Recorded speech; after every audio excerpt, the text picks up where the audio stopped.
Chapter 1236 Green Earth Pavilion. Wang Wei pointed his finger to the woman's forehead, instantly souring her expression. As the seal entered her sea of consciousness and targeted her soul, a terrifying soul poison rushed from the poison demoness mind targeting him. Although it appeared she had given, that was far from the truth. Someone of her cultivation level and status would never give up hope of freedom until she exhausted every possible measure. As such, when Monk did not kill or immediately control her, the demoness planned her escape.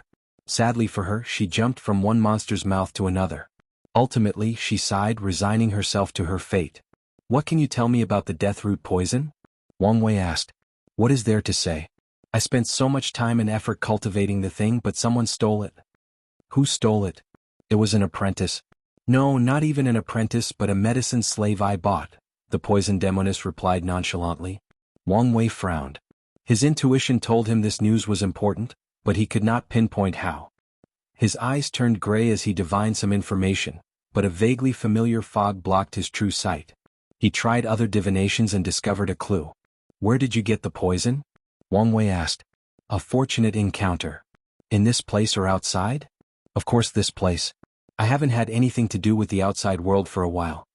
Wang Wei frowned, wondering whether the Lawless zone could give birth to a fortunate encounter of such a level. Although rare, it should be possible if someone who came to hide in this place brought the poison and died, thus leaving it as a fortunate encounter. "You said you bought the medicine slave?" "From who?" he asked. "The Green Earth Pavilion," the demoness replied. "Them? They sell people?" "One of the biggest sources of wealth from the Green Earth and Azure Sky Pavilion is selling slaves," the poison demoness calmly explained. "They even used the 4 gangs to help, especially the Crazy Thief gang. That would explain the source of all the ordinary women and men in Monk's Battle Coliseum," Wang Wei thought. "Did you make a fuss to the Green Earth Pavilion after the medicine slave escaped with your property?" "I did," the demoness replied. "But they only offered twice the price I bought her for, which was nothing compared to the poison's value." "It seems you might be immediately useful," Wang Wei muttered. He instructed her of something before turning into one of the demonish strings of her. Green Earth Pavilion. The poison demoness calmly waited in the room where the pavilion received VIPs of VIPs. She had made trouble, asking to meet their pavilion master, and after she refused to be handled by their main manager, these people had no choice but to contact their leader. A few minutes later, the Earth Pavilion master entered the room, followed by 2 guards. He was a fat middle-aged man, wearing a luxurious white gold robe with jades and gold jewelry pieces as accessories. He was a great emperor with a cultivation of 59%, and his aura reeked of debauchery/hedonism.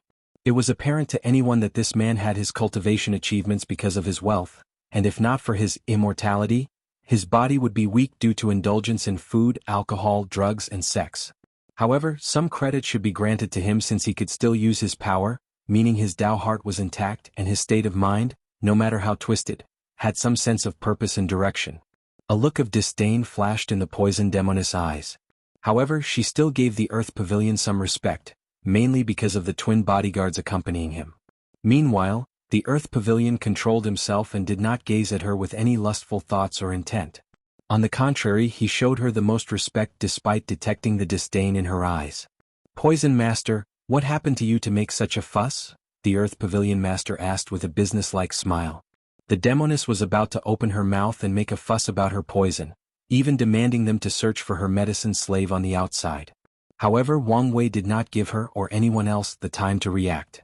A group of strings suddenly appeared out of nowhere to capture the Pavilion Master. The twins reacted and tried to protect him, but everything was sudden and fast. They did not react in time. As precautions to personally meeting the poison demoness, the Pavilion Master prepared numerous pills and talismans, mostly ways to deal with her poison. However, he also prepared if he needed to run away, so his talisman tried to take him away from the situation. Sadly for him, these strings contained the power of fate, thus blocking all possibilities of escape that he could think of. Wang Wei then appeared in the room with the Pavilion Master as his captive. "How did you bypass our defenses?" the fat businessman asked. "It's not as hard as you imagine," Wang Wei replied casually. "Put down the Pavilion Master," said one of the Fire Ice twin Empyreans. "And you may still walk out of this room alive," finished the other. Wang Wei focused on them. "False everlasting Empyreans? And 2 of them?" "These 2 used to be eternal emperors but failed to become everlasting. However, they had a Tao will and secret vaults. "Kill this bastard," said the Earth Pavilion Master. The twins hesitated. They could cultivate peacefully because the Pavilion Master was an excellent business. If they lost him, the Green Earth Pavilion would not last long despite being the most powerful martial force. "Don't hesitate," the fat man continued. "If you kill him swiftly enough, it won't matter whether he kills me since you can revive me." The Pavilion Master was an emperor, so he had prepared plenty of resources for his fast revival. "You're really the embodiment of not judging a book by its cover," Wang Wei commented, silently praising this man for his boldness and quick thinking. Maybe having such a capable merchant under his command was not bad. The twins glanced at each other before taking action. Their cultivation was 84% Grand Dao source, but they used their boosting techniques. The first one was from their Empyrean artifact, which was a pair of red and blue throwing discs. The artifact gave them another 2% boost. They followed that with a soul resonating technique, and since they were twins that did everything together since birth, including proving the Dao simultaneously, they had another 2% boost. Finally, they used their best skill, Dao Will Fusion, which boosted them to the limit of the Empyrean realm, 99%. One twin released a terrifying heat, and the other turned the other half of the room into an ice tundra. They did not throw their artifact but held it in their hands before rushing for a close combat attack. "That Dao Will Fusion technique is actually brilliant, even better than the one monk used when he added his muscle will," Wang Wei calmly commented. He pointed at the twins to release a yin-yang symbol that rotated counterclockwise. Before the twins could react, their Dao Will separated, and their soul resonance also dissipated. Even their artifacts, which were usually perfectly in sync, seemed out of balance. Then, before they could think of another solution to this situation, the yin-yang symbol turned into a seal that captured them. "It's over," the Earth Pavilion Master thought. After so many years, after countless battles and catastrophes, his life has ended today. He felt sad, but a part of him always knew this day would come. Factions in this place do not usually last long and have a cyclical nature, and sadly, it seems it was time for a new era.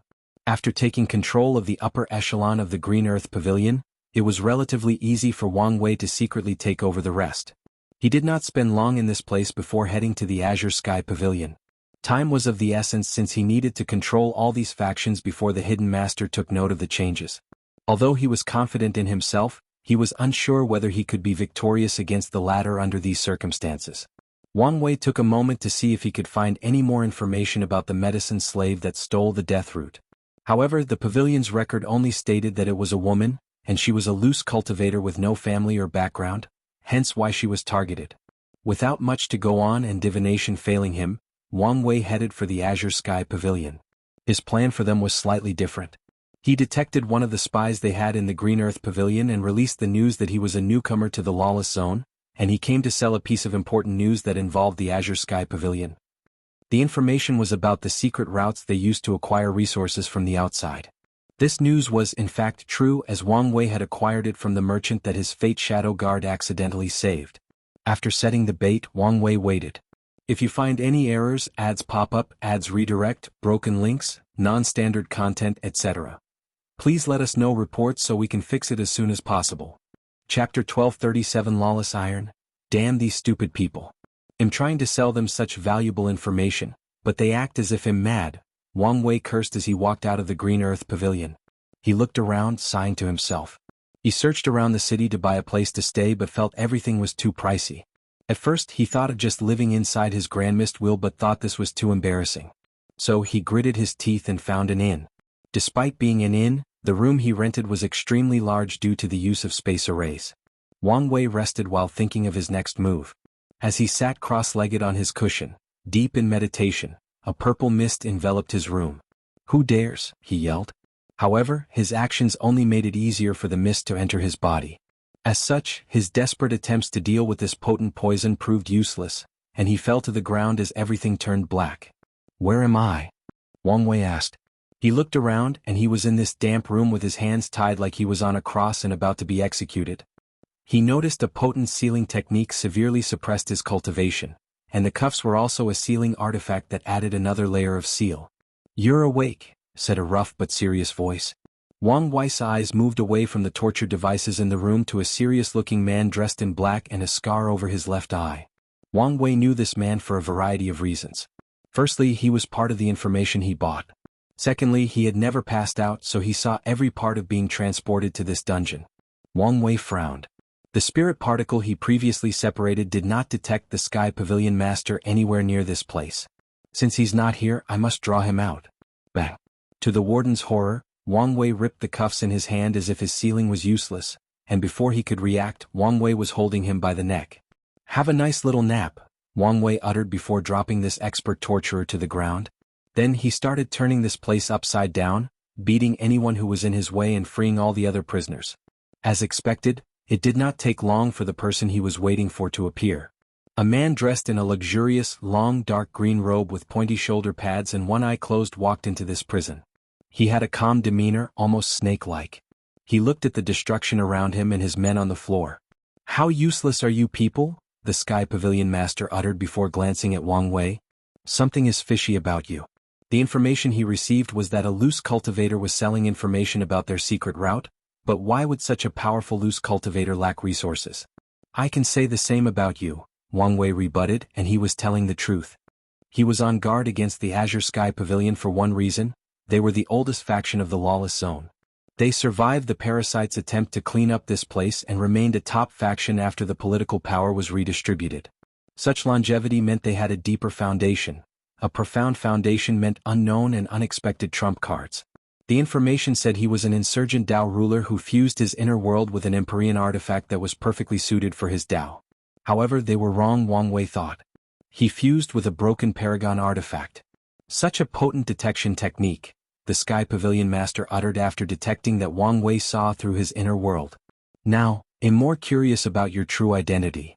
The Azure Sky Pavilion was a family business that had existed in the Lawless Zone for countless years, and all family members had excellent business skills. The Pavilion Master's business senses told him capturing this person would be an excellent opportunity. He activated his Earth Dao to surround his arms with rocks before also activating his Dao Will artifact. Strength of Earth, he rushed to his opponent to devastate them. After being empowered by the concept of the Earth itself, the Pavilion Master could fight directly with some of the best body refiners. Sadly for him, Wang Wei had labeled him as a threat and went all out. Wang Wei blocked the attack with his arm and secretly frowned. As expected, this man was not simple. This punch looked like a straightforward attack, but the bastard was secretly using his Paragon artifact to influence his mind/soul. Although the artifact was restricted in power level by the environment, its essence was still of a higher quality. The Pavilion Master used the higher essence to influence his opponent's mind and soul. In other words, people without a Paragon soul or strong will are easily influenced by him. Unfortunately, he met the wrong opponent. As soon as the two were closed, Wang Wei used his Fate Shackle innate talent to basically rewrite this man's past and made it as if the Paragon artifact did not perfectly suit him/his Dao. And since the Sky Pavilion Master's insurgency originated from that artifact, his strength drastically decreased. Wang Wei then immediately went for his throat in an attempt to catch him as swiftly as possible. However, his attempt failed. When his arm was less than 10 centimeters from his opponent, his own strength suddenly decreased. His cultivation realm was suppressed to the Emperor realm, and even his body refining realm dropped down to the Dragon Phoenix realm. The Pavilion Master used this opportunity to escape. What in the nine hells? Wang Wei commented. His power had returned, but he was slightly baffled. I can't believe you forced me to use it in less than 10 seconds of fighting, the Pavilion Master sighed. His aura returned to its normal state as this ruthless man sacrificed all the lives inside his inner world to remove the shackle on his fate and regain his connection to the artifact. This kind of sacrifice was permanent, meaning he could not recreate these lives again, showing his ruthlessness and decisiveness. He then opened his closed eyes, revealing an all-black pupil. The environment suddenly changed. Wang Wei's strength once again returned to the Emperor realm, and even the Sky Pavilion Master's aura had a drop in strength to the early stage of the Empyrean realm. Lawless iron, Wang Wei commented. Any unique environment will evolve unique material. That's one of the fundamental laws of heaven and earth. This law also applied to the Lawless Zone, and the unique material this place created was the lawless iron, which was in or with the same effect as the cultivation suppression of this place. I thought the parasites destroyed all the lawless iron mines in this place, Wang Wei asked. Lawless iron mines are rare and would appear in small quantities. However, when the parasites cleaned up this place, one of their main targets was the mines. No, that's not important, Wang Wei continued. The truly impressive thing is the fact that you found a weapon master that can refine lawless iron into such a small, powerful, and detailed artifact. Lawless iron is valuable even in the outside world because of its main use in creating prisons to hold powerful creatures or entities. However, it's not as valuable as in or to create weapons or artifacts because of how difficult it is to retain its power of suppression after being processed or when fused with other metals. One of the lawless iron's natural characteristics is that it works better when there are large quantities of it. That's why Wang Wei found it incredible that he had an eye artifact with this effect. You're very knowledgeable and astute, but you talk too much for a prisoner, the Sky Pavilion Master stated as he once again encased his arms into a rock armor before going on the offense. I had no choice but to, Wang Wei replied with a smirk. Then, to the Rockman's horror, they clashed with both of them intact, meaning their strength was on par. Yo, how is that possible? Wang Wei smirked. He was not conversing mid-fight with an opponent for no reason. In this short time he got a basic enough understanding of the composition and effect of lawless iron to use his freedom Dao to become free of its effect.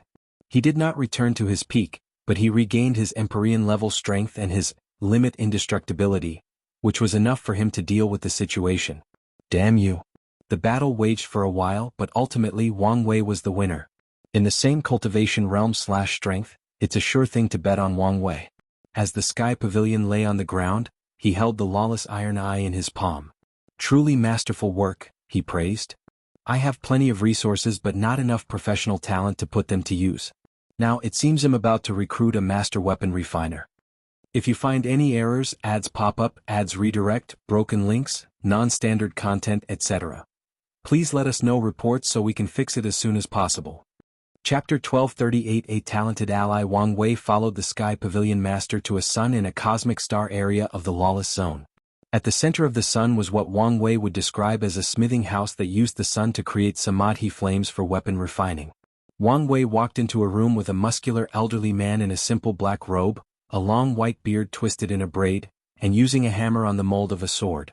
The sight was odd because the elderly man had the aura of an everlasting Empyrean, but his way of refining weapons resembled a blacksmith instead of a cultivator. The blacksmith did not pay attention to their presence and continued hammering. Once he finished, he used his fingers to draw a simple rune on the air that fused with the sword, releasing a golden light indicating its complexion. The blacksmith looked at the sword briefly and shook his head in disappointment. He threw it to the small weapon pile next to him before finally focusing on the people present. Pavilion Master? Are you here for another unreasonable request? I told you there is a limit to even my skills. No, that's not why I'm here, the Sky Pavilion Master swiftly said. This is Empyrean Wang and he is, well, the new leader of the pavilion. I brought him to make your acquaintance. The blacksmith was not stupid and understood the situation, so he gazed at Wang Wei. His eyes were weird, it was as if he was appraising a weapon. Wang Wei was slightly surprised by this man's detection technique, so he did not resist much. With such a unique soul and sub-Dao of refining, it's a shame you're a combatant, the blacksmith uttered. Thank you for the compliment, Wang Wei replied. But how do I address you? You can call me the Flame Blacksmith, and as long as you accept the same terms I had with the Pavilion Master, I don't care who the new leader is. Wang Wei already learned the relationship between those two was not of servitude but more of an equal partnership. I have no problem with keeping the previous agreement, but my goal is not to be caged in this small place. I have goals and ambitions I must accomplish in the outside world. So, can you leave this place and be more active? The Flame Blacksmith looked at him briefly. Then, his eyes suddenly turned fiery red. You are, so, that's how it is, that time has already arrived. He looked at the Pavilion Master. Give us a moment to talk. The latter looked at Wang Wei who nodded to him. Do you know my identity? The Flame Blacksmith asked. I do not. I'm the direct disciple of Paragon Blood Rune. Paragon Blood Rune? One of the two primals of the Skill Dao Association? That's right. From what I know, he only had 2 direct disciples and they were all Paragons, Wang Wei stated. My master left his inheritance scattered all over the world to find disciples, and I only passed the test after he died, Black Flame explained. He's met his teacher a handful of times from Limbo, but despite such an odd situation, he was acknowledged as the 3rd direct disciple and received Paragon Blood Rune's teaching. That explains it, Wang Wei nodded. But why are you telling me such sensitive information? For many reasons, but primarily, I want us to be straightforward with our identities or backgrounds to ensure a better alliance or cooperation. Background? You seem sure that I'm not a simple loose cultivator, Wang Wei stated. These people have erased, twisted, or hidden history, so only a few top lineages still have perfectly intact records. The fact that you recognized my master's name and knew how many disciples he had proved you're not from an ordinary background. Fair point, Wang Wei nodded. My name is Wang Wei from the Dao Opening Sect. Them? My master did say the chances of the destined one having a deep connection with them were very high, the flame blacksmith uttered. Oh, what else did he say? He said that if I have a chance to participate in the closure of this era, I should take it. The blessings from my achievements will help me tremendously in the next era, an era which will be even more brilliant than the golden era. Your master is wise, Wang Wei said, but his mind was thinking of something else. Based on the information the sect gave me, the Blood Rune Paragon's goal was always to get his hands on the refiner Dao position. However, he also accepted his limitations, thus focusing on cultivating an apprentice to accomplish his dreams. His other two apprentices have great achievements, but they did not meet his expectations. Could he be trying again with this flame blacksmith? Does he have this much potential? If his deduction is true, then an alliance with the flame blacksmith will not only help him in his fight against the parasites but also be a perfect opportunity to expand the Dao Opening Sect's alliances. With this mindset, Wang Wei had a deep conversation with the blacksmith, laying out the groundwork for their alliance/cooperation. Finally, he left with the Sky Pavilion master. By the way, what was the unreasonable request you asked of him? Wang Wei casually asked after returning to the Azure Sky Pavilion. I wanted him to refine an artifact with lawless iron that was as small as sand, maybe even smaller. That is unreasonable, Wang Wei agreed. But why would you want something like that? No, he said it was a customer request. Who would want such a thing? My apologies, I can't say. Excuse you? No, don't get me wrong, Azure Sky swiftly said. It's not that I don't want to say, but I can't. The customer made me sign the most restrictive contract not to reveal their info. I couldn't even keep any records of this request. Why all the intense secrecy? Wang Wei complained, feeling something was odd. Why did you even entertain such a request in the first place? I had no choice, Azure Sky declared. These parasites crippled my family's connection to the outside world, and it was that person who reinstated it. In fact, this person basically controls our lifeline when it comes to accessing resources from the outside. Although they never interfered or made things difficult for us, it does not change the fact how much power they secretly held in our pavilion. Well, you don't have to worry about that from now on, Wang Wei reassured. Now that he was in control, the pavilions could go through him to get resources. In fact, they will start to operate on a large scale in the outside world while the branch in the Lawless zone will become less important. Wang Wei detected Monk and Dulgun had returned, so he went to meet the demons since these people would be underneath him. He needed to assess their potential and know what to expect of them in the upcoming struggles. As such, he gathered all 5 of them, including the poison demoness that he had already met. He sat on a throne, observing all 5 of them. Wang Wei read their fate lines to have a better understanding of their personality, experiences, and capabilities. The poison demoness is an excellent poison cultivator. She's efficient and ruthless in her approach while also keeping a more experimental mindset. However, she becomes useless once her poison does not work. Maybe she should add Gu Dao to expand her repertoire. His gaze turned to the puppet demon. Another ruthless bastard. I guess all of them are ruthless, hence the demon in their name. However, this one even abandoned his flesh and turned himself into a puppet. However, he's too confident in his work as he made such a stupid mistake of leaving his puppet core where his heart was. Once he fixes that and I help him condense the other runes for his myriad Dao core, he will be a force to reckon with. Plus, I can take all his knowledge and experience as a gift for Kai Song. Wang Wei frowned as he looked at the flesh demon. This grafting technique is quite unique, but this bastard went the wrong way. He acquired the body of an indestructible Empyrean but not the strength of one. He used his grafting method to avoid the tedious and painful process of body refining, but that only made his flesh full of flaws and his willpower extremely weak. Despite his potent flesh, this demon did not even achieve willpower manifestation. He even avoided the true power Dao realm tribulations by taking body parts from people who succeeded. Such an act ruined his luck as he achieved strength without paying the price. Wang Wei could tell this bastard would probably be the first to die in the outside world with how terrible his luck and destiny was.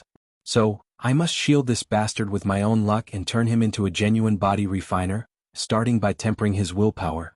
Once he meets my requirements, I can give him my and Monk's body parts to turn him into a top expert. Wang Wei was satisfied with this plan, especially after realizing the flesh demon was the most cunning of these 5 individuals. He will be an excellent pawn if used correctly.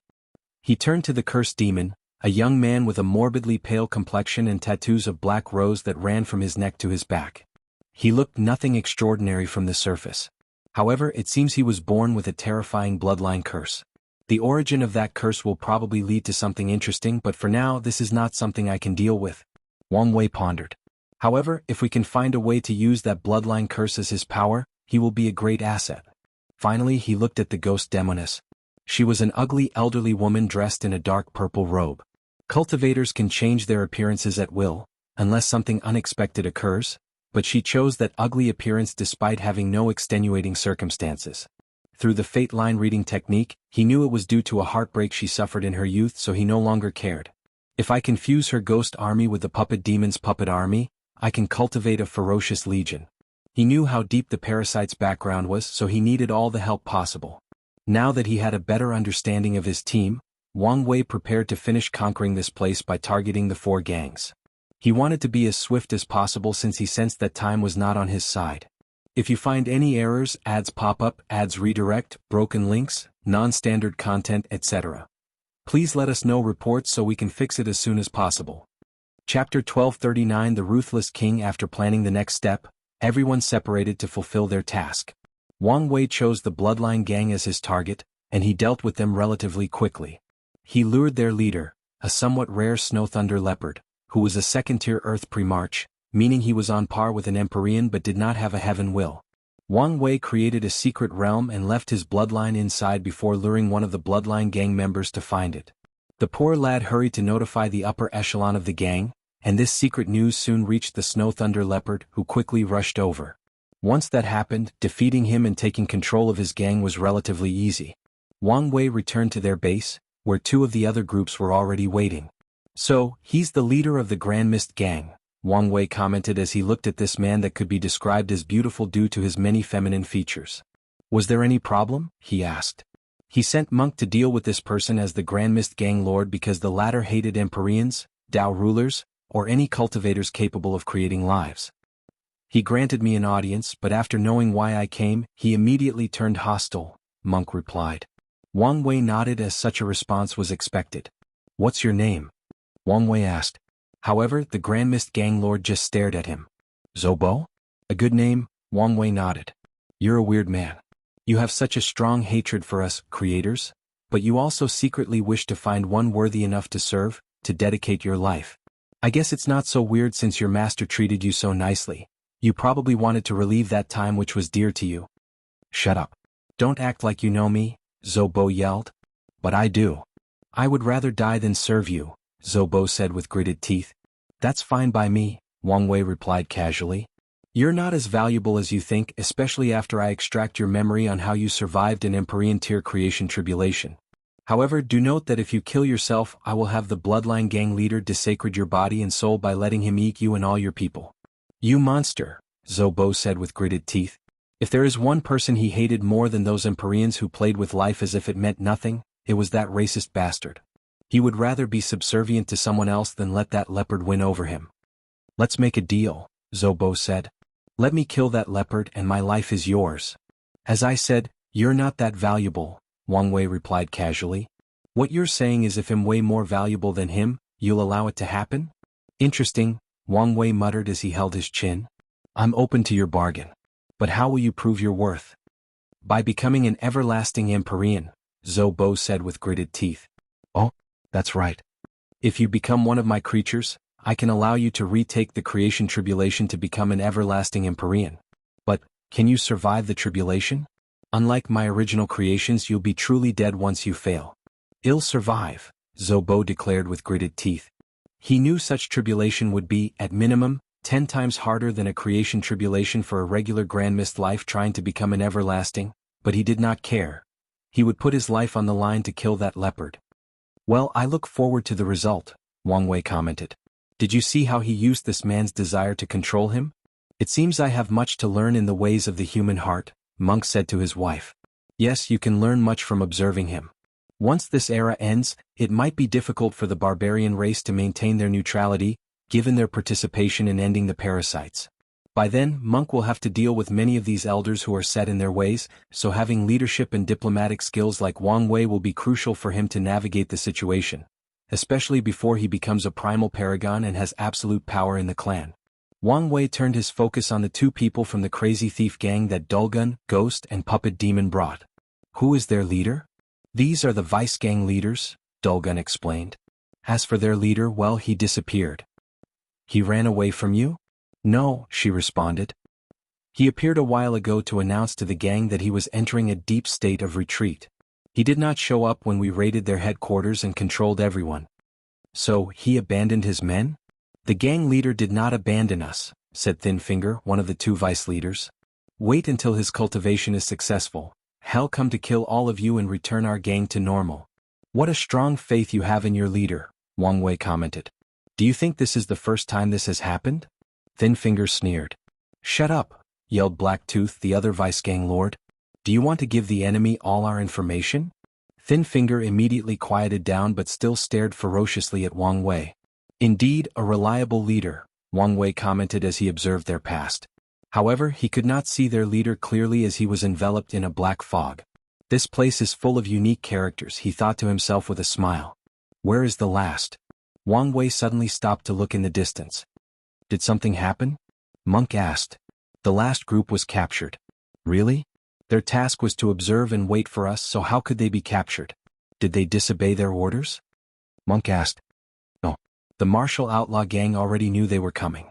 It seems that our movement was leaked, or the Ruthless King detected some kind of danger and preemptively attacked, Monk summarized. It seems we must do this more directly, Wang Wei said with squinted eyes. He did not waste time and teleported everybody outside the martial outlaw gang's headquarters, a colossal continent. These people were already awaiting their arrival, all dressed in armor and perfectly lined up. These men are not gangsters. They are a well-trained army that has experienced countless battles, Wang Wei thought. I did not expect you would be the one behind this, barbarian king, said a handsome middle-aged man with a few strings of white hair in his tightly bun hair, black clothes with dragon's designs and a regal aura. I thought this was an attack from the 5 demons, continued the Ruthless King. But now, no, this may not even be your doing. He noticed the fact that Wang Wei was the one in front, and he remembered the news he heard not long ago. Someone defeated the barbarian king. And who might you be? Wang Wei did not immediately answer him as someone else caught his attention. 2 people stood behind the Ruthless King, and he knew they were his sons, given how much they resembled him. They were both only eternal emperors, which should not have garnered his attention. However, the one on the left was odd. Firstly, Wang Wei could not tell this young man's exact cultivation realm.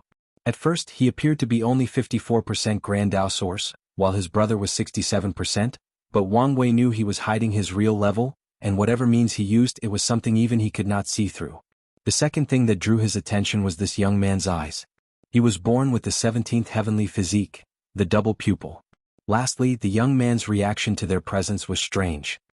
He first glanced at Monk with great worry before looking at Wang Wei with horror. All these emotions were very fast, almost unnoticeable before he controlled himself to look calm. Another interesting character, Wang Wei thought before focusing on the Ruthless King. The name is Empyrean Wang. It's a pleasure to meet you, but what should I address you as? The Ruthless King, or would you prefer a more familiar term like His Majesty? The Ruthless King squinted. Ruthless is fine. After all, I'm just a nationless ruler. I know it must have been hard, but could you quench my curiosity? Wang Wei asked. How was your dynasty destroyed? I'm assuming the parasites did it, forcing you into exile in this place. But why did they destroy it in the first place? Was there a particular reason, or were you guys just part of a long list of places to clean up? I don't believe this is the kind of conversation strangers should be having, the Ruthless King responded with clenching hands, trying to control his anger. Fair? Wang Wei nodded. So, let's get back on track. I believe we reached the part in our conversation where you asked me why I'm doing this. What animosity do I have with you or your gang? The Ruthless King stared at Wang Wei. He could not remember the last time he had a conversation where the opponent completely dominated the rhythm. He used extreme means to calm himself down. If you find any errors, ads pop up, ads redirect, broken links, non-standard content, etc. Please let us know reports so we can fix it as soon as possible. Chapter 1240 The Second Prince. There are no grudges or any relationships between us. Wang Wei said, not giving the Ruthless King time to respond and gain control of the conversation. I need a new force to end the situation outside, and the Lawless Zone was the best place to amass power. The Ruthless King squinted. So you're... That's right, Wang Wei nodded. How about this? If you join me peacefully, I promise to ally with you, and once we achieve our goals we can go our separate ways. That is not happening, the Ruthless King replied decisively. I figured as much, Wang Wei sighed. I guess I now understand why you're in this situation. You don't know anything about me, so don't pretend like you do. I don't, but it's not hard to deduce, Wang Wei continued casually. You're probably from a top dynasty with paragons. However, they died during the ultimate taboo or the cleanup afterward. Despite these circumstances, your dynasty should still have existed, even if they had to live in embarrassment. Unfortunately, your ego and pride hurt the entire nation. You probably did something that provoked these parasites, or they tried to use you in one of their ploys, and your pride made you bluntly refuse them, causing one of them to annihilate your dynasty. In the end, you had to run with your tail between your legs, living in this place in exile as a shadow of your former glory. That should be the gist of it. Did I miss anything? I should be off in some of the small details. The Ruthless King looked at him, his killing intent almost palpable. The odd thing is it seems you haven't learned anything from that experience, Wang Wei continued. Your ancestors must be rolling in their graves in limbo. I assume you did not come to this place simply to hide from the parasites but also to hide from the consequences of your actions. After all, once your ancestors are revived, they will definitely dethrone you and may even directly execute you. This restricted place is your best chance at surviving their wrath. You have a sharp tongue, the Ruthless King commented, secretly clenching his fist. It's a shame you used to spew nonsense. Wang Wei ignored his feeble comeback, his gaze focusing on the legion behind him. It seems you're not completely useless. Your men's spirit and morals have not wavered the slightest with my words. So, your forte is military training? It's probably how you became the successor in your generation despite your terrible personality and unsuitable mindset for a ruler. Wang Wei then turned to the princes behind the Ruthless King. Your father's fate is sealed. If any of you can control his legion, I will be more than happy to work with you instead of him. If you wish to exercise filial piety, I can even spare his life as long as you promise to control him properly. Stop talking nonsense, yelled the first prince. You're stupid if you think we will betray our own father. I see, Wang Wei replied with a hidden smirk. His focus was on the second prince, the eye with the double pupil. Although the latter nodded in agreement, Wang Wei detected his hesitation. What a shame, Wang Wei sighed. Anyway, where are my people? The flesh and poison demons were captured and he wanted to know their whereabouts. They are safely kept by me, the Ruthless King quickly replied, feeling he finally had some sense of control over the situation. However, I don't know how. I won't negotiate anything with you regarding their safety, Wang Wei cut him off. If you keep them alive, I promise not to touch your family lineage. Although you'll be gone, you can take comfort in the fact your lineage remains and might one day keep their status as emperors. By this point, veins were popping on the Ruthless King's neck. This is not how things are going to proceed. Do you understand me? Do you not understand your situation? Wang Wei rebutted. Do you think you can win in this situation? I have experienced millions of battles, and one thing I've learned is that there is always a way, no matter how dire the situation, the Ruthless King sneered. Wang Wei sighed, slightly exasperated. Do you think you're the only one accomplished in military tactics? Wang Wei asked. In your current situation, the only way out is to draw long enough against us until the hidden master hears of this disturbance and comes to put an end. Sadly for you, his presence will not change the situation. The Ruthless King's heart skipped a beat. The enemy was correct. As soon as he saw all these leaders show up, he knew this method was the only way for him and his people to survive. Now that we have everything laid up, I'm giving you one last chance. Surrender peacefully and spare your people this bloodshed. Father, please accept his offer, the second prince thought to himself, despite knowing it would be pointless, giving his father's pride and stubbornness. He knew how terrifying this group was, especially the barbarian king and this Empyrean Wang. One of his double-eye abilities is to determine people's talent. Over the years he developed his own system to classify an individual's talent. Worthless, genius, heaven chosen, which is further divided into low, middle, and top, and monstrous. Monster-level talent is the highest tier that someone can be born with, but not the highest level he's created. Above that are once-in-a-generation talent, once-in-an-era talent, and anomalies. However, to achieve these levels, innate talent is no longer applicable. Cultivators must achieve certain tasks or goals, like breaking the barrier between mortals and immortals or achieving 9 supremacy, to go beyond the monstrous tier. Then there is the level at the top of this list, the anomalies. The second prince did not even know such a level existed until he one day accidentally saw Empress Wu from afar, and his eyes detected a level of talent that had never seen in someone else. The prince thought his eyes may have made a mistake for many years until he met the barbarian king. The latter was the only person close to the anomalous level, seemingly very closed but missing some other factor. So he classified the barbarian king as pseudo-anomaly. Today the second prince met the second true anomalous talent in his life, Emperor Wang. The second prince did not know why these anomalies were so scary, but they have displayed extraordinary powers and accomplishments so far. He knew his father did not stand a chance, even if he convinced himself that talent was not always equal to strength. The answer is still the same, the Ruthless king said calmly, already regaining his composure. A man should die standing up, never on his knees. Father, your stubbornness has doomed us again, the second prince sighed. I must do something. I can respect your choice and mindset as a cultivator. Of course, you're very unfit as a ruler and leader, Wang Wei said. However, ultimately my view of you does not matter. Since you've chosen, let's get this over with. Under Wang Wei's order, the puppet and ghost demons summoned their armies. He used his yin-yang Dao to summon a symbol underneath these legions floating in the void. Then the ghosts started to fuse with the puppets, turning their eye sockets into soul flames. Wang Wei nodded in satisfaction. With his actions, these powerful puppets now had more soul/spiritual attacks. Additionally, they can transform into a ghost state, providing them some intangibility. Such a state is also an excellent way to protect their puppet cores. Then Wang Wei proceeded to activate his awakening and summon his 11 fate palaces. He arranged them in a weird shape before they suddenly linked into a magic circle with intricate designs.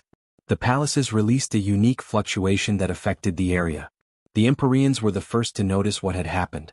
They could not summon their creations from their Grand Mist world. Wang Wei knew one of his weaknesses was his young age, which prevented him from even cultivating enough creation lives. As such, he immediately banned them in this battle. Be ready, the Ruthless king ordered with an ugly expression, and his legion responded in unison to his command. The two princes suddenly swallowed a pill, and their strength instantly reached the Empyrean realm. Then a Chi-Luck dragon from their dynasty manifested in the void before fusing with the three and blessing them. Be careful, Wang Wei strangely warned the group. Did you also notice that fleeting gaze? Monk asked. I thought I was overthinking. No, it was there, Wang Wei stated. You're familiar with the hidden master. Do you think it's him? It was so fast that I couldn't tell, Monk replied. However, if someone can spy on us without being detected, it would be him.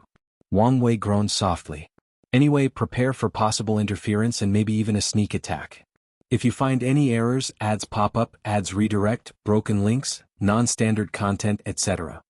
Please let us know reports so we can fix it as soon as possible.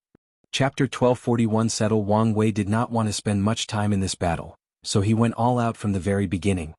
His body released a dark and eerie aura that enveloped the surroundings. The Ruthless king was immediately on guard, which was a wise move. A ghost-like figure dressed in all black, with a bony face and a scythe, suddenly manifested behind him and swung its weapon. The Ruthless king felt that death itself had come knocking on his door, so his intuition warned him to get as far away as possible from this embodiment of death. His feet turned golden, with small dragons rotating around his ankle. With one step, the Ruthless king was a few hundred light years away from the creature. However, Wang Wei had predicted his movement as he moved exactly next to a colossal black door that became visible due to his presence. The door opened, releasing a suction force trying to capture him. The Ruthless king heard the cries of millions of souls, many of which he felt were people he had once killed. He resisted the suction, trying to move away from this terrifying thing. However, Wang Wei suddenly appeared before him and punched him into the door. The Ruthless king's dragon protection technique manifested the head of a dragon in the exact spot where Wang Wei's fist landed, protecting him from a direct attack from the fist. However, the force behind the punch still sent him flying into that terrifying door that resembled a ferocious beast's maw. As the Ruthless king approached the death door, he finally used his Dao. I reject death, he screamed in his mind, and that's exactly what happened. His rejection Dao allowed him to reject the very concept of death itself. The door dissipated, but the Ruthless king's suffering had only begun. What about the death of the mind? Wang Wei's voice echoed. The Ruthless King found himself in his sea of consciousness, but with each passing moment, everything around him turned slightly darker. He knew once everything turned black, this would mean the death of his mind, his memories, the death of his soul. He tried to reject death a second time, but this attempt was futile. The Ruthless King reacted swiftly and changed tactics. He rejected all negative status affecting his mind, soul, and spirit. His swift reaction allowed him to block the enemy's technique, but his soul was slightly injured in the process. Boom! A powerful force hit the Ruthless King on his chest, sending him flying away. His dragon protection cracked under the sheer power of that fist and the additional boost from the enemy's true will. Luckily for him, his Dao will was decent and he protected himself. The Ruthless King rejected all force and momentum around him, allowing him to regain control of his body. However, he saw a pair of terrifying eyes coldly glancing at him. A terrifying pain rushed to his body. The pain was so intense that his soul, no, his very existence could feel it. As he was about to reject pain from his body, Wang Wei's fist exploded his head and annihilated his soul with one punch. Such a swift and decisive move should have ended this battle. However, this was far from the truth. The Ruthless King's headless body suddenly exploded, forcing Wang Wei to take 5 steps back into the void. A longevity resource? He muttered. Wang Wei could tell his opponent was not dead, however with his background it makes sense. He looked in the distance and as expected, the Ruthless King revived with a grim expression. The situation was less than ideal, and when it came to someone of this caliber, he could not even use his longevity technique to fake his death. What is taking him so long? The Ruthless King was still hoping for the hidden master to come to rescue him. Father, please surrender, the second prince suddenly transmitted through divine sense. Shut up, you unfilial son, the Ruthless King rebutted. Look around. We have no chance. The Ruthless King saw the situation. His legions first had the advantage, but with time, these mindless puppets that have no fear and are boosted by countless ghosts started to wear them out and slowly regain the lead. The Barbarian King instantly captured his first son, while the second barely held on with the help of the martial gang lord, who was once his greatest general. You should have noticed the difference between our power, Wang Wei said. Now, why don't you do the smart thing and surrender? It's fine if you don't want to serve under anyone else. You can retire and choose one of your sons to become my subordinate. Save your breath, the Ruthless King replied without hesitation, making Wang Wei exhale deeply. I truly hate people like you, Wang Wei stated. His offers have been more than generous, considering he was trying to conquer this place and not play around. However, this man refused any and all concessions. His stubbornness reminded him of that guy from the martial hegemony world. Fine. Have it your way, Wang Wei sneered. I'll ensure you stay dead this time. As Wang Wei went on the offensive, the Ruthless King responded in kind. His body released a strange yellow mist-like energy, which was, in fact, final grand mist. The Ruthless King used one of Empyrean's desperate measures. He sacrificed his Grand Mist world, destroying it and killing all the lives inside to revert them into Cosmos Grand Mist Chi. He then sacrificed his Grand Mist wheel to reverse Yang into Yin, turning the Cosmos Grand Mist into Final Grand Mist. The Ruthless King transformed the intense yellow energy in his palms into dragons to magnify their effects as he rushed toward Wang Wei with a brutal attack.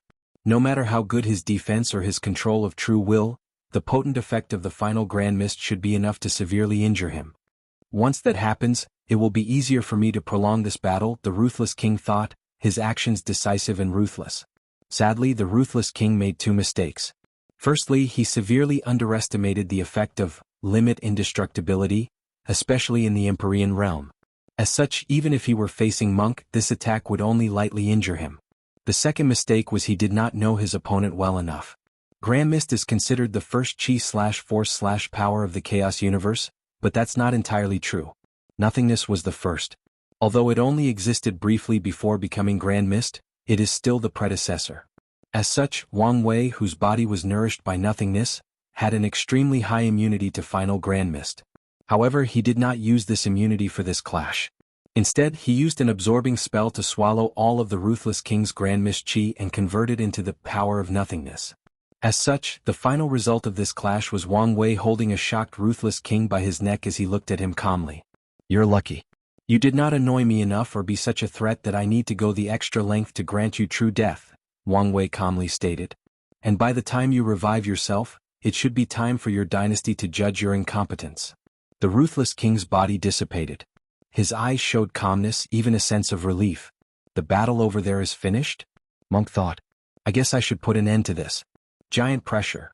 He summoned the weight of all the giants fused in his body and converted them into a gravitational pressure that he released on this entire battlefield. Everyone who was not his ally was forced to kneel, unable to move a muscle. Wang Wei returned to the group, secretly nodding in satisfaction. He glanced at the second prince. I will not provide true death to your father. So, you should understand what I want. Don't worry, sir, we will surrender and serve you loyally, the second prince immediately replied. Bastard, who gave you the right to speak for me? For us, yelled the first prince. This idiot, the second prince thought. He did not hesitate to use a soul attack to instantly annihilate his brother's soul. I apologize about my brother. He won't be an eyesore anymore. Decisive, I like that, Wang Wei praised. But can you control your people? Half of the legion are my people, the second prince calmly announced this shocking truth. As long as I convince General Long, the other half will follow me. Good. I'll give you half an hour. The prince immediately started to converse with the martial gang lord, or as most people knew him, General Long. A little over 10 minutes later, the general boldly declared, We will serve the second prince. Excellent, Wang Wei smiled. Let's return to the Azure Sky Pavilion. I'm interested in your story. Dulgun waved her staff to open a large portal for large-scale use. One by one, everyone left the battlefield until only Wang Wei remained. He looked in the distance, lost in thought. Was it someone else's sight I detected? Or was it the hidden master but he's planning something else? Wang Wei grunted softly. He did not like the uncertainty of it all. If you find any errors, ads pop up, ads redirect, broken links, non-standard content, etc.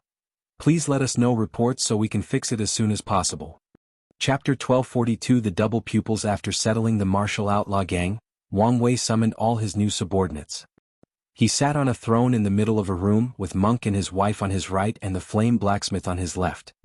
He looked at everyone else, but his gaze did not immediately focus on the second prince but on the poison and flesh demon, who were fine after being rescued. You should understand that it's not a good look for you two to be captured on the first task I assigned you, right? We understand, the flesh demon bowed, accepting this reprimand. Meanwhile, the poison demoness felt this was unfair given the situation, however she also apologized. This is your first failure, and there were extenuating circumstances, so I'll let you off with a verbal warning, Wang Wei continued. However, all of you must understand what is at stake. We are about to fight a war to end an era, so I don't need to remind you what failures will mean for us or anyone we care about. Wang Wei let his words simmer for a few seconds before addressing the second prince. What's your name? I am Jia Ping, the second prince of the Great Tan Divine Court. Great Tan? I remember you guys were top members of the Dynasty Assembly, Wang Wei stated. This assembly was not among the 13 overlords since Great Qin was the only dynasty form faction in the 13. However, the Great Qin court was too ambitious, forcing countless dynasties to fuse or bow to them. So, the other 13 supported the establishment of the Dynasty Assemble to quell their ambitions and balance them out. That was in the past, Jiaping replied. Our dynasty was destroyed and looted by these parasites. Now we are a shell of our former past. What exactly happened? The Five-Feather Phoenix wished to use us as pawns against the Earth Emperor, who started acting like the Human Emperor and the Great Qin court. The official warned my father to use diplomatic means to remain neutral and isolated, but he wouldn't listen, Jiaping explained, sighing deeply. He was first rude to the envoy and afterward he tried to contact the undead Phoenix to join him in eliminating Five-Feather. He probably thought he could take her out and replace her amongst the 7. As you can guess, his actions backfired, and the others used this opportunity to eliminate us and plunder our territory and resources. It appeared as if your father was not the best ruler. So how did he get the throne? Dulgun asked. He was indeed subpar regarding governance compared to his siblings, Jiaping admitted. However, he was the best military commander. From what I pieced together, the elders and ancestors chose him as the successor because they believed they could make up for his lack of governing ability with their presence. Unfortunately, they died, and without their presence to restrain my father, he did whatever he pleased. A terrible twist of fate, Wang Wei commented. What about your situation? It's now apparent that you were already in the Empyrean realm, but you hid your cultivation. Then, there is the fact you've secretly controlled your father's army. I had no choice, Jiaping said, smiling wryly. Since I was young, it was apparent I was more competent than my elder brother, meaning the throne should have been mine. However, my father secretly despised me for some reason and treated my brother better even though we had the same mother. He probably saw his past situation with his siblings in our competition and projected his insecurities on me. When my mother was still alive, he at least pretended to treat us equally. But after she reincarnated after failing her Paragon tribulation, he no longer had to pretend. I suspect that's why he also never searched for her reincarnation. Jia Ping had a sneer on his face. Mother suspected this may be the case, so she warned me to look out for myself. Your mother tried to become a paragon in this political climate? She's a bold woman, Wang Wei praised. That she was. One of the main reasons the elders allowed my father to ascend to the throne was his marriage to Jia Ping's mother. She was to be his anchor, reigning in his arrogance and pride. So, what method do you use to hide your cultivation? Wang Wei wanted to know what method could hide from him. It's nothing impressive, a tier 12 talisman, Jia Ping replied, showing the jade talisman to everyone. My mother gave it to me before entering the source chi space for her tribulation. It's one of the few things I have left of her. Jia Ping looked at the talisman with love and care. However, you can have it if the Lord wishes. Although it can only be used to hide cultivation, it's an excellent resource for the correct opportunity. I won't take such a precious thing from you for no reason, Wang Wei declined. However, if the situation arises, I may need to borrow it. He knew he needed all the resources for this upcoming fight, but he did not need to take it from his subordinate. Such an act is detrimental to the team's cohesion. No problem, Jia Ping nodded. I have 2 more questions, Wang Wei stated. Firstly, it's about your reaction when we first appeared on the battlefield. Your eyes saw something, what was it? Jia Ping hesitated briefly after hearing this question before explaining his talent classification to the room. Anomaly, huh? Wang Wei muttered. He was surprised that the second prince had some kind of connection with his future wife. However, as for this talent classification, Wang Wei was only mildly intrigued, and that's because there was too little information to determine what made him and Wu Hong an anomaly. For example, would his ancestor, the Sword Empress, known for her unparalleled talent, be an anomaly or someone close to it like Monk? Does it have to do with achieving a perfect 9 supremacy, or do other factions come into play? There were too many questions and no answers. Lord, what do you think I'm missing? Monk asked. He suddenly felt this question was crucial to his future. I can't say for sure since there is too little information, Wang Wei replied. It could be that you need to double cultivate the Tao. But, I'm a body refiner. Could it be that a single focus path cannot become an anomaly?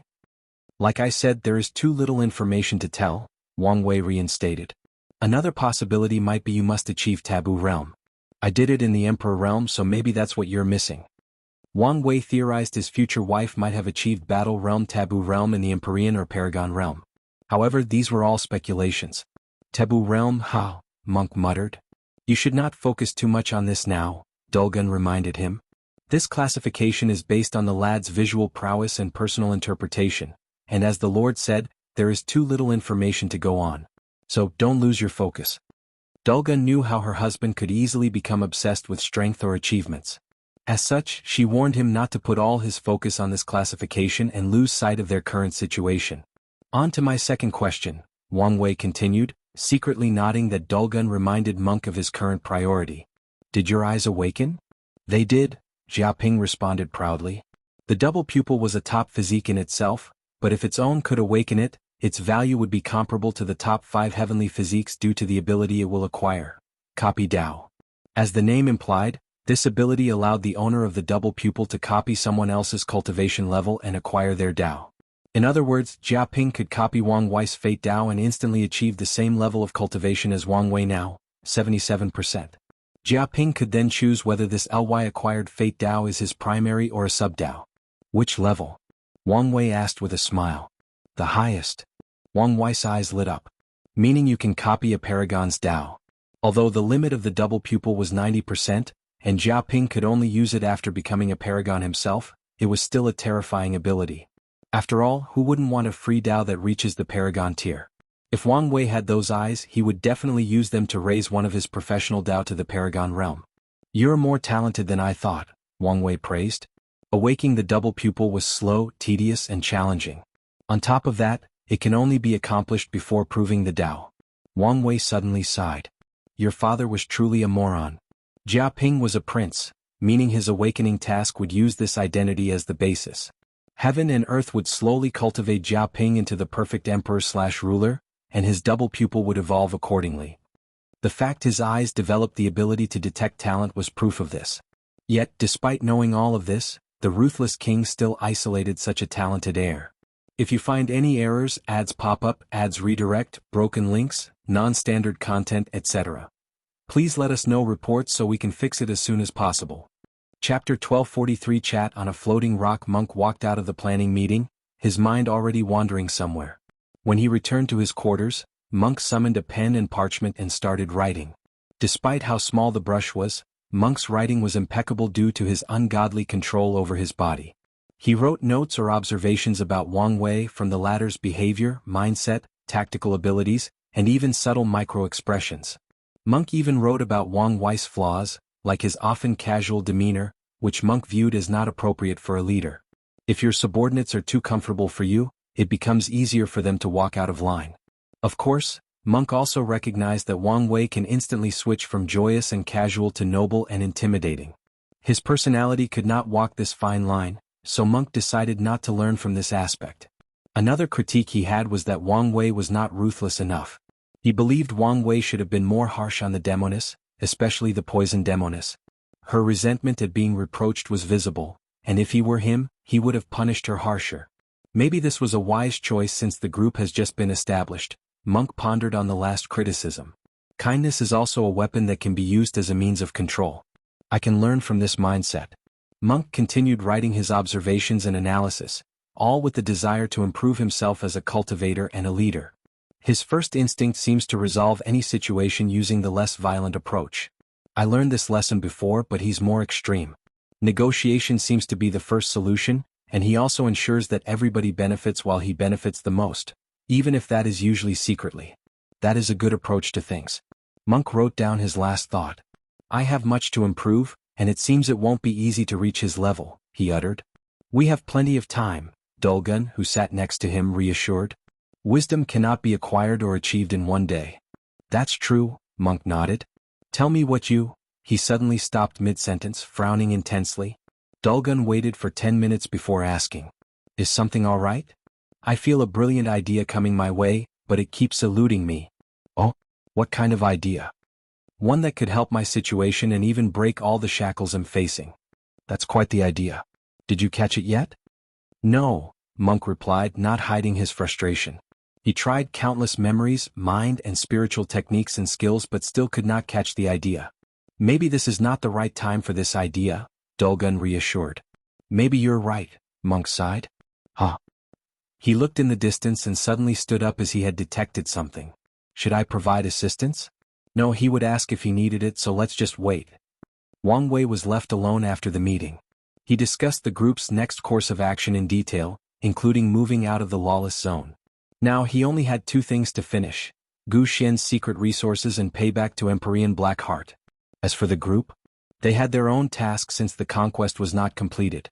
There were a few scattered Empyreans or Tier 11 insurgents in this place. Those people did not join or build any large factions, but they were powerful enough to remain relatively independent. The group's next task was to bring these people under his command. What should I do first?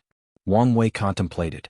Gu Xian's treasure is not going away anytime soon, but he is also not in a hurry to beat up Empyrean Blackheart since he tasked people to look out for that bastard. These tasks bring him immense pleasure, so it is a decision of which pleasure to experience first, acquiring great wealth or finally getting revenge, petty revenge. It's probably best Wang Wei suddenly stood up from his cushion as he sensed something. So, finally showed up? He teleported to an isolated location of the Lawless zone full of debris of destroyed planets, dimensions and vast continents. An elderly man dressed in black and gold sat on a floating rock with a pot of tea and 2 cups before him. Come, sit. Let's chat, said the old man with a smile, his brown eyes calm but reassuring. Wang Wei looked at this person. He could not detect anything, no matter the mean. It was as if a normal mortal was in front of him, but that analogy made no sense since he could see everything from a mortal. He checked the surroundings before accepting the offer. You can call me Old Man Dai, or if you want to be more formal, just call me the Hidden Master like the people here do. Wang Wei. I know. I know more than you think, Old Man Dai said, pouring tea for both of them. Wang Wei carefully sipped. The tea was subpar for something served by a Paragon, but it was understandable, given the latter was stuck in this hellhole. I know it's lackluster, but it's the best I can offer. What is this meeting for? Wang Wei asked directly. Are you here to show off and put me in place or something? No. I'm here to talk and clarify things, Old Man Dai reassured. Firstly, we are not enemies. Oh? How so? As soon as I recognized you and your destiny, I decided not to interfere in your affairs. In fact, I wished I could help. Wang Wei finally understood the hidden master's mindset and why he let him conquer this place. Of course, that's assuming he's telling the truth and not scheming something. Why can't you help me? I love my life too much, Old Man Dai replied. Leaving this place is guaranteed death. Plus, I'm not young enough, so it's best to leave the fighting to the youngsters. Youthfulness was more of a mindset for cultivators, so Wang Wei would not comment on Old Man Dai's last statement. You do know if the two sons came here to kill you, you have no chance of surviving, right? They are too busy balancing each other to care about little old me, Old Man Dai chuckled. Plus, it's not like I don't have a chance. Those are bold words, Wang Wei said, suddenly intrigued. Have you heard about the two most popular theories on how this place came to be? I have. Well, they are both true, Old Man Dai said. Long time ago, this place was created by a man with an outrageous amount of hatred and obsession. He even sacrificed his life to make this place. However, he did not stop at that. He somehow convinced true heavenly Tao, probably through merit or something else, to help him make a safe zone in the eternal ascension world before sacrificing himself to imbue this place with his will and obsession. So, even if Supreme Unity took complete control of true heavenly Tao to lift the power it kept in this place, or Maitreya went the extreme route and eradicated true heavenly Tao's power, the obsession should buy me enough time to run and escape through the source chi space. You thought a lot about this, haven't you? It's one of the main thoughts that keep this old man the most at night, Old Man Dai chuckled. Yes, Wang Wei muttered before squinting. You seem to know a lot of secrets or hidden truths. Didn't I tell you? I know more than you think. My question is how? Wang Wei followed up. That is my secret to keep, Old Man Dai smiled. My thought is 4 ways to explain it, Wang Wei continued before counting with his finger. 1. You're an unparalleled genius like me who can deduce these truths from a data pool. 2. You're a diviner unlike anything the world has seen. 3. You have one of the best information agencies in the world. 4. You have direct information from the inside. Which one is the correct one? Can you tell me, or do you want me to deduce it? Old Man Dai secretly cursed himself. Why did he have to show up by appearing more mysterious and revealing so much information? I think you're overthinking, he responded, his expression unchanged. Let's see, Wang Wei continued, looking him in the eye.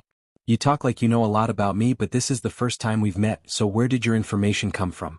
We can start by eliminating the fact that you're an unparalleled diviner. Wang Wei was a master of fate and a fateless, so he doubted Old Man Dai could divine his information without him even detecting a hint of it. This might be possible if the old man was a top paragon. But if that were the case, the two sons would have eliminated him no matter the price needed to pay. The subsequent elimination is the best information agency in the world. You would need a lot of money and resources to build something like that.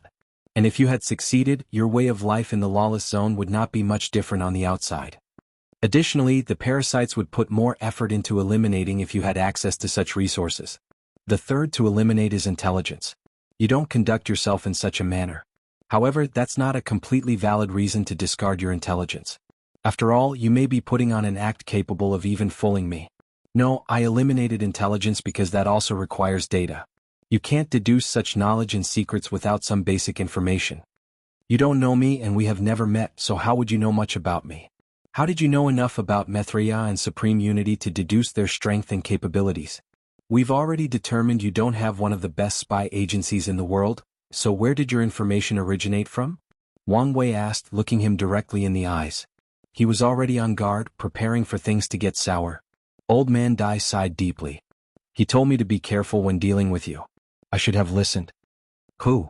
If you find any errors, ads pop up, ads redirect, broken links, non-standard content, etc. Please let us know reports so we can fix it as soon as possible. Chapter 1244. Fate. Old Man Dai pondered briefly. It was no use hiding at this point since he may figure it out given enough time. Plus, revealing the news has no downside, and it might allow them to establish some level of trust. It was Disaster who told me. The hidden eighth moon? Yes. I see, Wang Wei nodded. You don't seem surprised, Old Man Dai asked. He was on my list of people, albeit not at the top, Wang Wei explained. Logically speaking, it explains some things. For example, I now knew why you could hide from the parasites when they came together to clean up this place. Thinking about it now, the fact you could hide at all means you have a decent technique. Did it come from disaster? From what I deduce about him, he should be excellent at hiding, probably the best in the world currently. That's right. I did use his technique of avoiding disaster to hide myself, Old Man Dai acknowledged. That means you must be closed, Wang Wei added. But how? Brothers? Apprentice? Lovers? Which is it? Old Man Dai's lips twitched. It wasn't hard to guess since your personality is very similar, Wang Wei continued. You both value your life above everything else, and you have no shame in hiding and running when necessary. However, disaster seems more extreme since you're willing to fight the parasites under the right circumstances. Old Man Dai sighed. This conversation has been nothing but frustrating. We are disciples under the same master, he replied. Our sect only had 3 of us, and the master's philosophy was extreme caution will lead to a longer life. He repeated those words to us every time he had a chance. I was right. The disaster Paragon does follow the Go Dao, Wang Wei thought. Your master must be very talented if he cultivated 2 paragons in his sect. I guess. Is he dead? No, he's very much alive, Old Man Dai replied with probably the most confidence since this conversation started. He didn't participate in the ultimate taboo? Hell no, Old Man Dao shook his head. He saw the trouble miles away. As soon as everything ended and he heard 99% of the participants died or were injured, he ran away from the Eternal Ascension world. I have no idea what corner he's hiding in. Wang Wei was momentarily silent.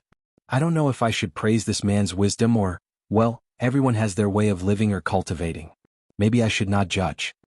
Regardless of his feelings about this school's philosophy, he could not deny that they've cultivated 3 paragons. This result is proof enough that they are a substantiated philosophy.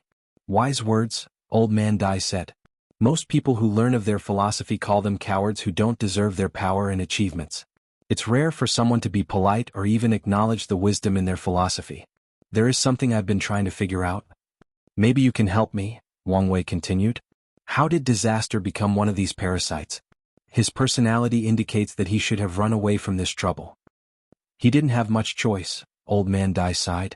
As you may have already deduced, the true leader of the Moon and Sun Council were the 2 sons, but that also meant the Moon Council was left with 5 individuals, meaning they were not balanced. Their plan from the beginning was to have 8 members. And when they chose the 8th, they selected disaster because of his personality.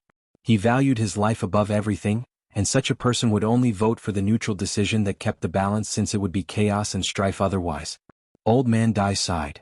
When they appeared before him, he knew this was a disaster he could not escape.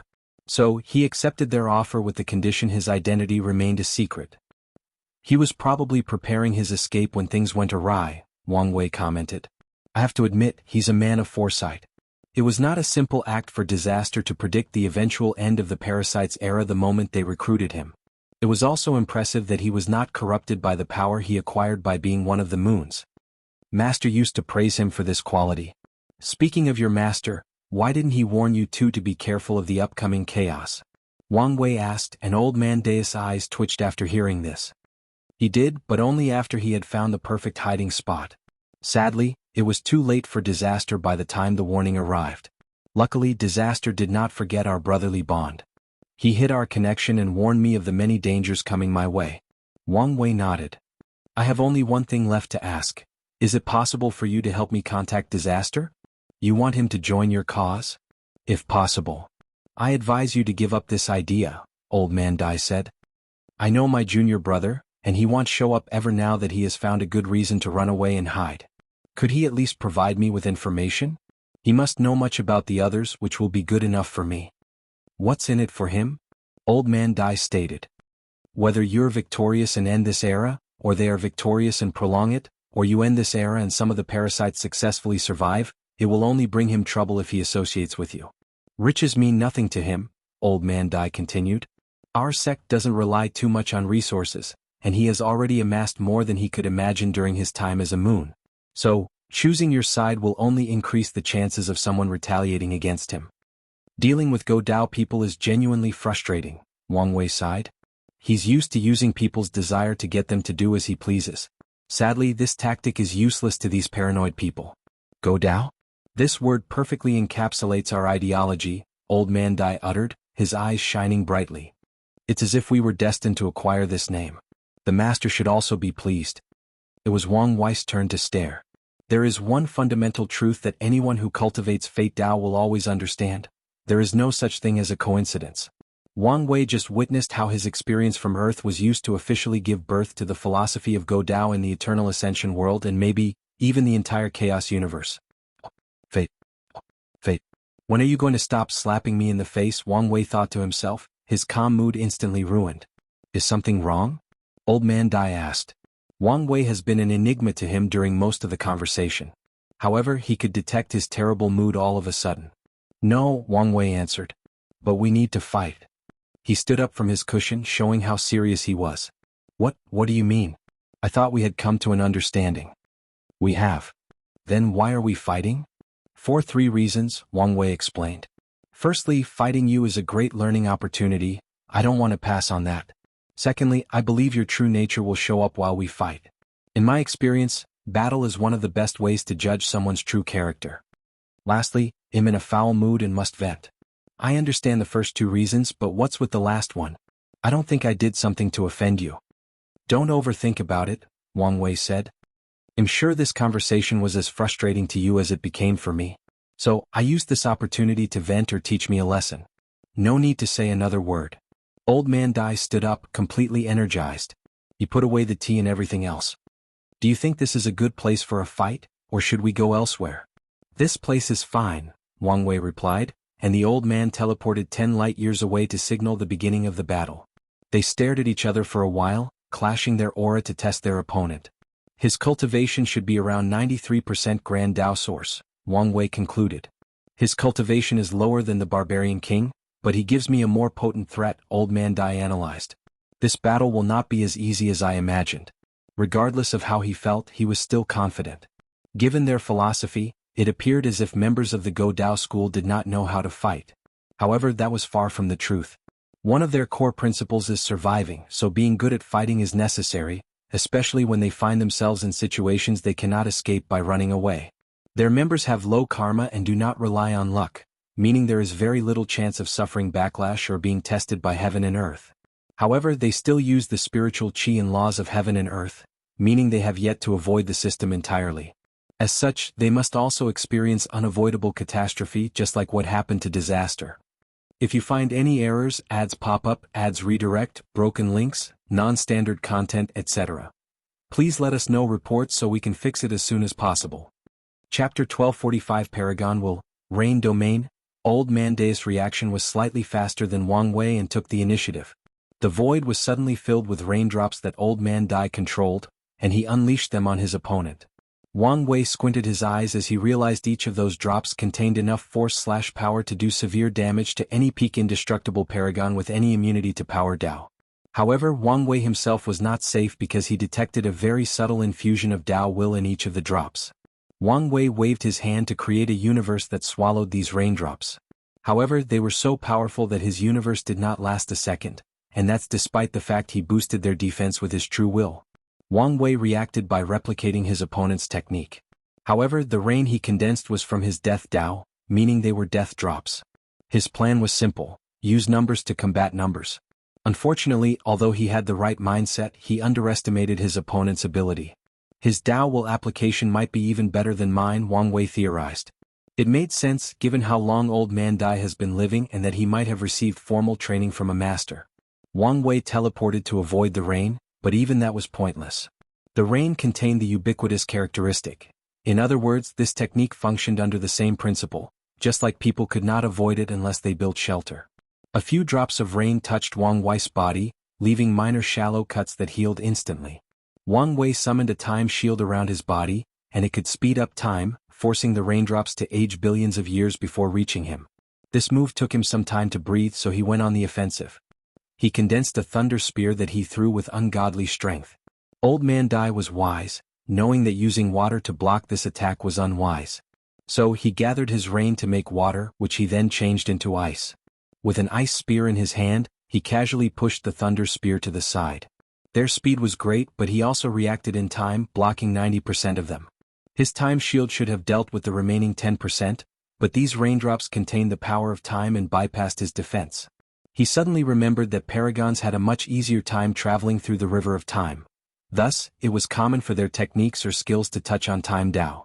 Wang Wei suddenly exchanged position with the spear, placing himself directly next to Old Man Dai. He did not hesitate and went for a punch full of the power of death. The old man exploded, but not into a pool of blood, but into countless raindrops, which rushed toward Wang Wei. Their speed was great, but he also reacted in time, blocking 90% of them. His time shield should have dealt with the remaining 10%, but these raindrops contained the power of time and bypassed his defense. He suddenly remembered that paragons had a much easier time traveling through the river of time. Thus, it was common for their techniques or skills to touch on time Dao. After bypassing his defense, the raindrops also broke through his true will. The enemy's Dao will was sharp, like a great swordsman capable of cutting through defenses. Tiny holes appeared on Wang Wei's body, but he reacted swiftly. He used a true will application that copied a magnet to remove Old Man Dai's Dao will from his body. He really is much better than me, Wang Wei thought. Such news was good and bad. The good news is he had someone to learn from. The bad news is he probably will suffer in this battle, which was against his goal of venting his frustration on this old man. I can't allow this, Wang Wei thought, so he decided to take a page from Monk's book. Since he lost skill-wise, he would make up with numbers or quantities. Wang Wei no longer hesitated and used the technique he created after his fight with Monk. Although it was a prototype, it would have to do for now. Fate will. A projection of the river of fate condensed above his head. Then Wang Wei gathered the willpower of the trillions upon trillions of mortals that fate had absolute control over from ancient to modern times, alive and dead, and condensed them into a will, which he fused with his true will. There are indeed a few kinks, Wang Wei thought as he controlled himself not to hear the murmur, complain, and memories of all the beings he took willpower from. Want to use quantity to beat quality? Old Man Dai asked with a smirk. Well, two can play that game. His body released a mighty, noble and beautiful will that can be described as infinite, as boundless. Paragon's will? Wang Wei asked incredulously. How is that possible? You failed to become a boundless paragon, so how did you acquire a paragon will? Fortunate encounter? Or someone gave it to you? Wang Wei suddenly paused as he figured something out. Your master, is he a boundless paragon? As expected, you immediately figured it out. Old Man Dai did not deny it. The essence of their Go Dao is survival, so walking the eternal path was a requirement. Their master succeeded until the end, but Old Man Dai and his junior brother failed at the boundless mark. Wang Wei sighed. Empyreans can train their true avatars to be in the same cultivation realm as them, so they don't have to worry about experiencing the long, tedious process of returning to their peak. Meanwhile, boundless paragons can cultivate Paragon True Avatar. However, they also have another ability. They can stack the Dao will of their true avatars, making their Dao will leagues more potent than the Empyrean realm. Due to incredible change, the Dao will was called Paragon will. It's another way to distinguish from false boundless like Old Man Dai, who still has a Dao will. So? Old Man Dai asked, not hiding his smirk. Do you still want to continue? He had never used his Paragon will out of fear the parasites would increase his level of threat. Why would then lead to them putting more emphasis on eliminating him? However, this battle was an excellent opportunity. Wang Wei's lips twitched. As soon as Old Man Dai used a Paragon will, he knew he could not win. It didn't matter if it was not his power and from an artifact. The sheer difference between those two power would mean Wang Wei had no chance, and that's not even taking into account his lack of skill compared to Old Man Dai. Why not? Wang Wei replied as he exhaled to calm down. As I said, this is a learning experience. Your new strengths only mean a great opportunity for growth. Wang Wei's fighting intent did not reduce in the slightest. On the contrary, it intensified. Without hesitation, he rushed toward his opponent to confront him. A raindrop rushed into his head, and his danger sense went haywire. He dodged, but the drop penetrated his shoulder. Wang Wei was injured, and it was a genuine injury. For the first time since becoming an Empyrean, his defense failed him. Wang Wei reacted decisively by isolating the Paragon will before blowing his shoulder off. However, the thing did not regenerate due to the residual power remaining. Luckily, such a minor injury was not enough to stop Wang Wei. He fought ruthlessly with Old Man Dai for 100 years before stopping. Wang Wei looked terrible. He had a massive hole in his abdomen showing his ribs, which were missing a few bones. His left arm only had the forearm, while his right hand was missing his skin and muscle. His legs had dozens of holes and the right side of his face was also gone. Meanwhile, Old Man Dai looked the same without even a scratch. This did not mean Wang Wei did not hit him even once. On the contrary, Wang Wei landed many decent hits during this long battle. Sadly, Old Man Dai's Paragon will was too overwhelming, meaning he could regenerate since Wang Wei's true will was basically useless. Had enough. Yes, Wang Wei nodded. Old Man Dai secretly sighed in relief. It was terrifying how much this man stole his technique in this short period. He reckoned that if they kept fighting, it would only take him 10,000 years to learn all his Dao will skills he spent billions of yuan epics honing and mastering. Are you sure? Old Man Dai asked, trying to pretend. It's fine, Wang Wei replied casually.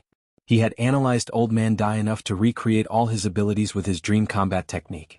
As you wish, Old Man Dai nodded, showing his high demeanor as an old and powerful cultivator. Wang Wei ignored the latter's petty behavior and asked, "Can you remove your Paragon will's influence?" "Oh, no problem." Wang Wei's body instantly regenerated to its normal state. He condensed a brand new white and purple robe, thus returning to his peak handsome state. "I must thank you," Wang Wei said. Although he lost the battle, paved the way for his future while saving him a lot of time. "That's no problem," Old Man Dai said proudly. "Well, I'm leaving," Wang Wei continued. "Even though your junior brother will reject me, I wish you would still tell him of my offer." "No problem. But as I said, don't hold your breath." Wang Wei nodded before teleporting away. "If you find any errors, ads pop up, ads redirect, broken links, non-standard content, etc., please let us know reports so we can fix it as soon as possible."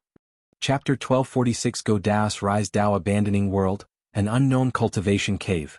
A young man dressed in white with luscious black hair, smooth skin, a well-defined jawline, pointy eyebrows, and burned flesh on the right side of his neck suddenly opened his eyes, showing his bright blue eyes. "Did something happen?" the handsome man muttered before using his finger to calculate. The results were vague, making him frown. Instead, he summoned a pair of extremely white bones and randomly tossed them before him. His blue eyes lit up as he observed the patterns the bones made as they landed. "My first disciple, and my fate nexus?" The young man swiftly checked his fate, and as expected, it was time for him to experience that event. "I can finally get rid of this burdened destiny," the young man, also known as Han Fa, thought excitedly. However, he quickly calmed himself down. "But what does this have to do with that idiot disciple? Why couldn't I divine anything?" These thoughts alerted him, making the Han Fa enter careful mode. He activated his catastrophe eyes, a physique he created and elevated to the peak of the world. What the hell did this bastard do? Han Fa thought. He just detected that if he were not careful, that stupid disciple would draw him into a whirlpool of events with disasters, catastrophes, trials and tribulations everywhere. "I knew that stupid disciple would be my downfall one day," Han Fa. Compared to the second, the first did not inherit enough of his cautious nature. "The worst part is I still need to know what happened to him," Han Fa complained. He needed to deal with that fate nexus so fate could stop paying attention to him, and he could continue his peaceful life. In other words, as long as that fate nexus still exists, he will never be able to sleep peacefully.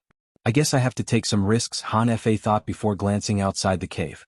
If anyone were here, they would be shocked, no, terrified at the level of security/protection in this hidden cave. First, the cave was inside a dimension built from carmelous crystal, making it an excellent place to isolate any form of karmic/causality detection. Secondly, there was a sea of immortal energy around this cave, which was so intense that it was enough to train more than a dozen immortal kings. However, Han Fa used the energy to interfere with all kinds of detection methods. The third layer of protection was the countless formations around. There were millions of them, and they involved myriad aspects: anti-divination, anti-calculation, anti-karma detection, anti-time retrograding techniques, information control, and many others. Finally, there is the secret transmission array that will teleport the hidden cave to different locations in case of an emergency, including to other chaos worlds, the River of Time, or the Source Chi space. However, this was not the end. The fourth layer was the chaos world called the Dao Abandoning World. This place had this name for a reason. Grand Dao abandoned this world, thus limiting the latter's influence/control over it. This world situation limited the use of many techniques, turning it into a perfect hiding place. This place's fifth and final layer of protection was the fact that Han Fa was a Fateless. In his life he took a few risks, and one of them was to kill a Fateless to get the status, just like Wang Wei. Han Fa held a communication talisman in his hand, his face very ugly.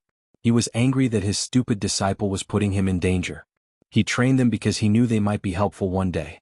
He's alone, and sometimes having a few powerful allies might be beneficial for his survival. Of course, his primary reason for acquiring disciples was because he deduced it was the best way to get rid of his fate nexus.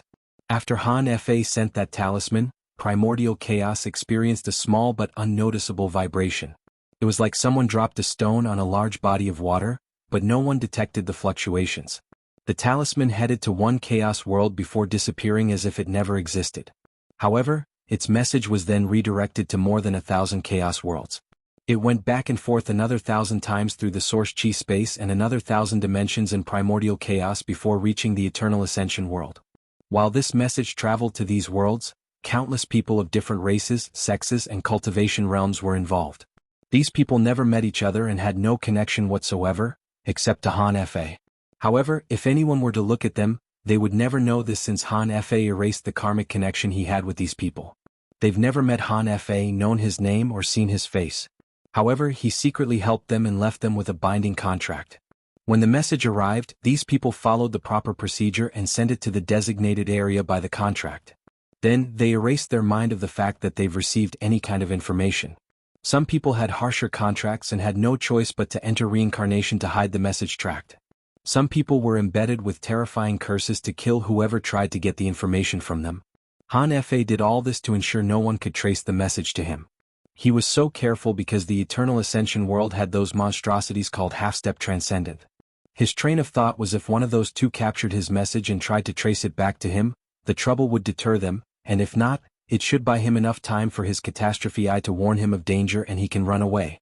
Han Fa's message did not reach Old Man Deus until after his fight with Wang Wei 100 years later. However, that's only relative to the Eternal Ascension world. This message took different times in different chaos worlds, making it hard to calculate how long had passed for Han Fa. However, in some places, more than 1 million passed before the message was transmitted to its following location.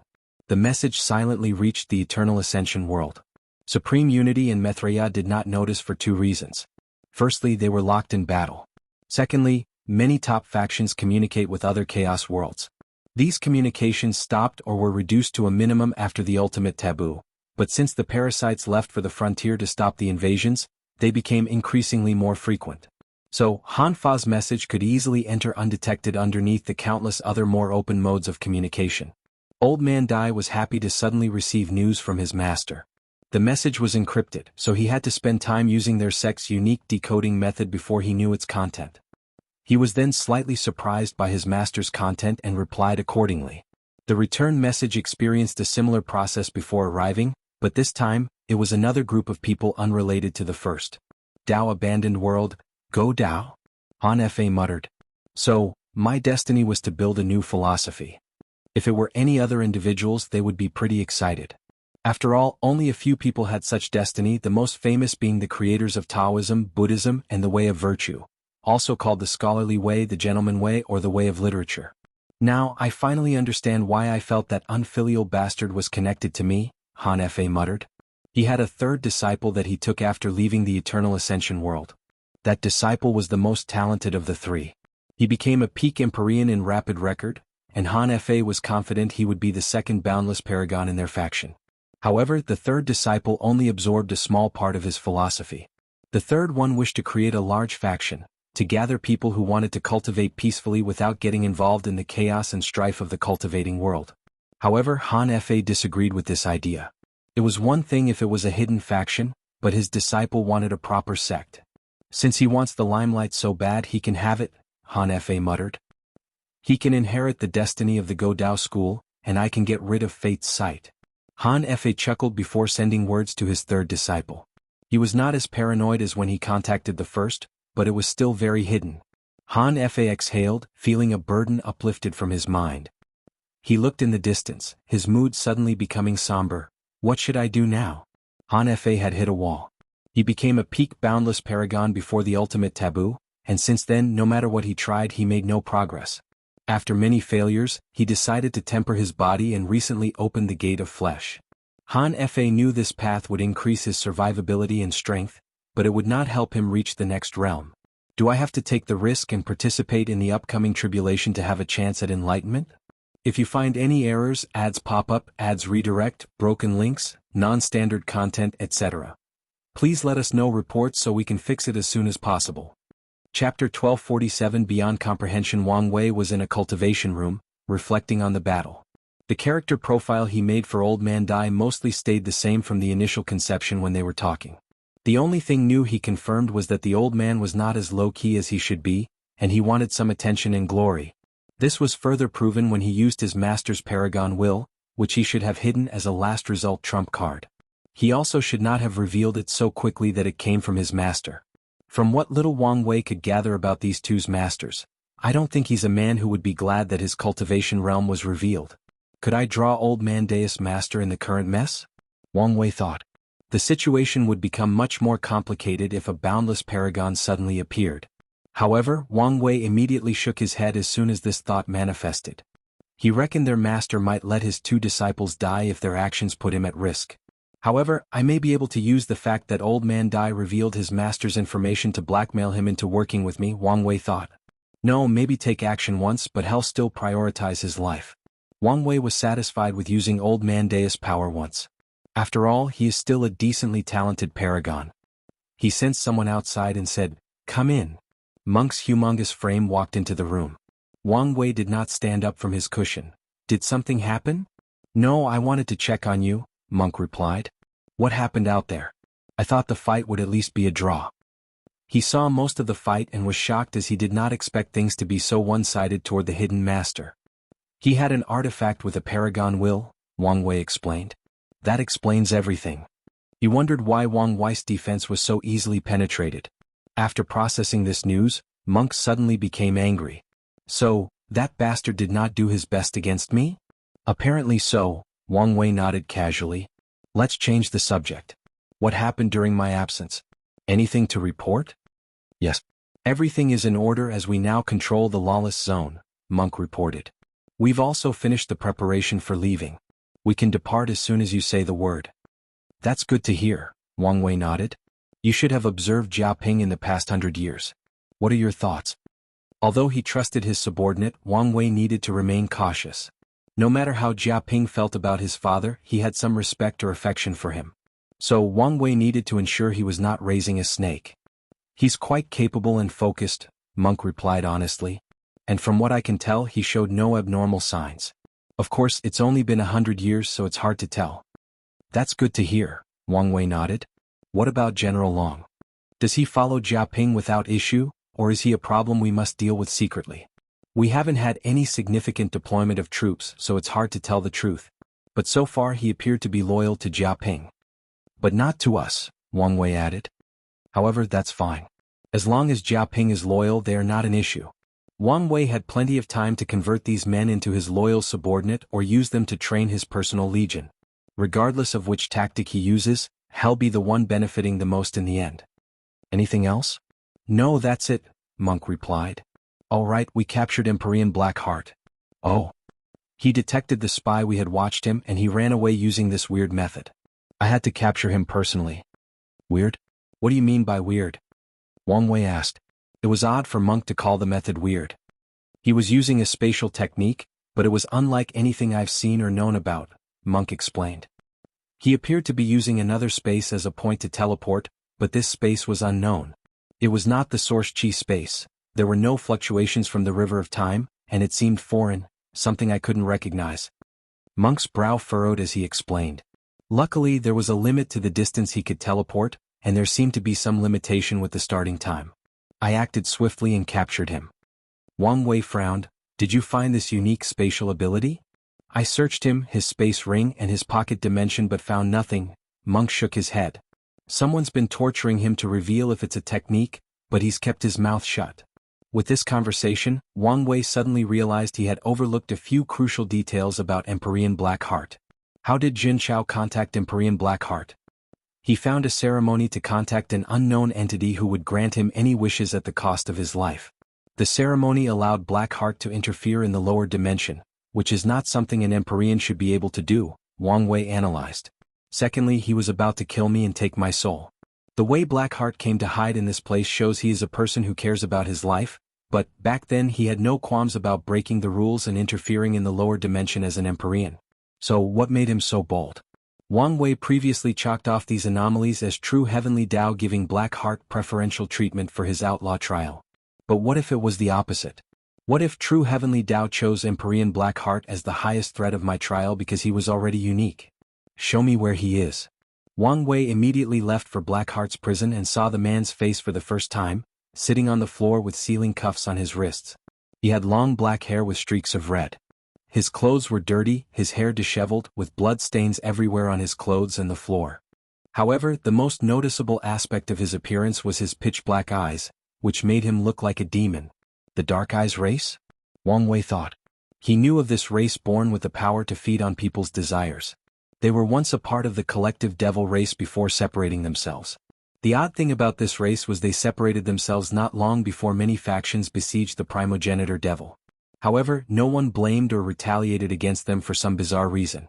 It was like all the other factions collectively chose to ignore their previous crimes.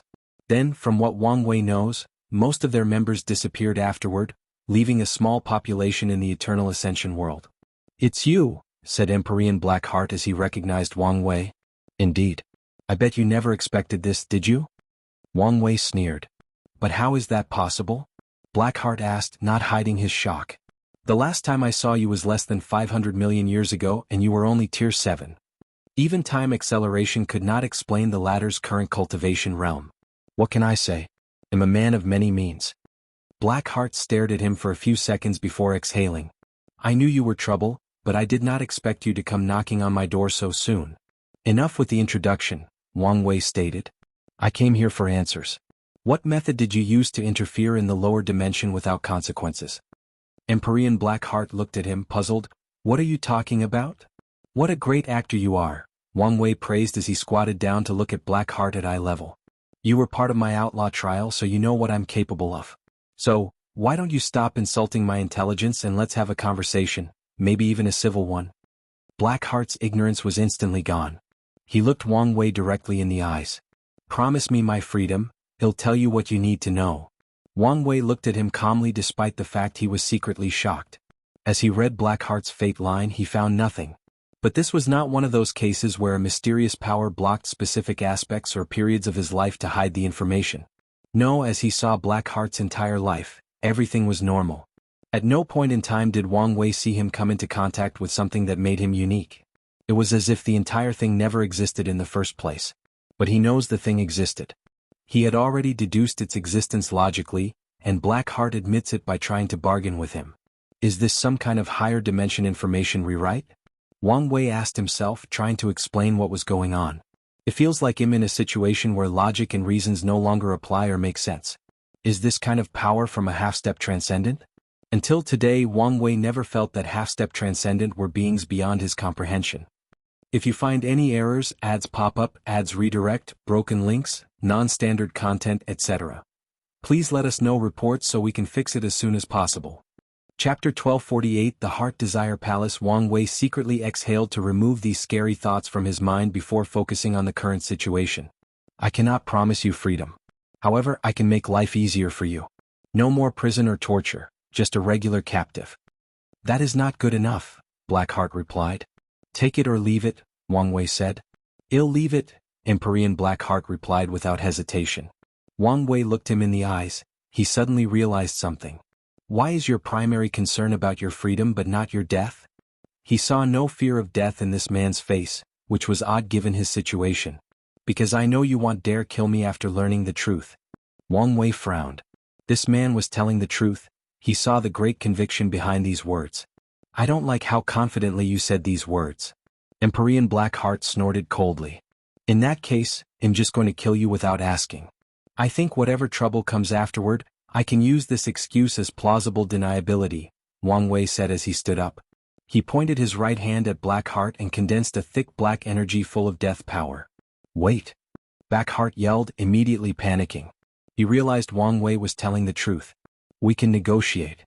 However, Wang Wei did not listen to him and prepared to fire the death energy. From the Heart Desire Palace, Blackheart yelled, making Wang Wei stop. Them? Monk suddenly commented. You've heard of it? Wang Wei asked. Once, Monk replied.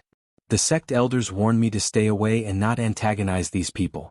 I tried asking more questions but no one would elaborate, stating I would know more when I become more powerful. Wang Wei nodded. His situation was the same as Monk's. In the book, his wife left for him and warned him not to mess or deal with two factions, one of which was the Heart Desire Palace, to be precise, the G family behind the palace. He remembered her waning because she said this should be the case even after becoming a peak boundless paragon. Keep talking, Wang Wei ordered. The Heart Desire Palace is a faction that has spread to many worlds in primordial chaos, Blackheart stated. Its members track down people with intense emotions and obsessions, and we acquire their souls through making deals with them. Xianxia was a customer, my first customer to be specific. Wang Wei pondered. Strong emotions and obsessions are one of the most potent forces of the universe, even capable of breaking the rules and creating miracles. The fact that the Heart Desire Palace, or the G family, was amassing its power was concerning. How were you able to contact him? Wang Wei asked. All members have a desire map to detect our primary customers, Blackheart responded. After detecting he met the requirements, I just sent him the summoning ceremony. There were no restrictions or interference from true heavenly Tao.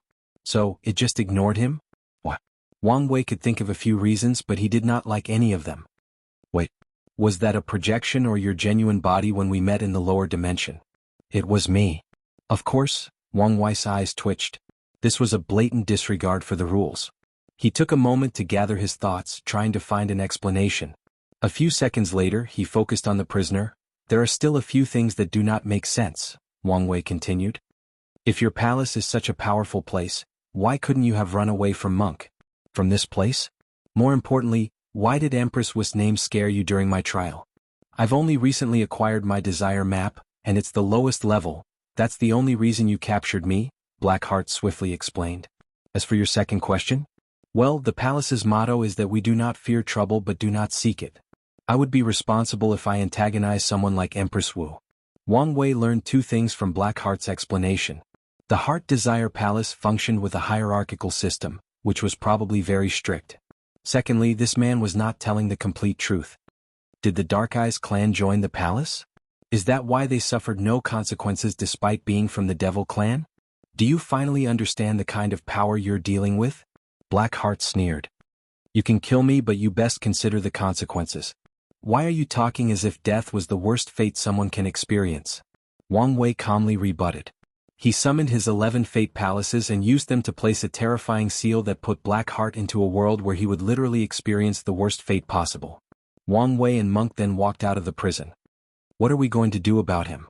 He seems to be an unstable variable? Monk asked. I want to kill him but I must make sure there are no issues afterward, Wang Wei explained. After returning to his abode, he used a talisman to contact his ancestor. Oh, you're calling me so soon? You must want something, Xianxia directly stated. Ancestor, couldn't I just want to chat and bathe in the glory of your presence? Wang Wei stated without a shame. I'm a busy woman, so get on with it, Xianxia declared, resisting the urge to roll her eyes. I met someone from the Heart Desire Palace.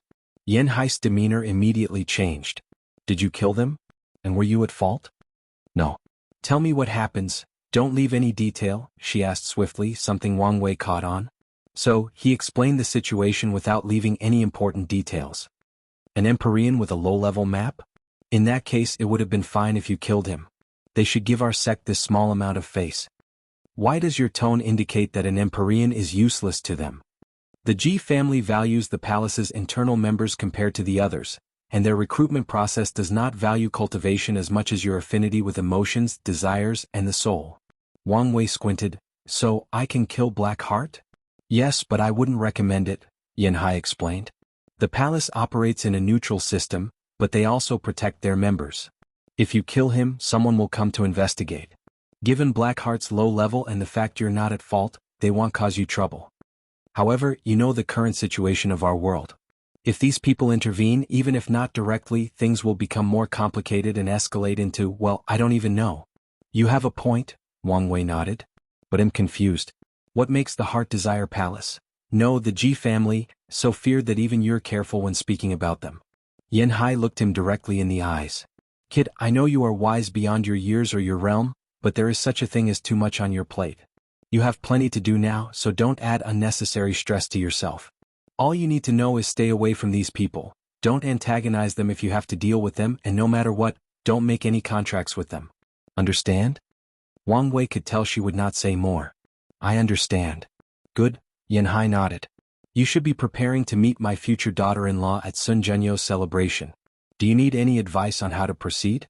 As if I would seek advice from someone who's been eternally celibate, Wang Wei thought to himself. Yanhai's eyes suddenly turned fierce. You just thought something offensive, didn't you? Boy, don't you know my sword can reach you instantly with a thought? Ancestor, don't sully my character, Wang Wei swiftly said. I was thinking of what appropriate advice to ask. Yanhai snorted coldly. You've ruined the moment. Anyway, you better not mess things with her. I have plans to lord over my seniority over her for eternity. They'll never forgive you if you ruin this for me. I promise I won't. You better not.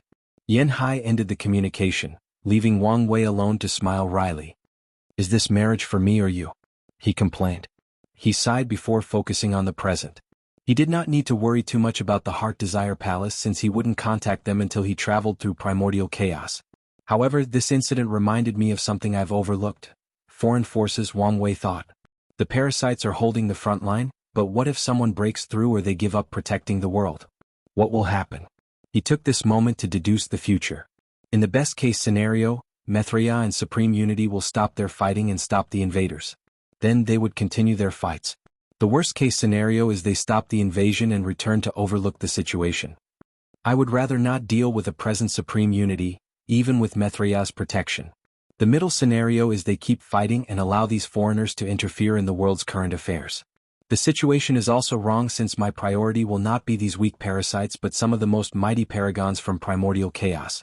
If you find any errors, ads pop up, ads redirect, broken links, non-standard content, etc. Please let us know reports so we can fix it as soon as possible.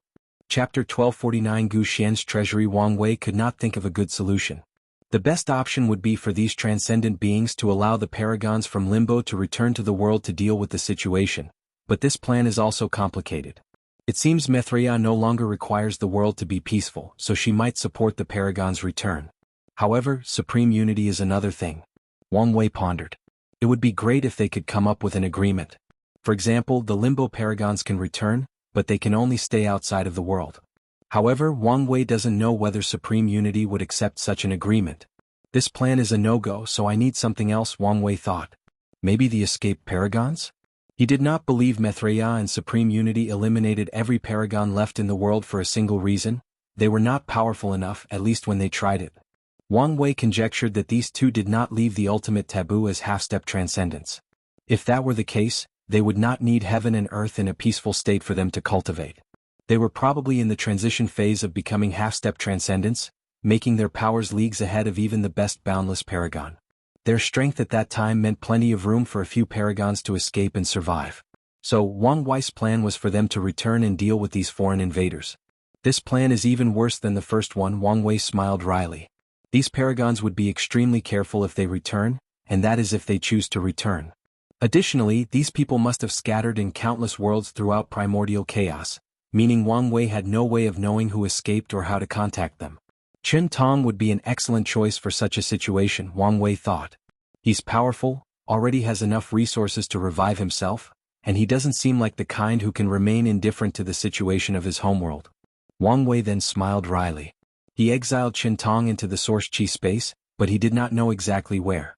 In other words, finding him would be worse than searching for a needle in a haystack. So, unless Chen Tong chooses to show himself, there is no need to consider him for any plan. The only solution left is for the ancestor and my future wife to sit on the frontier and intimidate everyone else, Wang Wei concluded. He sighed before muttering, hopefully I'm overthinking, and those two chose a temporary truce when dealing with these foreign invaders. He slowly stood up from his cushion and teleported away. He wished to use the treasure from Gu Xian's treasury to relieve his current stress. Wang Wei appeared on a desolate planet on top of a volcano spewing blue lava. He pointed into the void to open a secret dimension. However, Wang Wei did not go in as he knew this was a decoy, Instead, he gathered a unique aura before teleporting to 10 more locations and doing the same.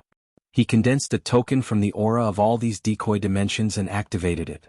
However, Wang Wei did not enter this one as well.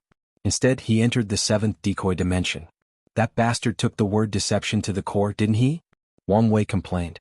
I hope this bastard has some useful stuff.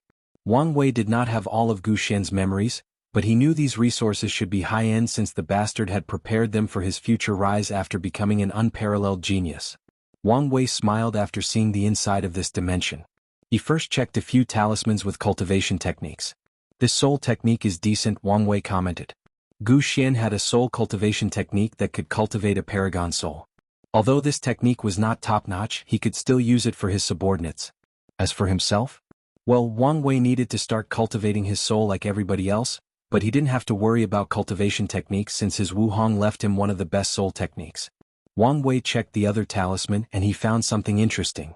Gu Xian was working on turning his heaven deception art into a longevity technique usable for tier 11 and 12. Although he failed, there should be enough data to succeed in his stead. He turned to the last interesting talisman, which contained a body refining technique called Thunder Body Refining Scripture. So, he also planned to walk the true power Dao realm? He was indeed ambitious. Wang Wei flipped through it and decided it might be helpful to his creation life forms to pass their tribulation. He put everything away before focusing on the other resources. The ones for tier 10 were the most abundant and contained the rarest types of resources. Sadly, they were useless to him. His gaze then focused on the Empyrean tier resources, and he immediately noticed two things appealing to him. Fiend God Heaven Pill and Gentian Fruits, Wang Wei commented with shining eyes. The pill would help him ascend in the adult Fiend God realm, while the Gentian Fruit assisted in the body-will fusion. With those two finds, Wang Wei was satisfied with this treasury, so he put them and everything else away before focusing on the small tier 12 piles. Firstly, there were 5 Dao Monarch puppets, which Gu Xian probably prepared to serve as his Dao protector after acquiring a talented body. After all, talent did not mean strength, and Gu Xian, who understood that clearly, prepared in case something went wrong. The second thing in this section was a small pile of purple stones, which he recognized as third-rank Dao sources. Wang Wei nodded as using these sources to cultivate in the Empyrean realm should significantly accelerate things, albeit it would be a waste given how rare or valuable they are. The third thing in this section was another small pile of white stones with a vision of dragons circling on their inside. Primal Luck Stone, Wang Wei uttered. Gu Xian prepared enough for him to turn his Qi luck 75% white. Wang Wei's luck was already white, so this thing was useless to him. However, he can put it in his changing fate hall or use it with the new subordinates he has just acquired in the Lawless zone. His gaze then focused on the last valuable thing in this section. This pile was the largest, and it contained crystals that resembled diamonds with a small sun at the center, like a diamond holding a small sun inside. Soul King Essence? And so much? Did he accidentally find a mine? Wang Wei muttered. The soul is crucial to paragons. They must cultivate its quality and quantity. Soul King Essence is the best material to raise the quantity of a Paragon soul. This pile was probably the most valuable thing in this secret treasury, so Wang Wei happily accepted them. The overall result was satisfactory, even though only a few things were helpful to him. However, Gu Xian seemed to plan to build a faction, so he also left many valuable things like immortal Qi pools, countless Dao source seeds, and a few heaven wills. Wang Wei returned to the Azure Sky Pavilion, and he immediately ordered everyone to prepare for the evacuation. Everyone was prepared, so more than 90% of the Lawless zone's population left after a month, leaving the rest to keep things operating regularly. Wang Wei plans to use the Lawless zone as another base and a place to recruit people. As long as no one knows something has conquered the Lawless zone, many people should see it as a place of safety and run there, not knowing they are heading into the mouth of a beast. The team did not return through the entrance as that would alert too many people. Instead, they entered the Source Qi space before teleporting to the Dao burial ground. Before leaving, Wang Wei talked with Old Man Dai about his junior brother's response, and unfortunately, the latter rejected his proposal. Wang Wei was not too disappointed since he expected this, and Old Man Dai warned him. After returning to his base, Wang Wei first learned Wang Qi was out, so he summoned him. While waiting, he introduced the new team to his Shadow Fate Guard, especially Red Mask Fate. I need you to do two things. The first one is a priority, but you can take your time with the second, Wang Wei said to Red Mask. Firstly, introduce the members from the Dark Cloud Pavilion. Their leader, Dark Cloud, has a unique talent, and you must put it to good use, Wang Wei explained. The second thing is to find any news about this girl called Xianxia, her master, and their connection to the blood dragon. I'll get it done, Red Mask responded. Good. Do you have anything to report? Nothing important, but here is a summary of what you need to know. Wang Wei received the information from the talisman, and as she said, nothing significant occurred in just 100 years. However, the fact that there were no problems was good news. Wang Qi is back. A few seconds later, Wang Qi rushed into the room. Patriarch, were you trying to eliminate me secretly? Wang Qi paused after noticing all the people inside, and his expression became severe after noticing their aura, cultivation, and strength. He coughed to himself to hide his embarrassment. What happened? Wang Wei asked. If you find any errors, ads pop up, ads redirect, broken links, non-standard content, etc. Please let us know reports so we can fix it as soon as possible. Chapter 1250. Another great variable, unedited chapter. Wang Qi did not immediately answer but looked at the people next to Wang Wei. Don't worry about them since they are my people now, Wang Wei reassured. Then he motioned to everyone else. This is Wang Qi. Don't look at his cultivation. He is the steward of my operations and thus holds my complete trust. Show him some respect when dealing with him. Monk was the first to salute Wang Qi and the others followed. Wang Qi returned the salute while secretly honored that these big men would lower their heads to show him respect. However, he also understood this was not due to him but because of the patriarch. He also resolved himself to increase his cultivation as soon as possible to earn that respect. Tell me what made you so excited? Wang Wei continued. The brilliant Smile Emperor was captured, Wang Qi swiftly replied. By who? The 5 Feather Phoenix people, Wang Qi explained. Is it because of his ascension? Yes. The fact that he brought an entire world caught the attention of many, so he was captured along with the Skyfall world. This might be major trouble, Wang Wei grunted. It is. Wang Qi asked, and he was not the only one puzzled. I was careful so no one found out I was looking for him. Plus, the brilliant Smile Emperor is only a talented emperor, he shouldn't be that important? You're not seeing the bigger picture, Wang Wei stated. For many years no one thought about ascending an entire world, and even if they did, it was not such a popular idea. Now, what do you think will happen if the parasites began to plan to ascend worlds from the lower dimension forcefully? There are rules, aren't there? Wang Qi asked. They can't just send a projection to force a world ascension. They can still send people down there to do their bidding within the limit of the rules, Monk added. They have enough time to plan this out for generations if not eras. But, the brilliant Smile Emperor's success cannot be easily replicated. Someone would need to convince over 70% of the world's top faction to aid him in the ascension, Wang Qi rebutted. Or force them to obey, Dulgun added. It's easy for an emperor to gain enough power to dominate a world in the lower dimension. Also, convincing an entire world is not as hard as you imagine, added the second prince, Jia Ping. With the promise of immortality, many worlds without top factions connecting to the upper world will gladly accept such an offer.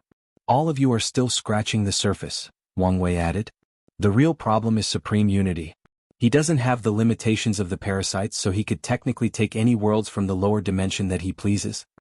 But why would he need to do that? Monk asked.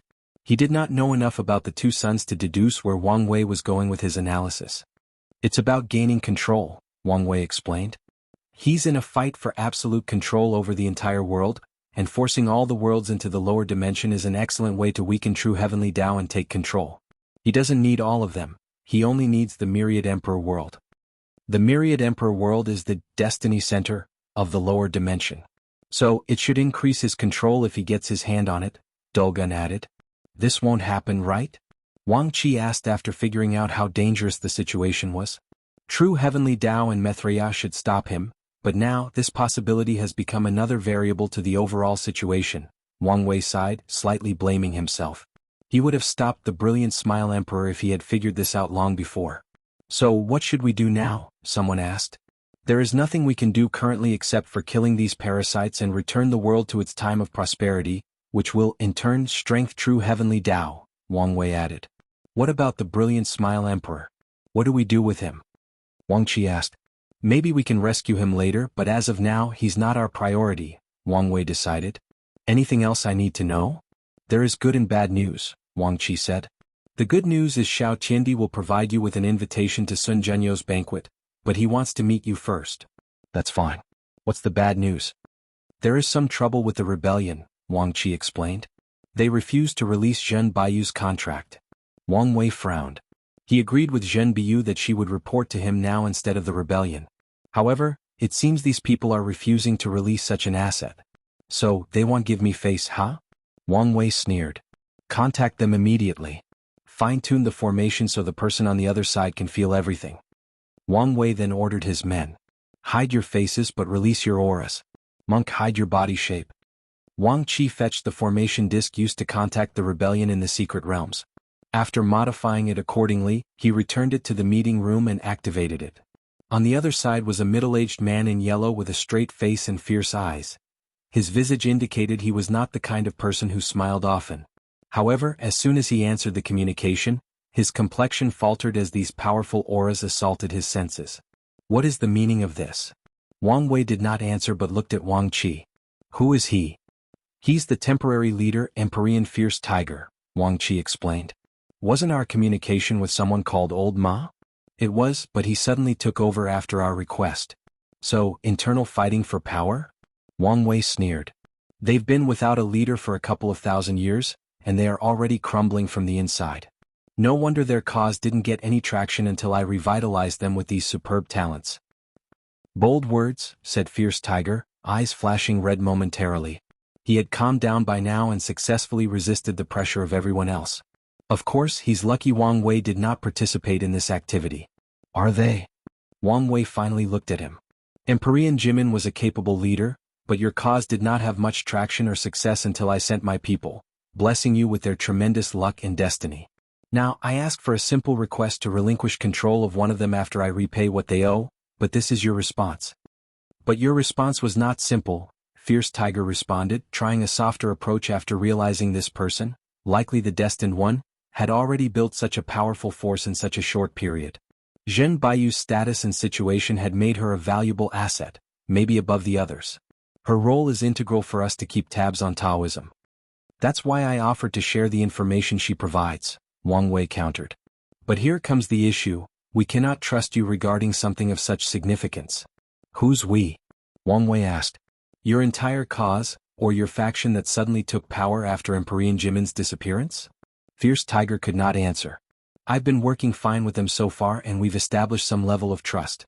If you had an issue with complete separation from Zhen Baiyu's contract, you could have talked to me to reach a compromise. Instead, you outright rejected my request. Such a way of behaving tells me a lot about how your moronic faction operates. No need to be rude. We've shown you enough respect. That's because I have a decent power, faction, and destiny on my side. I can tell you how you were about to treat me had I not given you a warning.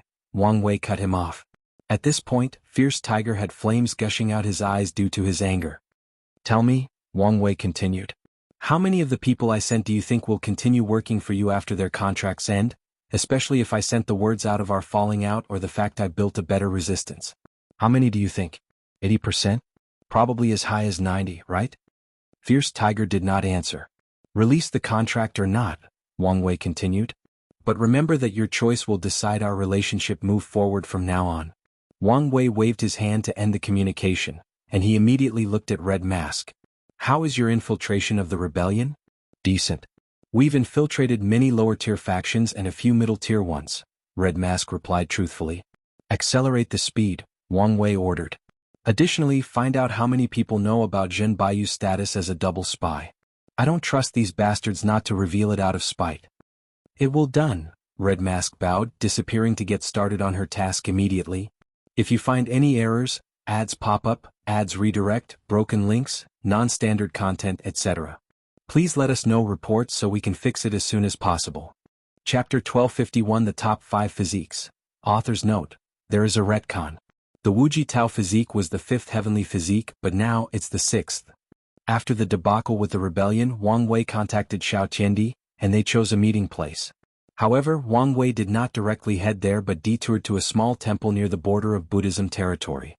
He ensured no one was around, and he isolated the space before talking to a statue of Maitreya. Forgive the intrusion, but I came to warn you of something. I don't know if you are already aware, but I think I should mention it just in case, Wang Wei stated before telling her about the brilliant Smile Emperor and his worry. He waited for a response but nothing occurred. Wang Wei sighed and was about to live in disappointment when the statue released a golden light for a few seconds before returning to normal. Wang Wei sighed in relief and bowed again before teleporting away. His next destination was a small domain called the Red Plateau Land, situated between the Undead Emperor and 5 Feather Phoenix's territory. This place was an indication of these people's relationship, as members of both their factions often clashed on this border. Many outlaws, including the rebellion, have bases on the Red Plateau Land, as it was an excellent hiding place and a great way to gather information. Of course, these 2 parasites have cleaned up this place a few times. As such, it was a skill to be able to keep a base in this place, as you needed to evade the sudden cleanups. The resentment in this place is intense, Wang Wei noted as he observed this place. Now that I think about it, the overall resentment of the entire Eternal Ascension world should have been much higher. The parasites and the 2 suns killed many people to keep their reign. Additionally, they created a second potent source of resentment by exploiting most of the world's resources, turning the lives of mortals and cultivators into a living hell. Wang Wei raised his head to look at the entire world's destiny. It's indeed odd. The resentment should be noticeable and affect the overall destiny of the whole world, but there is nothing. Did Supreme Unity and Mithraea deal with it? Such an explanation does not make sense. Supreme Unity wants the world to be weak, while Mithraea does not, meaning such an issue should have been one where they balance each other, thus ensuring nothing was done which would in fact benefit Supreme Unity. Alright, let's add it to the list of things to investigate, Wang Wei thought as he headed to his destination. He soon found himself above a small lake with a pagoda at the center, surrounded by flowers and a rainbow arc above. Since when were you so cultured? Wang Wei commented. You don't know me well enough to make that statement, Xianxia replied. He wore a luxurious black and purple robe, a gold ornament to hold his bun, and a jade hanging on his waist. His appearance was leagues compared to when Wang Wei last saw him, but more importantly was his eyes, demeanor, and aura. His depressing aura was gone, replaced by a bright, lively young master who loved art and poetry. His eyes were full of life, full of passion, determination, and a sense of duty, a sense of purpose. Xianxia was a new man in every way possible. Su sure warned me about you, but seeing it in person is somewhat disheartening, Xianxia commented while smiling wryly. Wang Wei was one of the main catalysts for his change, so he wanted to shock the latter when they next met. He was even prepared to restart the rivalry of the 2 physiques as a way to motivate him, but Wang Wei was already in the middle stages of the Empyrean realm. I had a feeling that woman was telling my business everywhere. Good to know my instinct was correct, Wang Wei commented as he sat down opposite Xianxia. Look at you. You're a completely different person, he commented. Xianxia's current cultivation was 50%, which shows how much he has improved since their last meeting. However, this was not the most promising thing about him, nor was it that he succeeded in achieving a 5-root 9-extremity foundation before proving the Tao. His most impressive achievements were the fact he was a Tao Lord and that he awakened his physique for a second time. Heavenly physiques in the upper and lower dimensions differed in their purpose and the fact that some have an awakening process. Lower dimension physiques are created to cultivate powerful emperors with good Taos, while the top 5 upper dimensions focused on cultivating paragons, while the lower 5 focused on cultivating empyreans. The first physique, the innate Grand Tao Source physique, was one of the few with an awakening process. The first awakening can be achieved after its owner proves the Tao, resulting in an ability called the Grand Tao Map. The map contains a detailed explanation of all 3,800 primary Taos. If the owner of the physique can achieve the third awakening, the map will provide a detailed explanation all the way to 100% of all 3,800 Grand Taos. Technically speaking, the first physique has a lower understanding than the second, but the map makes up for the gap. It could even be argued that they are better because the map was like having an explanation/outline of all Taos created by Grand Tao. On top of that, the physique owner can allow other people to use the map, which is why many factions always do everything possible to acquire people with that physique. Sadly, everything is balanced. Awakening the physique is extremely difficult, especially if you wish to do it above your realm as Xianxia did. Many people died in the process of awakening these physiques. Thanks to you, Xianxia replied while secretly observing Wang Wei. He had finally confirmed something. This bastard was an anomaly born with a soul quantity already reaching the Paragon level. Xianxia was secretly jealous. The 5th heavenly physique was called the Tao Mind physique, and there was no awakening, and its owner was born with a terrifying Tao heart and willpower. After a bit of cultivation, they can pass what is arguably the hardest aspect of becoming a paragon, the time-washing tribulation. The 4th physique, Grand Fortune physique, grants its owner white luck. In other words, the owner is born with a paragon level of luck. The third one is the Prime Essence Physique, and this one is dedicated to inextinguishable paragons. The owner can achieve immortality after absorbing the heaven will instead of being limited to 1 yuan epoch of lifespan like other true power Dao realm. They only need to survive 3,800 tribulations to achieve limit indestructibility, and their will is already fused with their body, thus skipping this step to open the gate of flesh. Of course they still need to temper their willpower. Then there is the second physique, the innate paragon soul. It grants its owner a paragon quality soul and makes it easier to cultivate its quantity. Cultivating a paragon soul can be the most time-consuming aspect of entering the paragon realm, the most resources required, and arguably the second or third most difficult aspect of the process.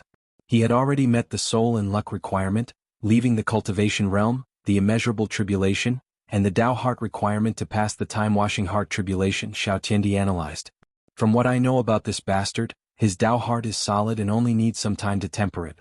In other words, he only needs to reach 90% of his understanding and pass the tribulation, and hell be a paragon. Meanwhile Xiaoqiandi did not like the fact he was left behind or the fact Wang Wei was now technically in the same generation as his master due to his cultivation realm. On top of everything else, he wanted to beat this guy up at least once. Yes, Wang Wei helped wake him up from his slumber state, but he did not appreciate the way he went about it. As such, he wanted to show him off before putting everything behind him. But what can I do to accelerate my cultivation? His master was already providing him with the best resources. The other solution was merit, but that's not available in large quantities. He had access to the best time acceleration resource, so unless he found a unique treasure like Emperor Kong, he could do nothing. Chaos Dao, huh? Wang Wei asked. It makes sense. The innate Dao source was perfect for cultivating Chaos Dao. It was probably created for that purpose. Additionally, the physique even allowed its owner to only pass the outlaw trial, and not the supreme trial to cultivate Chaos Dao. So, why did you want to see me? Wang Wei asked. Xiaoqiandi did not answer but took out a small mirror and glanced at it. I knew it, he uttered before looking at Wang Wei with a fierce gaze. What's your intention with my master? If you find any errors, ads pop up, ads redirect, broken links, non-standard content, etc. Please let us know reports so we can fix it as soon as possible. Chapter 1252 Invitation. Wow. What's with the sudden aggression and hostility? Wang Wei asked. When we first thought, I felt you had some kind of connection with my master. At first, I thought I was thinking too much, but now I just checked and your destiny resonated with hers, Xiaoqiandi stated with red eyes. She told me about her fate nexus and her fated love. Are you the bastard fate chose for her? So what if I were? Wang Wei asked calmly. You're not worthy. Oh, do tell me how I'm not worthy of her. Xiaoqiandi opened his mouth to say something but almost choked on the words as he forcefully stopped himself. Wang Wei was handsome, his strength was very high considering his age, his talent reached the top of the world, and his background was amongst the best in the world. By all categories he was perfect for Sun Junyao. All these facts made Xiaoqiandi speechless. Luckily for him, Wang Wei was hiding his perfect aura. Otherwise it would be evident that these two were perfect for each other. You're married, Xiaoqiandi suddenly said as if he had found a lifeline at the last possible second. So? Wang Wei replied. It's normal for a man to have 3 wives and 33 concubines. When it comes to a man of my ability and status, it won't be a problem to have a harem of 3,000 beauties. Bastard, do you think my master is any ordinary woman? I don't know your master, but if all she has going for her is her status as the most beautiful woman in the world, then that is not enough for her to be the only woman in my life. Xiaoqiandi immediately released a terrifying killing intent. Do you want to fight? I'm willing to risk it all. Don't embarrass yourself, Wang Wei waved his hand. Anyway, why do you care so much? He asked, giving him an odd look. Don't look at me like this, Xiaoqiandi grunted. I just want to make sure whoever she ends up with can give her the entire world. That's the minimum she requires. Is that so? Wang Wei uttered. I thought you had confused the maternal feelings you had for your master with love because, throughout your life, she was the only good and constant thing you've ever known. Or maybe, after getting your life together, you became bold and wanted to try your hands at a forbidden fruit. Boom. A terrifying palm with the power of destruction hit Wang Wei. However, a small shield appeared and easily blocked it. He blocked it so thoroughly that nothing in the pavilion was even scratched.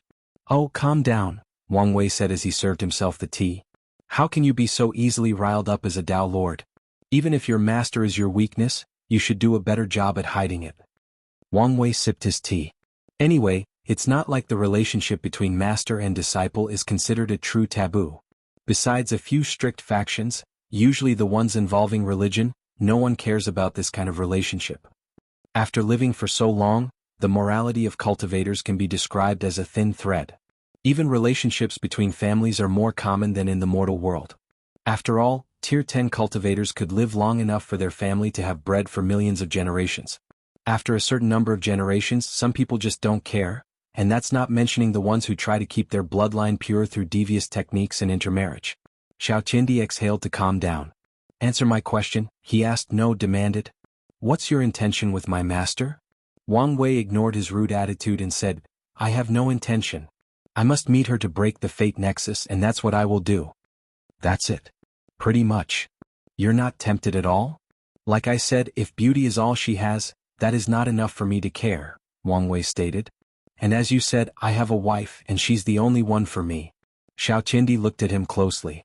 My intuition tells me you're telling the truth, but my mind cannot believe your words. That's because you're biased, Wang Wei replied. You've put her on a pedestal, so you cannot fathom any men rejecting the opportunity to get with her. However, the world is vast, so although I'm in the minority, I'm sure there are many others. That's because you haven't seen her yet, Xiaotiandi rebutted. He knew his master was the kind of beauty that transcends gender, race, or species. You don't know me, Wang Wei said. I despise fate, so I would never willingly let it decide things for me, except for my wife.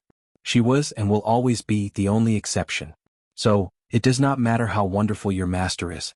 Just because she was chosen for me made it impossible for us ever to be together. That's an odd way of life, Xiaotiandi commented. If he accepted it once, why not do it a second time? However, he could understand this kind of determination and spirit of defiance. I believe you, Xiaotiandi stated before summoning a golden invitation and handing it to Wang Wei. The celebration will take place in the ubiquitous hot spring domain. That's where everyone will gather before our palace descents, and the guests can enter. Wang Wei recollected his knowledge of the area. It's a strange place where hot springs will manifest suddenly, many in different dimensions. The hot springs are relaxing, but more importantly, many have special effects, including helping cultivate the soul and body and granting special abilities/talents. I'll be there in time, Wang Wei nodded as he put the invitation away. By the way, how is your time in the rebellion? It's all right. It gave me a sense of purpose and I couldn't ask for anything more. Your presence didn't affect your master? Not that I can tell, Xiaotiandi replied. Anyway, it was her who encouraged me to do it, stating she would deal with the trouble that came with it. That's good to hear, Wang Wei nodded. What do you think of them? Them? Xiaotiandi took a moment to organize his thoughts. Their leader, Empyrean Jimin, is a talented individual. However, he made a grave error when organizing the rebellion. He did not centralize power and recruited too many people, creating a situation where so many factions vie for power. Xiaotiandi squinted. I reckon it was not a mistake, but he did it purposefully. Oh. After analyzing everything he's done so far, I deduce that his ultimate goal is not the rebellion or the end of this era, but to use the rebellion's name to build his own faction, Xiaotiandi stated. He's that ambitious? More than you think. If my analysis is correct, his disappearance is because he's trying to enter the Paragon realm. If he succeeds, it will be easier for him to control all the resistance, especially since he already has the majority of control, Wang Wei commented. That should have been his long-term goal from the start, Xiaotiandi agreed. Wang Wei tapped on the tea table as he pondered. His mind was on the verge of catching something. In the current situation, where would I hide to break through? He asked himself, and the answer was simple. There were three possible situations. The first is the source chi space, but the volatile nature of that setting means it could affect the immeasurable tribulation, thus raising the difficulty exponentially. The second option was the forbidden place of the eternal ascension world, but after the two suns took over, these places ceased to exist or disappeared from the face of the earth. That left the last and best solution, the lawless zone. Its power will not affect the breakthrough since the tribulation originated from true heavenly Tao. Additionally, if someone else tries to interfere, their strength would be limited to the Empyrean realm, making it an ideal place in case the parasites tried to interfere. So, Empyrean Jimin is hiding in the lawless zone? But why haven't I found him? Come to think of it, I also haven't found the crazy thief gang lord. Could they be related? Could they be the same person? Wang Wei's body suddenly paused as this thought flashed in his mind. At first, he thought he was reaching, but something told him to take a moment and pursue this line of thought for a moment. When I first met him, I thought his name was associated with nimbleness, which could indicate his Dao was related to assassination, Wang Wei analyzed. And the information I've gathered so far proves that to be the case. No one knew exactly what the leader's Dao was, but everyone knew he was a master assassin who rarely failed. However, it could also apply to a Dao related to thievery. It's also suspicious how they both retreated around the same time, especially when my information indicated that the gang lord's cultivation was near the peak of Tier 11. Wang Wei realized his deduction was a stretch, but his guts told him he was onto something. Empyrean Jimin was either the same person as the crazy thief gang lord, or they were connected somehow. Regardless, he was prepared to investigate. If you find any errors, ads pop up, ads redirect, broken links, non-standard content, etc., please let us know reports so we can fix it as soon as possible. Chapter 1253 Real Life Iron. Wang Wei stopped thinking and sipped his tea. Done? Xiao Tiandi asked. Sorry about that. I understand, Xiao Tiandi nodded. He knew it was best to let his thoughts flow naturally when he got these sudden inspirations. So, what have you been up to? You know, preparing for the future, Wang Wei replied vaguely. Is the Dao opening sect prepared to give you full support to fulfill your destiny? Why do you want to know? Wang Wei asked him. So, I was right. You're trying to keep them out of it, Xiao Tiandi said with a smirk. You know, I preferred you when you were silent and depressed. That's a low blow. I can go lower if you continue to test me, Wang Wei said, looking him calmly in the eyes. Xiao Tiandi sighed before standing up. Well, this was fun. Let's do it again another time. His body turned into a field of flowers as he flew into the sky, and his voice echoed, I once walked a lonely path, but now, it is illuminated by a flower that symbolizes beauty and wrath, a flower that I will go to any length to protect its laugh, including living my life in bloodbath. And, I spent so much time trying to write this poem. I should have just used AI. Wang Wei's lips twitched. What is this? Could it be that Sun Junyao is so beautiful that it made this bastard turn into a poet? He shook his head before flying away. He did not leave but looked around this place, thinking of sending his guard to this place to gather information. Wang Wei flew to the place in this territory with the most condensed destiny and also where most of the chaos occurs. Snow Sky City is where most events would happen, so it was the best place to create a branch. He might even extend the missions of his changing fate hall to this location. This city was enormous, as are most things in the upper dimension. However, this was not the most unique part of this place. As soon as Wang Wei arrived, he caught people's attention for one reason. He wore ordinary clothes while almost everyone else had a fur coat on. Snow Sky City was built long ago on top of Celestial Ice Crystal Mine, causing the temperature to be extremely low. Celestial Ice Crystal is a top tier 11 material, and if enough is concentrated on an area, even an Empiria, a conceptual being, can freeze to death. In Snow Sky City, not wearing a specially made coat meant your clothes were top-tier artifacts that could resist the temperature, or you were powerful enough to ignore the cold. Wang Wei blended with a small group and changed his clothes to resemble everyone else. As he walked around the city and observed, he recalled what he knew about it. Snow Sky City used to be the property of the Skill Dao Association. They used the celestial ice crystal to make weapons, talismans, pills, etc. However, this place became the property of Undead Phoenix and Five Feathers, but the dispute might have originated from how to share the resources. Or the dispute might have been over something else, but it resulted in their fight spilling over the mine distribution of celestial ice crystal. So many resources, but most of them are wasted, Wang Wei sighed. The parasites killed most of the professional Dao Paragons, meaning that they could not refine resources on that level.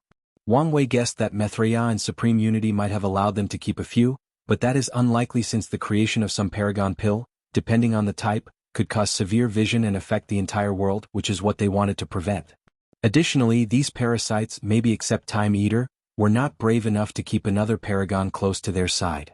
As such, the best they could do was keep a rare insurgent Dao Monarch that could refine Paragon grade, or close to that, artifacts, pills, talismans, etc. As Wang Wei was walking around the city, he heard something that caught his interest. "Are you serious?" said a female Dao ruler. "Yes. I just heard the news. The Purple Lotus Actial Hall released the news that the next auction will contain real life iron," said her companion, an immortal sovereign. "Shoot, don't say so loud," warned the woman. "But they are so bold to announce selling such a thing? It's probably because it's only second tier," but there is a rumor going around that they have third-tier real-life iron, but it will only be sold in a secret auction. Rumors are rumors after all. So, you don't think it's true? So what if it is? The woman asked. Do you think this is the kind of stuff we can interfere with? I know. I'm mentioning it to convince you to attend the auction. There might be some good stuff there. I smell trouble, so we should stay far away, the woman replied. You play it too safe, her partner countered. That's fine and all, but if that is how we were going to operate, what was the point of coming to such a dangerous place? There is a fine line between benefiting from danger and being swallowed by it. I feel this is one of the cases where we might get swallowed, so listen to me and stay away from that auction. All right, I'll listen to you, the man sighed. Real-life iron? Wang Wei thought with squinted eyes. This is another rare resource with many uses, the most important being the nemesis of longevity resources.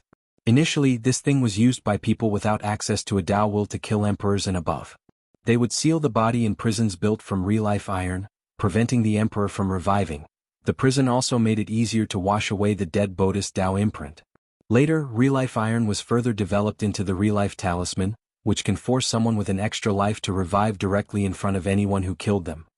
In other words, people would use the talisman to force people with extra lives to revive before them to kill them again, ensuring they are truly dead. The parasites outlawed real-life iron. Although they only reinforce the rules when the third-tier ones are discovered, their subordinate does reinforce the rest of this rule, Wang Wei thought. So, why are those people so blatantly selling it? He was intrigued, so he participated in this banquet. He had to wait 6 months but decided to take a small vacation. Wang Wei bought a VIP lounge for the auction, but he also complained the price was too much. The receptionist explained that the price was due to the nature of what was being sold. However, he still felt it was needlessly pricey. On the day of the auction, he waited and observed. The announcer/hostess was a beautiful woman with a goth vibe. She wore dark purple lipstick, long black nails, and a revealing winter fox coat. Why would a coat be revealing? No one knows, but that's how she was dressed, and the audience seemed to love it. The first item was surprisingly grade 7, meaning it was for people of void-shattering realm. Then it slowly increased until grade 10 when Wang Wei finally bought something. He fetched 3 of the 5 heaven wills they were selling. He did not fight for the remaining 2 because the people who wanted it seemed desperate, so despite the fact he could outbid them, he let it go, considering granting these 2 some blessing.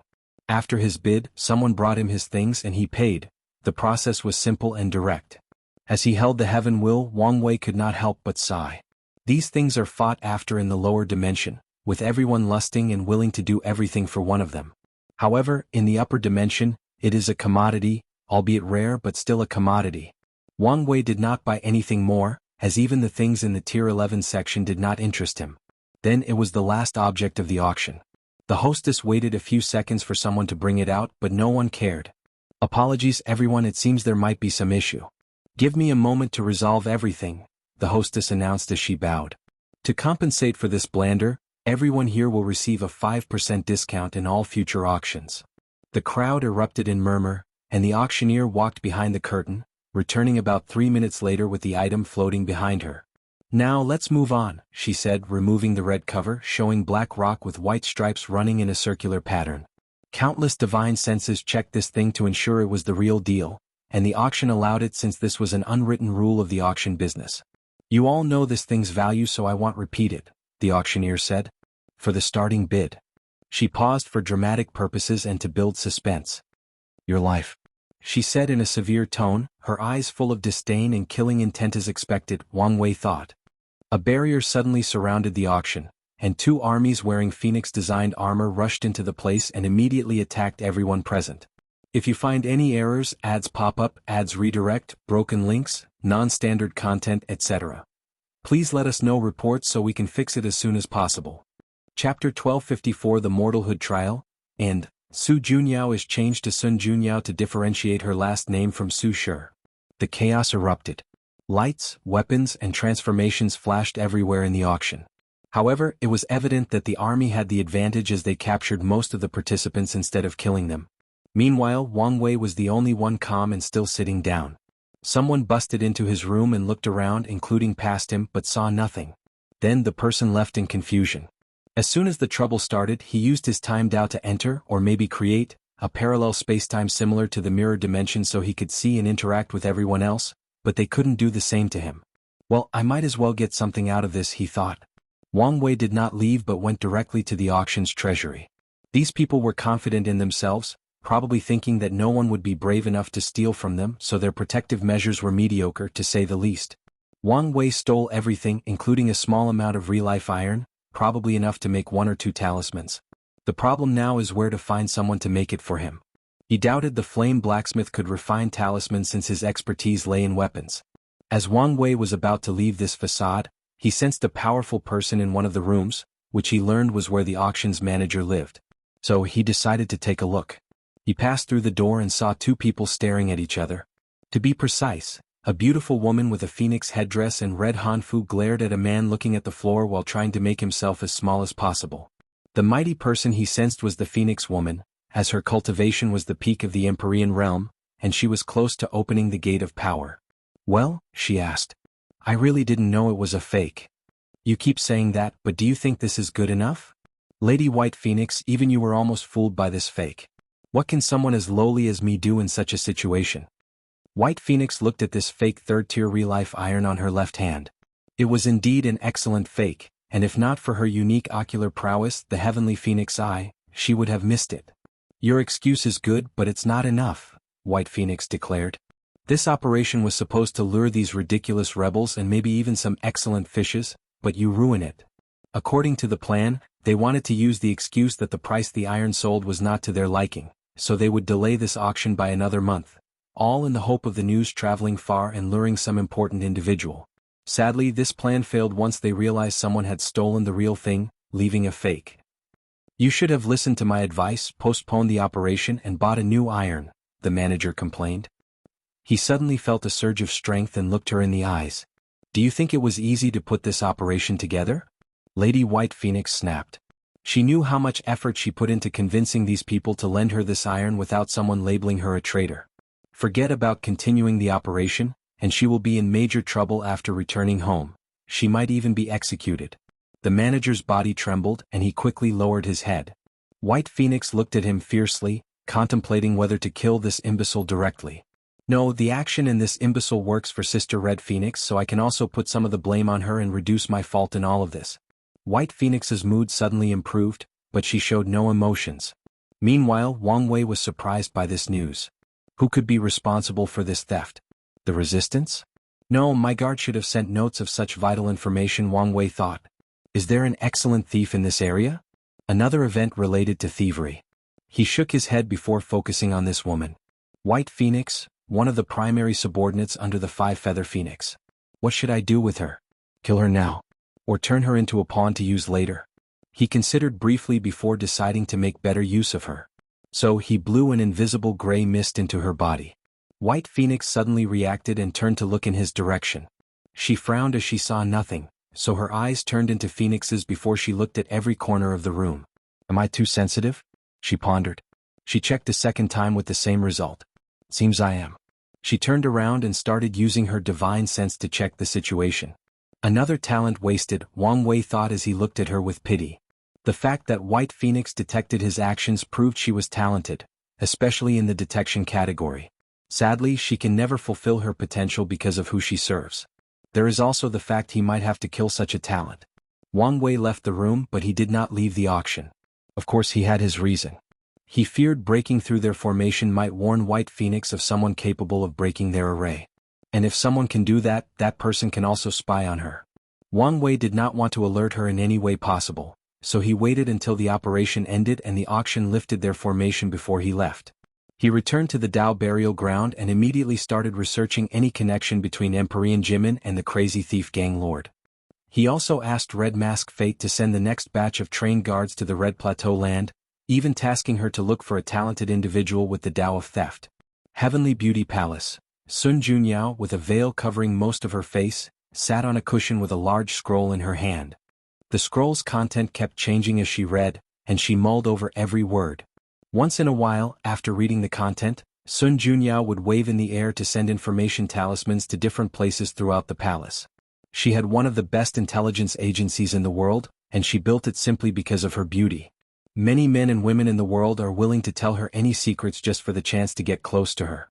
And this closeness doesn't have to be something excessive. Most of them are happy as long as she writes a letter to them, or some tell her their deepest secrets as long as she acknowledges their presence. Everything is prepared perfectly, Sun Junyao pondered, and with a thought, the scroll disappeared. At the same time, a spatial wave spread into the room and Xiao Qiandi appeared in the room. "You're back," Sun Junyao said. "How did it go?" "It was fine." "So, who was this friend you went to see?" "It was the asshole from the lower dimension I talked about." "Oh? What did you talk about?" "He wanted an invitation to your celebration? So, your friend is also intrigued by my beauty?" Sun Junyao asked with a playful voice. "Something like that." "Is something wrong?" Sun Junyao asked. "Master, is there a way for me to become an Empyrean in like a few Yuan epochs?" "What's gotten into him?" Sun Junyao thought. "How few are we talking about? Let's say less than 1,000, no, less than 500 Yuan epochs. Are you crazy?" "I'm serious." Xiao Qiandi has been thinking about this on his way here, and he could not think of a solution other than gathering merit. He could try to awaken his physique a third time, which would boost his cultivation speed, but the chances of succeeding were astronomical low. From the records, only one person in the Eternal Ascension world achieved a third physique awakening while an emperor, but the record stated clearly this person was extremely lucky to have survived. Sun Junyao looked at him intently. "What did your friend say to make you act like this?" "That's not important right now," Xiao Qiandi replied. "So, do you know of a way?" I can only think of the Mortalhood trial, but that might as well be a myth," Sun Junyao replied. "What is it?" "It's a trial for immortals in which they sacrifice their eternal life for an exponential boost in cultivation speed. The participant will have a limited lifespan based on their cultivation realm, and if they cannot get through to the next stage before time runs out, they die permanently. Just like true power realm body refiners, Xiao Qiandi thought. "And it's true death?" "That's correct," Sun Junyao said. "Being an eternal or other cannot save someone who enters that trial." "How do I get into that trial?" "As I said, it might as well be a myth," Sun Junyao replied. "The trial is not something that originated from our world but from primordial chaos. No one knows, or I should say, I don't know the criteria for it to appear in any world. The last time it appeared in our world was before the Golden Era. If you find any errors, ads pop up, ads redirect, broken links, non-standard content, etc., please let us know reports so we can fix it as soon as possible." Chapter 1255 The Frontier Situation. Xiao Qiandi frowned, thinking about this trial. "Don't worry too much about it," Sun Junyao said. "You're a person with a great destiny. Who knows? It might appear now that you have such an intense desire for it." She did not want her disciple to revert to his former self because of this small inconvenience, so Sun Junyao chose to give false hope. Technically speaking, it was not false hope since she did not know the exact requirements for the trial. For all she knew, it appeared when someone of great destiny required it or during a time of chaos and strife, just like the current era. "Destiny?" Xiao Qiandi muttered as an idea flashed in his mind. "Could we summon it?" "That's an idea, but how would we go about that?" "You remember your history lesson of the Second Origin War?" Xiao Qiandi stated. "You said that Paragon Xuan started a war to gather a tremendous amount of luck and destiny to summon the ultimate taboo. Couldn't we use his method to summon this trial?" "That might work," Sun Junyao nodded. "However, the destiny. I know mine alone is not enough, but we can contact Empyrean Kong and many other talented individuals," Xiao Qiandi persuaded. "I'm sure many of the people in the same generation as." "Well, my point is that many people would not pass off such an opportunity in this current climate." Sun Junyao noticed how odd he behaved regarding this so-called friend, but she did not pry. They were very close. If her disciple did not tell him, he must have his reasons. "That's one part of the problem," Sun Junyao sighed. "How would we get such an important thing from the Dao opening sect? I can ask them, but I doubt they will give me face regarding this matter." "We don't need the complete method." "No, we don't even need to be the ones to summon the trial," Xiao Qiandi persuaded. "I'm sure the Dao opening sect would benefit from such an event. In other words, we only need to persuade them." Xiao Qiandi was confident in this plan because the Dao opening sect had a high chance of agreeing because of Wang Wei. Although he would prefer for that bastard not to enjoy such benefit, he knew it was impossible not to include. Regardless, the trial should somewhat reduce the gap between them, especially since he can achieve a third awakening after becoming an Empyrean. "It seems you've thought of everything," Sun Junyao said with a smile. Luckily, she hid her face, or the entire room would be illuminated. However, despite this protection, Xiaotiandi already thought of 100 poems describing the fleeting smile. Excellent. They'll contact them immediately, Sun Junyao said. Such a trial could also benefit her. No, inviting them to my celebration and asking in person would be better. If so, I can't send just anyone to give the invitation. I'll go. Yes, you're my direct disciple, and what better person to represent me, Sun Junyao nodded. Go right now. No, change into something more presentable. You should also bring gifts. No problem, Xiaotiandi stated. By the way, is the trial also useful for paragons? No. You must leave after becoming a paragon. That's good to hear, Xiaotiandi sighed. If those people could also use the trial, the current situation would worsen to a terrifying level. He walked out of the room, heading to his quarters to change. Wait, Sun Junyao yelled. What about the thing I asked you to fetch? Oh, I almost forgot, Xiaotiandi replied. He did not turn around but threw a space ring over his head, which landed perfectly on Sun Junyo's hands. Rude, she complained. Nothing went wrong? Nope, everything was fine. Eternal Ascension World, Primordial Chaos. A blood-red dragon fought a cultivator with a flying sword. The dragon had countless blood marks on its body. His scales were destroyed or slashed in different parts of his body. From their auras, the swordsman was obviously more powerful than the dragon. However, the supposed divine creature had its power boosted by a potent array. The swordsman tried to remove the array, which was the source of his opponent's strength. However, he had to give up this foolish thought as he realized he would have to destroy the Eternal Ascension World to remove the array. Sadly, he did not have such power, so he could grit his teeth and curse whoever created such a brilliant formation. The swordsman suddenly sensed people rushing toward him. He knew this raid had failed, and if he stayed here he would probably be exiled to some dangerous area of the Source Chi space or lost in time through the River of Time. He took one last look at the dragon before flying away. This was far from over. The Chaos Universe was about to experience another turmoil similar to this Second War origin, and the Eternal Ascension World might be the key to knowing what will happen. Better yet, they might be the key to ensuring maximum benefit. The top powers have yet to show up, only observing in the shadows and using people like this swordsman as pawns. However, sooner or later they will be tired of observing and taking action. The dragon waited until he could not sense anything before turning into a tall, muscular man about 2.8 meters in height, with 2 red dragon horns and a loose robe showing his upper body. When will this end? Blood Dragon complained. As he was about to turn around, he suddenly felt a terrifying pain in his chest. Why now of all time? He thought. However, despite the intense pain, his complexion did not change. Blood Dragon, what are you doing? Are you injured? Asked a beautiful voice. I'm fine. Is that so? Well, we're having a meeting. I'll be right there, Blood Dragon. He secretly teleported a few pills from his pocket dimension directly into his stomach, and a few seconds later he could move. He flew into a pavilion floating right outside the Eternal Ascension World, which resembled a colossal egg from the point of view of primordial chaos. Everyone was at the meeting, sitting on thrones around a circular table. Well, everyone except for the Disaster Paragon and the Twin Flower Monk. This can't go on like this, Time Eater immediately stated after everyone arrived and took a seat at their position. Someone must be chosen to return home and cultivate a few paragons to aid us. We've had this conversation countless times, so why waste time? Five Feather asked. Everyone wants to be the one to return, so how do we decide? I'm putting my foot down this time, Time Eater announced. I'll be the one to return, and I won't take no for an answer. He released his aura, suppressing all the others in the room. Watch your tongue, warned Seven Cauldron. If anyone here should return, it's rightfully me. Unfortunately for you, I no longer care about your special identity, Time Eater replied, even releasing a slight killing intent. You. Do it and it'll burn everything down, Undead Phoenix said. It'll either open the formation and allow these people entry or run away and sell all your information. You wouldn't dare, Time Eater growled.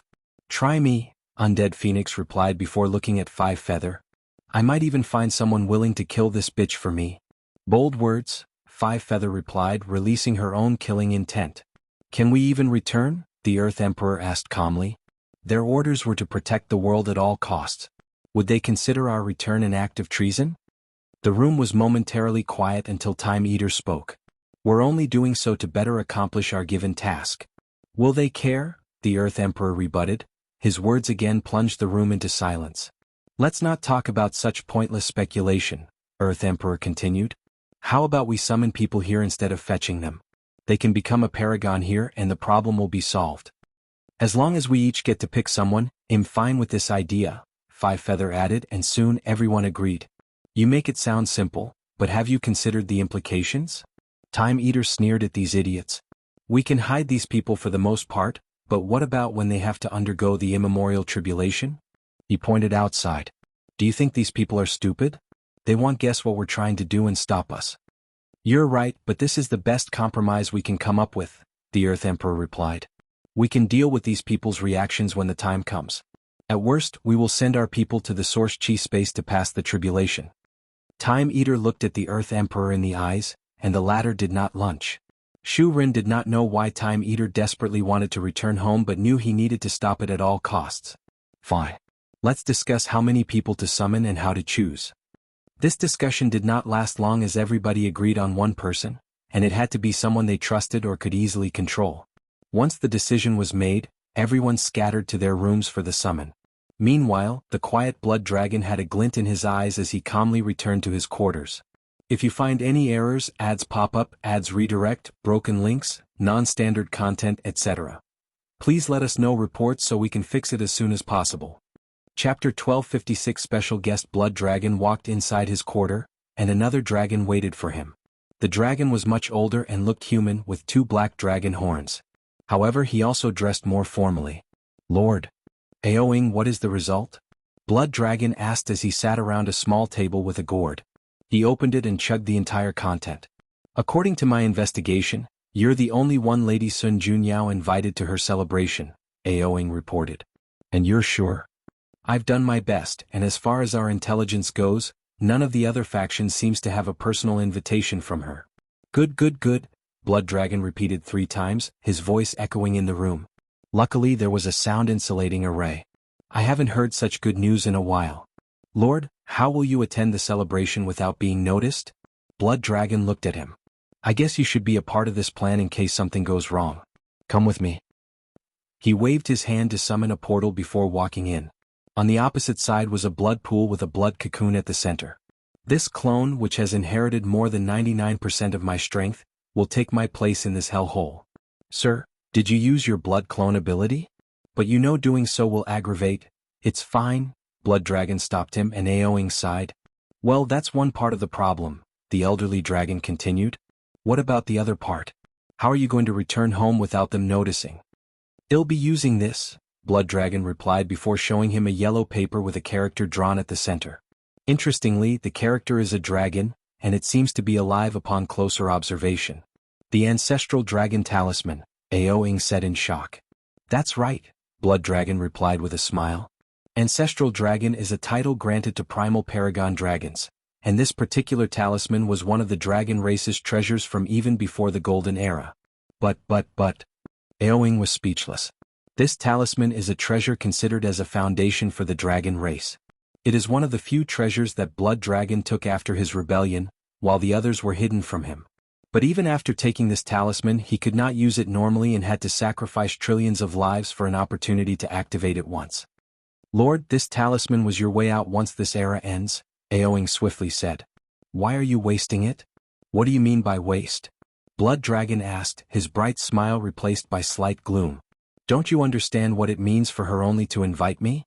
It means that out of that gloomy bastard undead, the boring and prideful Shu Rin, and the scheming Time Eater, she chose the fearless and valiant me. How can a mere talisman be compared to her? In fact, I might tell just to show her how much I appreciate her. Aoing wanted to tell him that no woman, no matter how beautiful, was worth the value of that talisman. However, he's been with the young master since he was a baby and knows his temper. He would only get a scolding and might even lose some trust in the process. I knew I should have assassinated her when he first showed interest, Aoing thought. Sadly, it was now too late. Aoing sighed in his resignation. He suddenly felt he had aged mentally by an exponential amount. Do as you wish, he said. But young master, don't forget you promised me you would not die before me. After saying these words, Aoing walked out of this dimension, his shoulders lowered than they had ever been. Blood Dragon shook his head. Aoing was a trusted subordinate who had been with him since birth. However, he had a significant flaw: he was too reserved. Cautions took precedence over everything he did, usually to the detriment of whatever Blood Dragon wished to accomplish.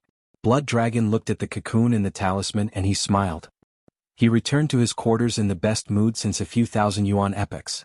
Dao Burial Ground. Wang Wei looked over a lot of documents and information, trying to connect Empyrean Jimin with the crazy thief gang lord. However, the result was abysmal. By all accounts, they were two people with different stories, lives, interests, hobbies, and personalities. As far as he could tell, they've never interacted and there is no connection between them. Ultimately, Wang Wei had to admit this might have been a wild goose chase and gave up. Luckily for him, Wang Qi brought him some good news that diverted his mind from this small failure. The rebellion accepted his proposition and handed over Zhen Baiyu's contract. However, they also asked that Wang Wei share the information gathered from her, and he agreed. Of course, he did not try these people and could choose what information to give them. Red Mask Fate then brought him even more good news. They've identified two other individuals besides Fierce Tear who knew of Zhen Baiyu's situation, one of whom was Old Ma. She wanted to know what to do with them or the others if there were any. Wang Wei told her to kill everyone else except for Old Ma. He still wanted to preserve his relationship with Empyrean Jimin if possible. After dealing with these affairs, Wang Wei entered seclusion. He had some time before the celebration and decided to improve himself. However, the time until the celebration was short, so he needed to choose what to focus on. My main priority should be to condense a true 11th Revolution bloodline by turning its capabilities from active to passive, and it should help to lay the foundation for entering the taboo realm. Then, if I have time, I can improve all my techniques so that I don't suffer with much older opponents, and if I have time, Wang Wei thought. After outlining a basic plan, he immediately started. Wang Wei fired out his time acceleration array, which was created with his time Dao and Flame Blacksmith's shallow knowledge about array, to the limit before using Monk's Supreme Chaos Treasure, the Battle Arena, to help him improve on his version of the Fiend God Body 12 Revolutions. The creation or improvement of this technique was the easy part. What came next was the true challenge, the Bloodline Tribulation. Wang Wei's limit indestructibility should have made this process a piece of cake, but Heavenly Dao had something else planned. His tribulation was essentially a slightly weaker version of the Paragon Tribulation, meaning Wang Wei came close to death. It did not help that Heavenly Dao, no Grand Dao, prevented him from using his tenfold battle realm for the tribulation, meaning Wang Wei had to rely on his 78% cultivation and his flesh on the third heaven of the adult fiend god realm. Phew, that was something. Wang Wei exhaled. Let's test this out. He summoned the physical manifestation of nothingness, which materialized as a large empty scroll floating above his head. It's working, Wang Wei thought. He could feel his body passively absorbing this power, and if he closed his eyes, he could confront nothingness itself to temper his willpower. He closed his eyes to check on his nothingness wheel. The thing had grown from the size of an egg to the size of a tennis ball. However, despite this tiny improvement, Wang Wei smiled. He could tell the wheel was passively absorbing power from his bloodline, which was enough to put a smile on his face. The day when this thing is big enough, he will break his limits and achieve battle strength on par with the top of this world. Hopefully this day will not be far away. Wang Wei focused on the other changes of his breakthrough. I'm still in the third heaven, but I've entered the initial stage of body-will fusion. Body-will fusion had 4 stages: initial, middle, advanced, and perfection. Wang Wei had just started. Meanwhile, Monk was almost finished. The last part is the Wang clan bloodline, Wang Wei thought. The next step should be to allow his clan members to benefit from the fruit of his labors. However, he decided against it. Any sudden change in the bloodline is easy to notice in the current situation, Wang Wei analyzed. Plus, it may be better to wait until someone finishes the 10th revolution and becomes an indestructible Empyrean before getting access to the benefits of the 11th revolution. I should encourage them to make their version of the 11th revolution. Wang Wei left the Source Chi space to return to the Dao burial ground to continue his retreat. Monk's artifact worked better than anticipated, so he had plenty of time to improve his techniques. Time passed and it was finally time for Sun Junyo celebration. If you find any errors, ads pop up, ads redirect, broken links, non-standard content, etc., please let us know reports so we can fix it as soon as possible. Chapter 1257 Odd Meeting. Wang Wei walked out of the cultivation room, and Wang Qi came to see him. However, Wang Wei could tell this was just a clone, and he knew the fact that the real one had entered seclusion. Why do you seem stressed out? Wang Wei asked. I haven't figured out what gift to bring to the celebration, Wang Qi said. That's what's gotten so you riled up? You should take this seriously. On such a grand occasion we must bring the appropriate gift, or we will lose a lot of face. It's not like I'm going as my real identity, so it doesn't matter as much as you think. But, aren't you going to meet Lady Sun Junyao in person? Since it's your first meeting, you should bring a worthy gift. It's fine since I already prepared the perfect gift. Please don't say something as stupid that your presence is the best gift, Wang Qi warned, making Wang Wei speechless. I was going to say that as a joke, but now you've ruined it. Patriarch, this is a serious matter. I know, Wang Wei waved his hand. So what gift did you prepare? You're persistent, aren't you? It's one of my best qualities. Wang Wei sighed and told him the gift he had prepared. He even summoned it to show him. It's indeed perfect for her, Wang Qi said, and Wang Wei rolled his eyes. However, wouldn't it be better to refine it into something else? Maybe a hairpin, bracelet, or a mirror. Oh, I forgot she hates mirrors. She does.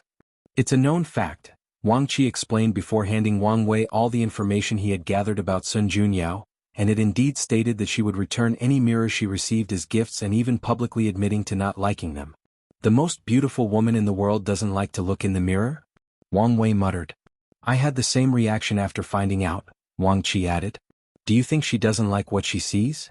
Or she's afraid of falling in love with herself? Wang Wei joked as he thought about the Greek myth about the man named Narcissus. Is that possible? Stranger things have happened. True, Wang Qi nodded before changing the topic. Did you prepare a gift for the first meeting with the madam? That's not necessary. But, I don't want to complicate our first meeting, Wang Wei stopped him. So, there is no need for any gifts or grand gestures. We only need to talk. Maybe you have a point. Wang Qi did not bring up this topic again. Did anything special happen during my absence? No, everything was calm. Everyone seems to be waiting for the celebration. Including them? Yes, including them. I expect the men's faction to behave in such a way, but I thought someone like Five Feather would be jealous of Sun Junyau's beauty and make trouble, Wang Wei commented. That might still happen at the celebration, Wang Qi added. However, knowing that her actions might turn everyone against her, she might restrain herself. I hope she doesn't, as that would make things more interesting, Wang Wei sneered. Where is Red Mask? I'm here. She appeared in the room, kneeling on one knee. Anything to report? I've assassinated Fierce Tiger and anyone who knew about Zhen Biu except the one called Old Ma, she reported. Good work, Wang Wei praised. He did not ask how she did it as long as she did. What is the reaction? I've made it look like a retaliation for one of their previous missions against the Great Chu dynasty, Red Mask responded. And since then they've become more cautious. Did they enact a new leader? No, they are still fighting to decide. I guess I shouldn't have expected anything else. Wang Wei shook his head in disappointment. His current plan for the rebellion is to replace their members with his Fate Shadow Guard and take control from the inside. Then, when Emperor Jimin returns, he will decide their ultimate fate based on how he returns. If he succeeds in becoming a Paragon, Wang Wei will remove most of his people, leaving the minimum number to gather information. Then he will continue a cooperative relationship with them. If he returns as an Empyrean, then Wang Wei will take over their operation and force Emperor Jimin to serve under him. The best course would probably be for him to die, but Wang Wei also felt it was a waste for such a talent to die so suddenly. Wang Wei checked on his team in the changing Fate Hall. He became a handsome young man wearing a black inner shirt, a floating white robe, and a handheld fan that added a scholarly aura to his demeanor. Anyone who saw him would think he was the kind of person who could recite poems on the spot. Given how Xiao Tiandi turned out, she should find this appearance approachable, Wang Wei thought. He then finally teleported to the ubiquitous hot spring world. As soon as he arrived at his destination, he noticed two things. Firstly, there were so many people. This place used to be a popular entertainment spot, so it was normal for it to be lively. However, it was on a different scale now that so many people worldwide arrived for the celebration. The second thing he noticed was the abnormal amount of destiny condensed in this place. His eyes could see an invisible dragon swimming above the sky on a golden lake. Something is definitely going to happen in this celebration, Wang Wei analyzed. And it will be major. He tried divining the truth but only discovered something easy to guess. Sun Junyao would be at the center of everything. Since faith fails, let's try to look into the future, Wang Wei thought. His eyes then reflected the river of time as he tried to peep at the mystery of tomorrow. It's useless even if you use time Dao, said a soft-spoken voice. The celebration is a critical node in history, a time nexus if you will, so the future is not set. Well, at least for us who have not escaped the shackles of time. This voice was correct. In Wang Wei's eyes, the future was an entangled ball of threads, each representing a different possibility. There were so many of them that even his mind could only peep at a fraction. On top of everything, the lines he could see were blurred. He turned around to see who had spoken. It was an elderly man with white hair and a white goatee dressed in a plain black robe. However, the man had a charm of mystery about him, which was accentuated by the fact that he was blind with gray eyes. "And who are you?" "People called me Old Man Tianji. It's a pleasure to meet you, the destined one." "Of course they do," Wang Wei thought to himself, rolling his eyes. His meeting with the lower dimension Old Man Tianji was also this random. "It seems you came here purposely to meet me, but can I ask how you found me?" Wang Wei was curious, as even the parasites, who were paragons and had plenty of manpower, failed to find him, but this old man did. "I've observed everyone who comes and leaves this place," Old Man Tianji said. "I can say with confidence, whoever it is, I can see some information about their fate, no matter how little. However, you are the only exception, so I deduce who you were." "What if I was only a man really good at anti-divination?" "I thought of this possibility," Old Man Tianji replied. "That's why I called your status as a test, and based on your reaction I figured I hit the jackpot." "I have to say, well played, old man," Wang Wei admitted. "Thank you. I have a feeling that coming from you, those words mean a great deal." "They do," Wang Wei acknowledged. "So, why did you want to contact me?" "For now, I only wanted to ensure you were present at the celebration." "And why is that?" "I can't say anything more, but you only need to know your presence, know your destiny, is essential to whatever is going to happen, Old Man Tianji." Wang Wei sighed. "I don't appreciate how you know something but keep talking in riddles." "I am not blessed like you," Old Man Tianji responded, his tone not hiding his envy. "Even at my current cultivation level, there are plenty of secrets of fate that I cannot reveal, or I will suffer tremendous backlash." He was very talented and achieved the realm of everlasting, but even then he was permanently blind because of peeping too much into fate when he was immortal. "Then don't say anything, I'll just look it up myself," Wang Wei said as he directly looked at Old Man Tianji's fate line. "It's useless," the old man said calmly. "What's this?" Wang Wei immediately saw something interesting. "You have more than one fate line?" "No, that's not it. If you find any errors, ads pop up, ads redirect, broken links, non-standard content, etc. Please let us know reports so we can fix it as soon as possible." Chapter 1258 Unexpected First Meeting. "Your fate line is intertwined with so many others," Wang Wei commented. Old Man Tianji's fate line was similar to the future he had just seen. It was fascinating. "Is this a method to protect yourself from divination backlash?" "I have to say it's quite an ingenious one. I can probably learn a thing or two from it," Wang Wei continued. "But who are those other fate lines? Are they from different people with the name Old Man Tianji?" He frowned as he observed clearly. "No, these are people you've helped, and in return you borrow their fate to hide yours. More importantly, you can borrow the luck of these people to help your cultivation. Your school has an interesting way of cultivating fate or destiny," Wang Wei said. "However, if you have such a protective method, why did you go blind? What did you see that permanently closed your eyes?" "That is not something for you to know," Old Man Tianji replied calmly, making Wang Wei shake his head. It would be a pain to get any information from this man as he tried to decipher all these fate lines, and he knew this man would not just stand there and let him. Wang Wei sighed. "This is my second time meeting one of you people. Can you at least tell me a bit about your sect?" "Well, the thing is, if you say any nonsense riddle and do not answer my question, he'll directly ignore the rules and attack you." Old Man Tianji almost choked on his words. He looked at this handsome man before him, and he could tell he would really attack him if he did not say a word. He sighed, thinking answering a few questions should be fine. "We are called the Stargazing Pavilion. We pursue the mysteries of fate and the secrets of heaven and earth. You guys are not native to this world, are you?" "No," Old Man Tianji replied truthfully. "We've spread to many chaos worlds." "So you're a large faction?" "We don't have any direct connection, but I'm sure we've interacted somehow," Old Man Tianji replied. "However, such knowledge is above my level." "Is that so?" Wang Wei muttered. "Yes and no." Old Man Tianji's body trembled when he saw the killing intent in Wang Wei's eyes, so he swiftly answered. "We have many outer members, but only the one who meets the requirements can inherit the name, Old Man Tianji, and officially become an inner member. This system reminded me of the Desire Heart Palace. Are they connected somehow?" Wang Wei asked this question.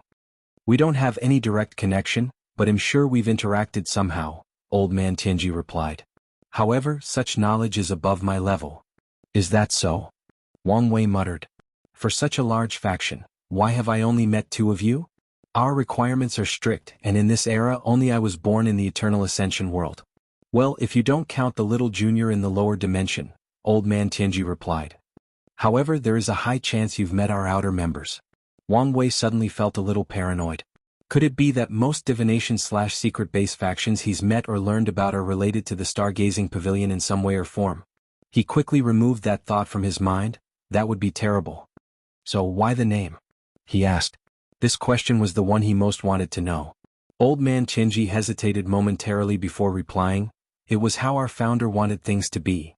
You understand that this is fishy, right? Wang Wei asked. Names have power, and for so many influential people to share the same one? He shook his head. Just like your practice involves borrowing the fate of others, it's apparent that your founder is using all of you by lending you his name. I'm sure you figured as much. Old Man Tianji was momentarily quiet. We all have our destiny. Have you accepted your fate? Wang Wei nodded. Well, at least I know how you lost your sight. Your founder must be something else for your vision loss to remain permanent even after becoming an Empyrean. I reckon nothing will change even if you become a Paragon. This meeting has officially gone for too long, Old Man Tianji declared as he looked directly at Wang Wei with his somewhat intimidating eyes. Meeting you might be a positive twist in my destiny or my greatest misfortune. The old man then disappeared. Already gone? It seems I hit a nerve, Wang Wei. It's a shame. I wanted to ask him if his sect was connected to the All-Seeing Temple in any way. He shook his head before his mind focused on something more substantial. The founder of the Stargazing Pavilion is definitely a half-step transcendent, and he's likely the kind that achieved it before the ultimate taboo. If he had participated in that event, he might have found a way to walk further down the transcendent path. Wang Wei looked at the sky. Foreigners are invading this place. What? Is it merely because the Eternal Ascension world is weakened and they want revenge? That is possible, especially if someone detected the Maitreya and Supreme Unity battle. However, from the information I know, these parasites left for the frontier before Maitreya decided to initiate the fight, meaning these people became interested in the Eternal Ascension world before learning of the internal conflict between our transcendents. Something must have riled them up. Wang Wei did not have to think long to make the connection. The Eternal Ascension world is the same as the Myriad Emperor world, but on a much larger scale. As the Destiny Center, or very close to it, of the entire Chaos Universe, it is the place to most likely start a significant event that affects everyone. From Wu Hong's note and the information the sect provided, they mentioned the All-Seeing Temple and how these people, despite their greedy practices, usually predict major events affecting the Chaos Universe, including Qiyuan's Second Origin War. Could they have predicted the Third Origin War? Could they have foreseen the havoc I will bring to the Chaos Universe? Wang Wei was not being narcissistic or self-absorbed with that last statement. Many signs have shown that he's done or is doing something that affects the entire world. Many of the events in his life have proven that his future self is in a war with Grand Dao. However, the most apparent confirmation of his suspicions was the hooded figure that killed him during Gu Xian's trial. It's evident that someone sent him from the future to prevent him from growing up and wreaking havoc on the universe. Wang Wei sighed. If whatever is happening in the frontier is the prelude to the upcoming chaos, then my meeting with this old man Tianji was not accidental, he thought. He's either a pawn sent by his sect's founder to contact the young version of my future self and plan something. Or, my future self sent him on my path to prepare to contact or deal with the Stargazing Pavilion. Wang Wei grunted softly as he flew away in a bad mood. Given how little control he had over the entire situation, he hated all these time shenanigans. He also needed to warn himself not to let the motion of his future achievement dull him into thinking he was invincible and destined to survive any trouble or difficult situation. With all these transcendent players involved in this ultimate game of chess, rewriting the past becomes a common thing. No, a necessity. Let's enjoy the hot springs as a way to de-stress, Wang Wei thought. The ubiquitous hot spring world was divided into 6 areas related to the elements: flame, water, gold, wood, earth, and the central area. Each location had a large hot spring containing the power of the 5 elements, and after bathing in all 5, people would head into the center for a combination. Each area provided immense benefit to all cultivators under Tier 10, and after completing the 5 sets at the center, even great emperors will receive a cultivation acceleration blessing. However, this thing's effect on Empyreans and above was minimal. There are hidden dimensions with hot springs that are even beneficial to Paragons, but those are rare. This place is full of destiny, so it should be relatively easier to find one that benefits my cultivation, Wang Wei thought as he searched the surroundings. In the process he encountered two acquaintances, Su Shi and Lin Fan. They had just found a hidden dimension and were about to enter. Wang Wei did not want to meet them now, so he sent a greeting and set a meeting for a later date before the celebration. He continued his search, and his Qi Luck dragon trembled in one of the dimensions. Wang Wei did not hesitate and entered. A strong mist covered the spring, but Wang Wei did not care about that. He placed his hand on the water. Nourishing the body and accelerating the body-will fusion. Excellent. His clothes disappeared, and he entered, exhaling deeply as the sensation was pleasurable. You seem distraught instead of being excited. Who? Wang Wei yelled as he stood up for any trouble. He was shocked that he never noticed someone so close to him. The mist dispersed, revealing a beautiful woman with gray hair on the opposite side. Honger, Wang Wei said instinctively. This is our first meeting, so don't you think calling me so intimately inappropriate? Wu Hong calmly stated. If you find any errors, ads pop up, ads redirect, broken links, non-standard content, etc. Please let us know reports so we can fix it as soon as possible.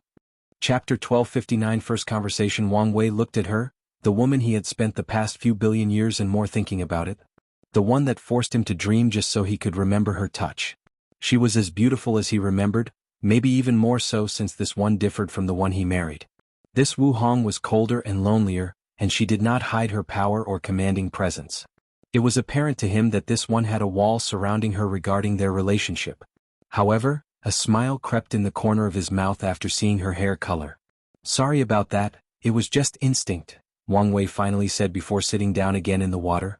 I understand your situation is weird, but be mindful that I am not her, Wu Hong calmly stated. So, she did leave you her memory? She did, but I sealed most of them, Wu Hong nodded. Why? She's biased and I don't know how she came to be. Wang Wei nodded. When it came to the time shenanigans that his future self was involved in, his response was usually to begrudgingly go along with it, putting some level of trust in himself and his future. However, it seems that Wu Hong's approach is to be on guard and show no trust whatsoever, which is a fair response. The dimension suddenly became awkwardly quiet, with the sound of water the only thing echoing in the surroundings. Why are you suddenly so quiet? From the memories I kept, you're a very chatty person, especially when you're around her, Wu Hong said. Wang Wei sighed. You must give me some grace as the situation is quite disheartening. I've lived 2 lives and it seems my love life might be ill-fated. How so? In my first life, my family constantly pressured me to start a family. They even wanted to force me into a political marriage. I died young and without anyone to call a partner. Then, in my second life, I finally found a woman that made my heart beat, a woman I want to spend eternity with. But what happened? Well, it turned out she's a clone of a powerful cultivator, and not only is she a clone, but the clone of the future self of that cultivator, a clone that she has no memories or knowledge of making. So, the situation turns into the fact that I may lose the love of my life if I don't play my cards correctly. If it isn't ill-fated, I don't know what it is. Stating it out loud does put everything into a strange perspective. Wu Hong nodded. She knew the situation was messed up, but it truly dawned on her until he explained it in these words. I want to ask you something, Wang Wei continued. Do I have a chance? Wu Hong played with her hair. I think I've already given you the answer to this question. But it's different if I hear it directly from you. You should understand that most women do not communicate directly. But you're not any woman, are you? Wang Wei rebutted. Fair point, Wu Hong nodded. The answer is yes, but I want you to understand something clearly. Fate has no bearing on whether we end up together. No one is entitled to me, not even Grand Dao. That's understandable. I promise to leave you alone if you ask me to. Giving up so easily? She smirked. Wang Wei's heart skipped a beat. She was indeed different, but once in a while he could detect a sliver of his Wu Hong. I believe that's called respective boundaries, he replied with a more confident smile. Wu Hong calmly raised her right leg to wash it. I have lived a long life, well, at least compared to you. In my long cultivation journey, things have become dull, a fog of continuous gray. But I must admit that the memories of my supposedly other self brought some shade of colors to my life. She looked him in the eyes. Can you be the one to accompany me throughout this journey, or will my life continue as it were before? I'm fine with either outcome. Wang Wei nodded as he now understood her mindset. The cultivation path is long and arduous, so people have Dao companions to accompany them. However, someone like Wu Hong who has already traveled so far, is alright with finding someone to accompany her from now on or continue doing what she's been doing. However, that someone cannot be just anyone else. In that case, let's start from the basics, Wang Wei said, deciding to take a regular approach to a truly complex situation. Hi, my name is Wang Wei. It's nice to meet you. Wu Hong looked at him strangely before a soft smile appeared in the corner of her mouth. Wu Hong, and the pleasure is also mine. Favorite color? Red and white. Wang Wei nodded. His Wu Hong's favorite colors were black and red, but it's normal for people's colors to change over time, especially with cultivators' long lifespans. Mine is purple and gray, he added. I'm 1.95 meters tall. You? The same. My favorite tea is Longjua tea. Yours? Snow Trail tea. This answer was also different as this tea was her third favorite, Wang Wei thought. Favorite food? That would be dragon heart, phoenix liver with a side of dream rice, Wu Hong answered. And it cannot just be any dragons. It's the water dragon from the dragon blessing world. The phoenix also has to be prepared with 5 elements materials. Otherwise its flame Dao will reduce the taste by a lot. A food connoisseur, huh? Wang Wei stated. His Wu Hong was into food, but she never showed him it was to this extent. However, she always said he had never tasted genuinely delicious food. What made the dragon from that world so delicious? They are the protagonist of their world, so that blessing adds to their taste, Wu Hong explained. Additionally, the water dragons in that world receive a lot of worship due to their control of rivers, oceans and rains. The incense further elevated the taste. And as you know, water is the soft element, which makes the dragon's meat incredibly tender, Wu Hong explained. One time, I hunted 3 simultaneously and transferred all the taste into a single dish. It was truly sublime. Oh, how I wish I could taste it again. You can look forward to it once you return to your full strength. Wu Hong sighed. It's not that simple. I'm pretty sure one of those damn dragons acquired a transcendent method. Given how much I hunted them down back then, I must be on some kind of list in that world. That's a shame, but one day we'll also reach that level and we can hunt those dragons together, Wang Wei said, and Wu Hong noticed the "we" he secretly put in that sentence but did not mention it. What about the phoenix liver and dream rice? The liver corresponds to wood in the 5 elements, so after cooking, it basically turns into a vegetable dish, Wu Hong explained. As for the dream rice, that's something I got from another Paragon who also loves food. He made everyone in his grandmist will dream about good food and turn that energy into nourishment to cultivate a rice field. I added my specialty to the 6 emotions 7 desire spices, and it elevates the rice to another level. Wouldn't the negative emotions ruin the taste? I can separate them, but even with them it doesn't, Wu Hong explained. Using them gives the sensation when you're eating something so good, but you know it's terrible for your body. That sounds heavenly. Wang Wei almost drooled thinking about it. It is, Wu Hong nodded. But enough about me. What's your favorite food? I was going to say braised beef, specifically, the one you made for me by infusing the essence of 12 tier 9 demon bulls into it, but I feel a sense of inferiority after what you just said. As you should, Wu Hong said. That is a pathetic choice. And who is to blame? He stared at her. Yourself, of course, she replied. You could have hunted a few demon Empyreans and learned to make excellent meals with those materials. From what I remember, you had many unique ideas on the culinary arts. So, it's your fault for not pursuing this path and relying on me, her, to dictate your standard of food. Is this a challenge? Wang Wei asked. I'm just stating the truth. It's not my fault if that hurts you. Okay, you've done it, you've successfully struck my pride, Wang Wei sneered. I want you to remember this day. One day, it'll make a meal way better than your favorite or most outstanding culinary achievements. I hope when that day comes, your pride won't get in the way of admitting it is better. No need to worry about that, Wu Hong chuckled, her smile brightening the room. Since that day will never come. If you find any errors, ads pop up, ads redirect, broken links, non-standard content, etc. Please let us know reports so we can fix it as soon as possible. Chapter 1260 Time Mark and ChronoSpirit. Well, this was more enjoyable than I anticipated, Wu Hong said as she stood up. Wang Wei's eyes were the most focused he's ever been in his life. Sadly, there was a mist around her body that even his fate eyes could not penetrate. Damn it, he cursed, but his face remained unchanged. It's not like I haven't seen it before. A robe appeared around Wu Hong as she fixed her hair. Leaving already? I have something to do, she nodded.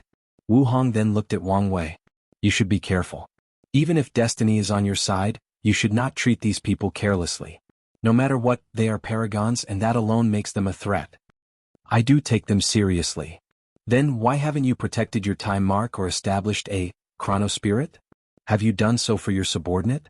You practice time Dao, so there should be no issue. Wang Wei frowned. Time mark and ChronoSpirits are essential for battles between paragons. To be precise, battles between boundless and inextinguishable paragons. These two entities are complicated to kill. One has too many ways to revive themselves, while the other is unkillable unless you weaken their will. However, body refiners are essentially sadists who temper their will by pushing their bodies to the extreme, making their willpower terrifying beyond comprehension. Given the survivability of these creatures, there should be a ton of them, especially since they have an infinite lifespan. Unfortunately, that is not entirely true. There is a quick and efficient way to kill these creatures: kill their weak past selves.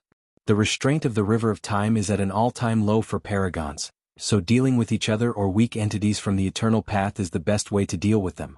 However, things also become complicated when it comes to messing with time, especially in source chaos worlds. Any changes to time from these worlds can have butterfly effects on the primary river of time that runs through the entire chaos universe. As such, paragons had to be clever in how they went about erasing someone from the past. Firstly, they must isolate their enemy's timeline from the river of fate through their time mark before killing them.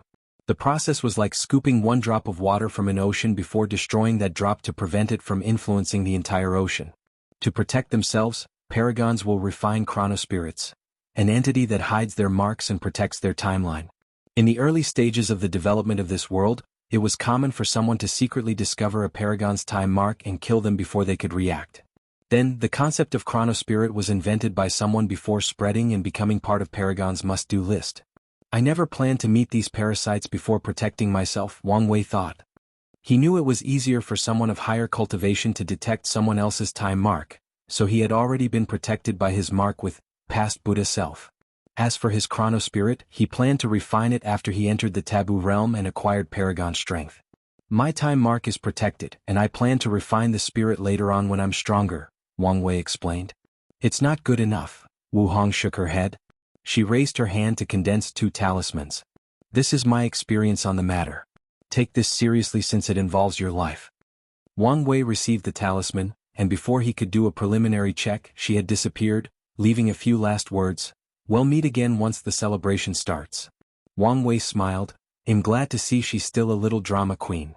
He may not have detected how fate was guiding him to meet Wu Hong in this place, but there is no chance she did not detect it.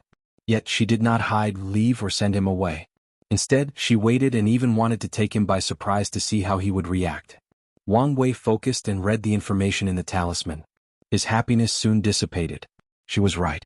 My method of hiding my mark was truly insufficient. With a brief introduction, Wang Wei realized his methods were shoddy even to the weakest paragon. Wang Wei sighed. He had just wholly adapted to how Empyreans fought and felt confident that his current techniques would be sufficient against paragons once he entered the taboo battle realm. However, Wu Hong's warning reminded him that paragon battles were another dimension of complexity. Why didn't the sect remind me? Wang Wei said with gritted teeth, trying to blame someone. Since ascending to the upper dimension, he kept making small mistakes, but they were all errors that could easily end his life and cultivation journey. Wang Wei exhaled to calm down. He knew there was no point in blaming them since he was the one who refused to receive their complete help. The information they provided them warned him of Paragon's ability. Additionally, they probably figured he would lay low for countless Yuan epochs to cultivate in the shadow, and only after becoming a Paragon would he start dealing with these parasites. Success can easily breed arrogance, and arrogance is the bane of success, Wang Wei thought as he exhaled. He frowned as he realized something. Her tone when she warned me, it was like the danger I'm going to face was not the far future but something coming soon. Does she know something? Countless thoughts flashed in his mind. Could it be that whatever major event that is going to happen involves one of the parasites? It would make sense why I could not detect anything. Wang Wei previously thought he failed because Heavenly Tao was involved since so many people with great destinies were present, and possibly because of Sun Junyo's perfect aura that protected her. However, it could be those things and the fact that a paragon will appear in this event. But how can one of them show up in this place? Can they just leave the battlefield unattended? Or are they just sending a clone or projection? Wang Wei frowned. With Sun Junyo's appeal, he would not be surprised if one of these bastards sneaks in to see her. I need to prepare. Wang Wei immediately contacted Wang Qi and the others. ordering them to prepare for a possible battle.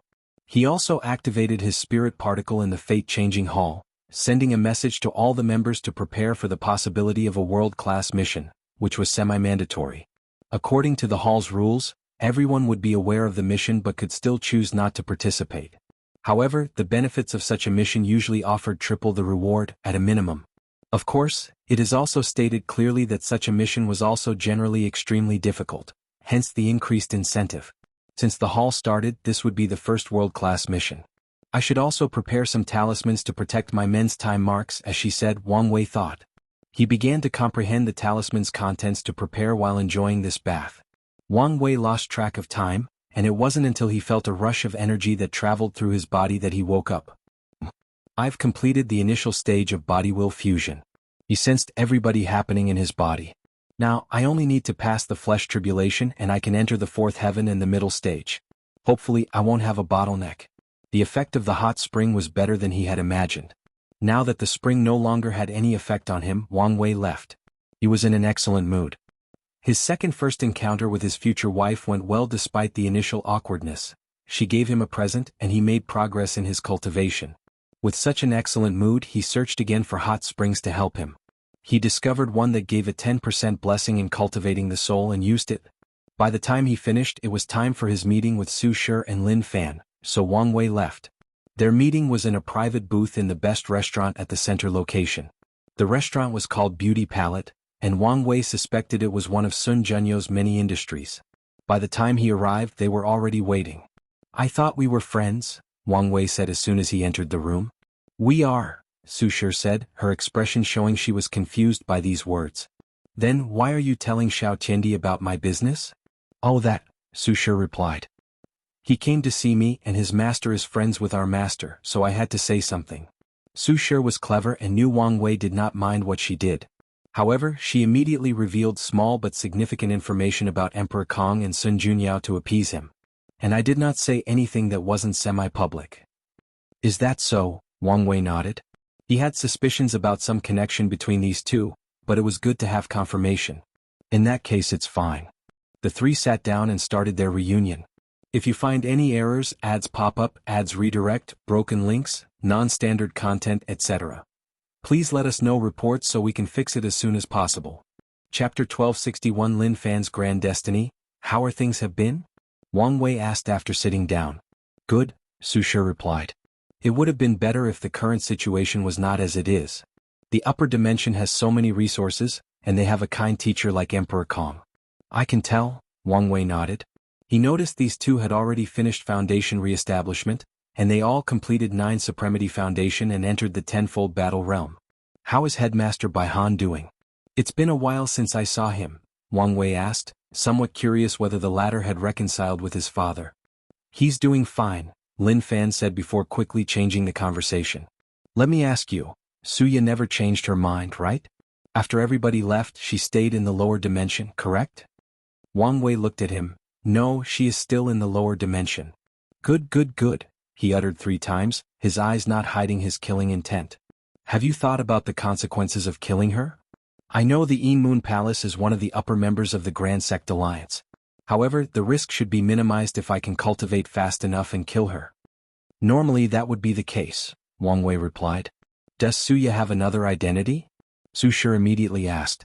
They have been investigating the situation and planning this assassination for a while. Have you heard of the Yin Moon Palace's Desire Spectrum book?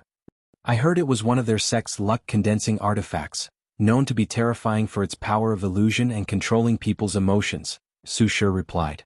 The Grand Sect Alliance used to hold a grand event in which countless sects, including the other overlords, would send their people to use the book to temper their Tao heart. Although these factions have their own method, they knew it paled in comparison to that book. As soon as Su Shi said these words, her face turned ugly.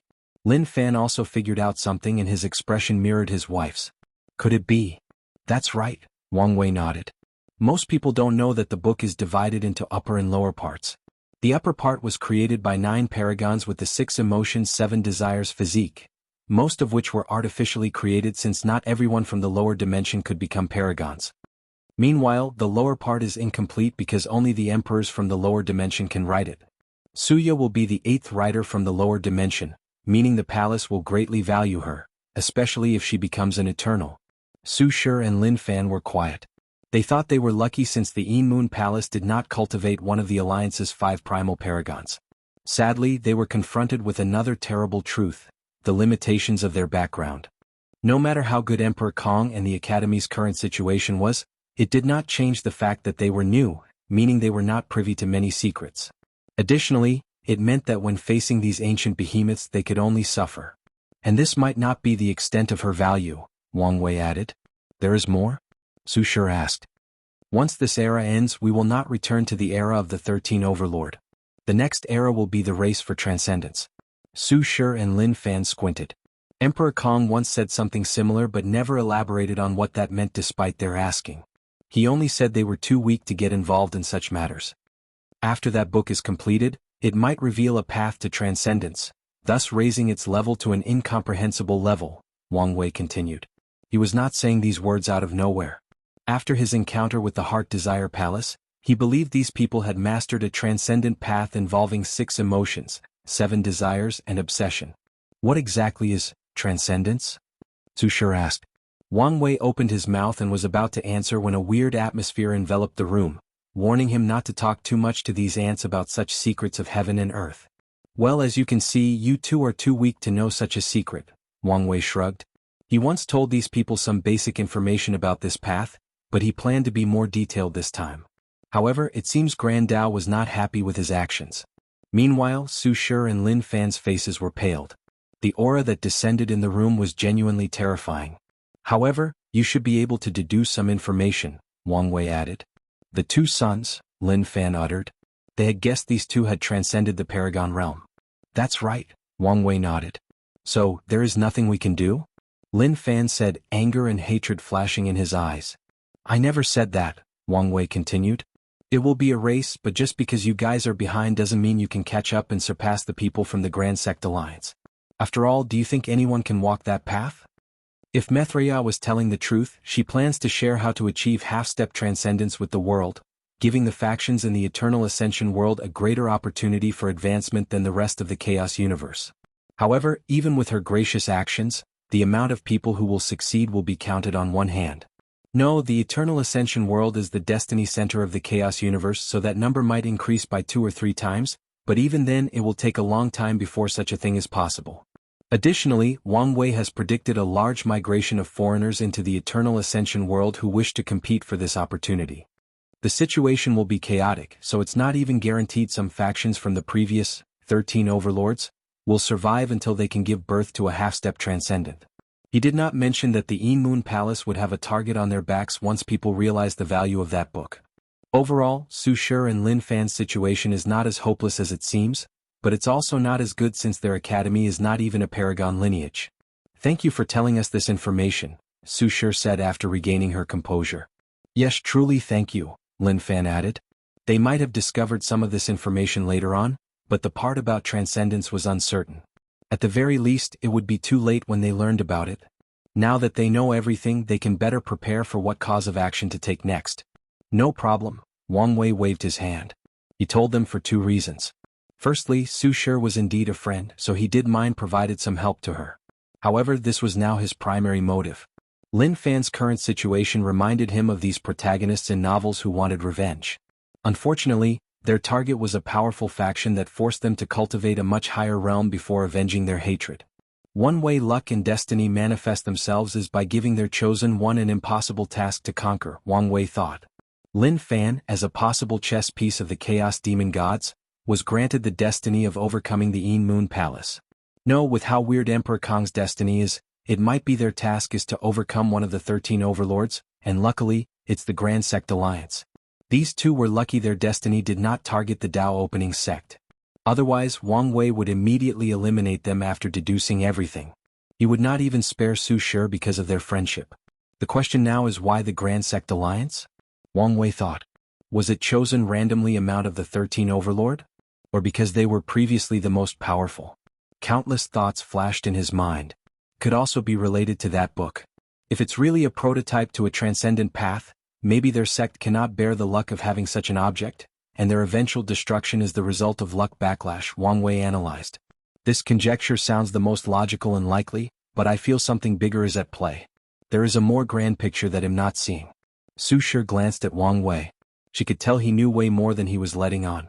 However, she also knew there was no point in asking since he did not share it in the first place. Everything this man did was calculated, so there was no point in asking if he had already decided how much information to share. Alright, let's get on topic, Wang Wei said.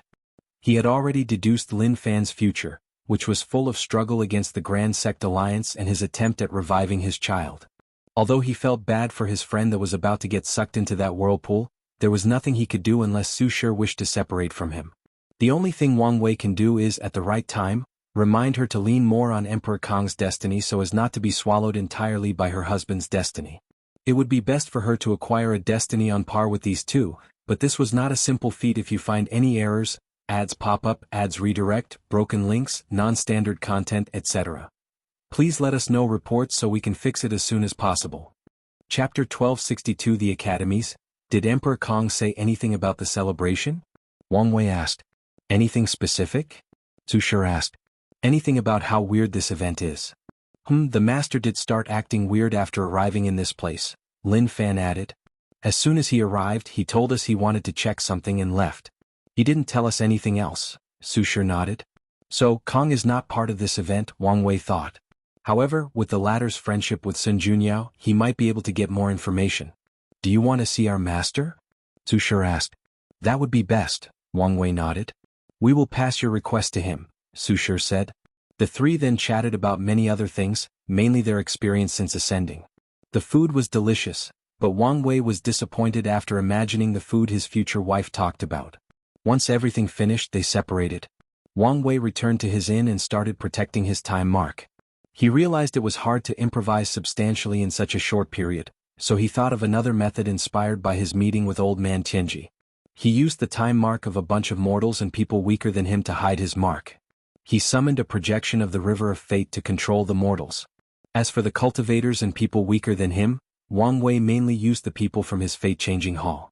With this method, a Paragon would have to skim through trillions of other people's time marks before having a chance at finding his. Emperor Enlightening Academy's resting post, Su Shi and Lin Fan returned home. After today's meeting, they had a lot on their minds, so they remained quiet for more than an hour after returning home.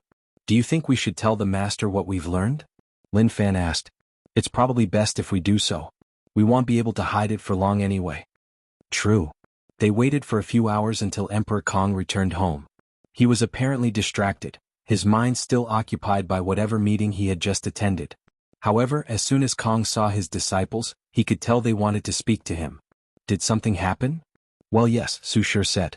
She took a moment and explained everything that occurred with the meeting with Wang Wei. The Grand Sect Alliance again. It seems they are destined to be our enemy, Emperor Kong sighed. The most prominent academy of the Eternal Ascension world is the Benevolent Oath Academy, and they are the top member of the Alliance, taking a spot amongst the 5 primal paragons. However, that academy suffered tremendously in this era as the parasites eradicated or shut down all their branches because they did not want them to continue training more cultivators and because the academy had such an enormous influence due to how many cultivators owed them karmic debt. Then, Emperor Kong came along and convinced the parasites to reopen the academies to serve them under his leadership. Since then, the Benevolent Oath Academy has sent people to secretly contact him, both in an attempt to recruit and intimidate him. After experiencing a few plots and schemes, Emperor Kong has long predicted that the Alliance might be the destined enemy in his rise to the top of the Eternal Ascension world. The Yin Moon Palace, Emperor Kong muttered. I never thought they would become such an important piece. He still could not understand how this book involved the Transcendent Path. Then he remembered something, the Heart Desire Palace? Kong had collected the ruins and records of many top lineages to make up for his academy's foundation, so he knew many secrets. It would explain why so many factions feared them, Emperor Kong thought. Everything makes sense if these two factions had half-step transcendence cultivators before the ultimate taboo. Now that he had figured out the ins and outs, Emperor Kong thought about how to use this information. Sadly, as of now, their academy is too weak to get involved in anything associated with transcendence. Master, what should we do now? Lin Fan asked. We must take this opportunity that the Grand Sect Alliance's paragons and primals are dead to secretly weaken them as much as possible, Emperor Kong stated. We can probably work with Wang Wei, Su Shi shared. With his personality, he won't accept the Dao opening sect not being the best. In fact, he's probably already planning on how to weaken the Grand Sect Alliance. That's a good idea, Emperor Kong nodded. However, if what you say about him is true, we should watch out so that he doesn't sacrifice us when things are over. True, Su Shi nodded. By the way, he also wants to meet you. It's about time we meet officially, Emperor Kong nodded. However, let's wait until the celebration ends. Sun Junyao refused to tell him anything concrete, but with Wang Wei's presence and his destiny, he guessed something significant was about to happen. As such, he decided to wait and observe first before meeting Wang Wei. Master, did something happen on your side? Lin Fan asked. Emperor Kong's eyes suddenly lit up. I just received some important news from Sun Junyao that benefits our current situation. I was previously hesitating given the risks involved, but now, I know this may be our only chance. Oh. It's about something called the Mortalhood trial, Emperor Kong stated before explaining everything. That is indeed great news, Lin Fan said. He did not know when Suya would ascend, but the higher their cultivation by the time she did, the better the situation for him. Do you want me to ask Wang Wei to convince the Dao opening sect? Su Shi asked. No need for that for now, Emperor Kong replied. Sun Junyao told me she would meet with the Dao opening sect's current sect leader and ask him personally. If that doesn't work, we'll use the Wang Wei approach. Good, she nodded. One more thing. You guys need to leave immediately, Emperor Kong said. How why? I can't get any information about the situation, but I know for sure it will be dangerous, Emperor Kong said. So, it's because we're too weak, Su Shi said, saying what he did not want to say. You guys are young and full of potential, meaning you have plenty of room to grow, Emperor Kong reassured them. Lin Fan sighed. It's a shame. What? Upset that you won't get to see the most beautiful woman in the world, Su Shi sneered. Aren't you curious? Lin Fan asked. The way some people describe her beauty is even more extreme than those fanatic believers who give everything, including their life and soul, to their gods. The craziest people Lin Fan had met were fanatic believers. He once took a task from the rebellion to recruit this god, who walked the faith path, and his fanatic believers were something else. However, the descriptions of people regarding Sun Junyo's beauty are even more extreme. Lin Fan once heard a rumor that an everlasting Empyrean went mad because he tried to paint Sun Junyao but failed to capture the essence of her beauty. He thought this was a rumor, but his master confirmed this news. Master, is she truly that beautiful? Lin Fan asked.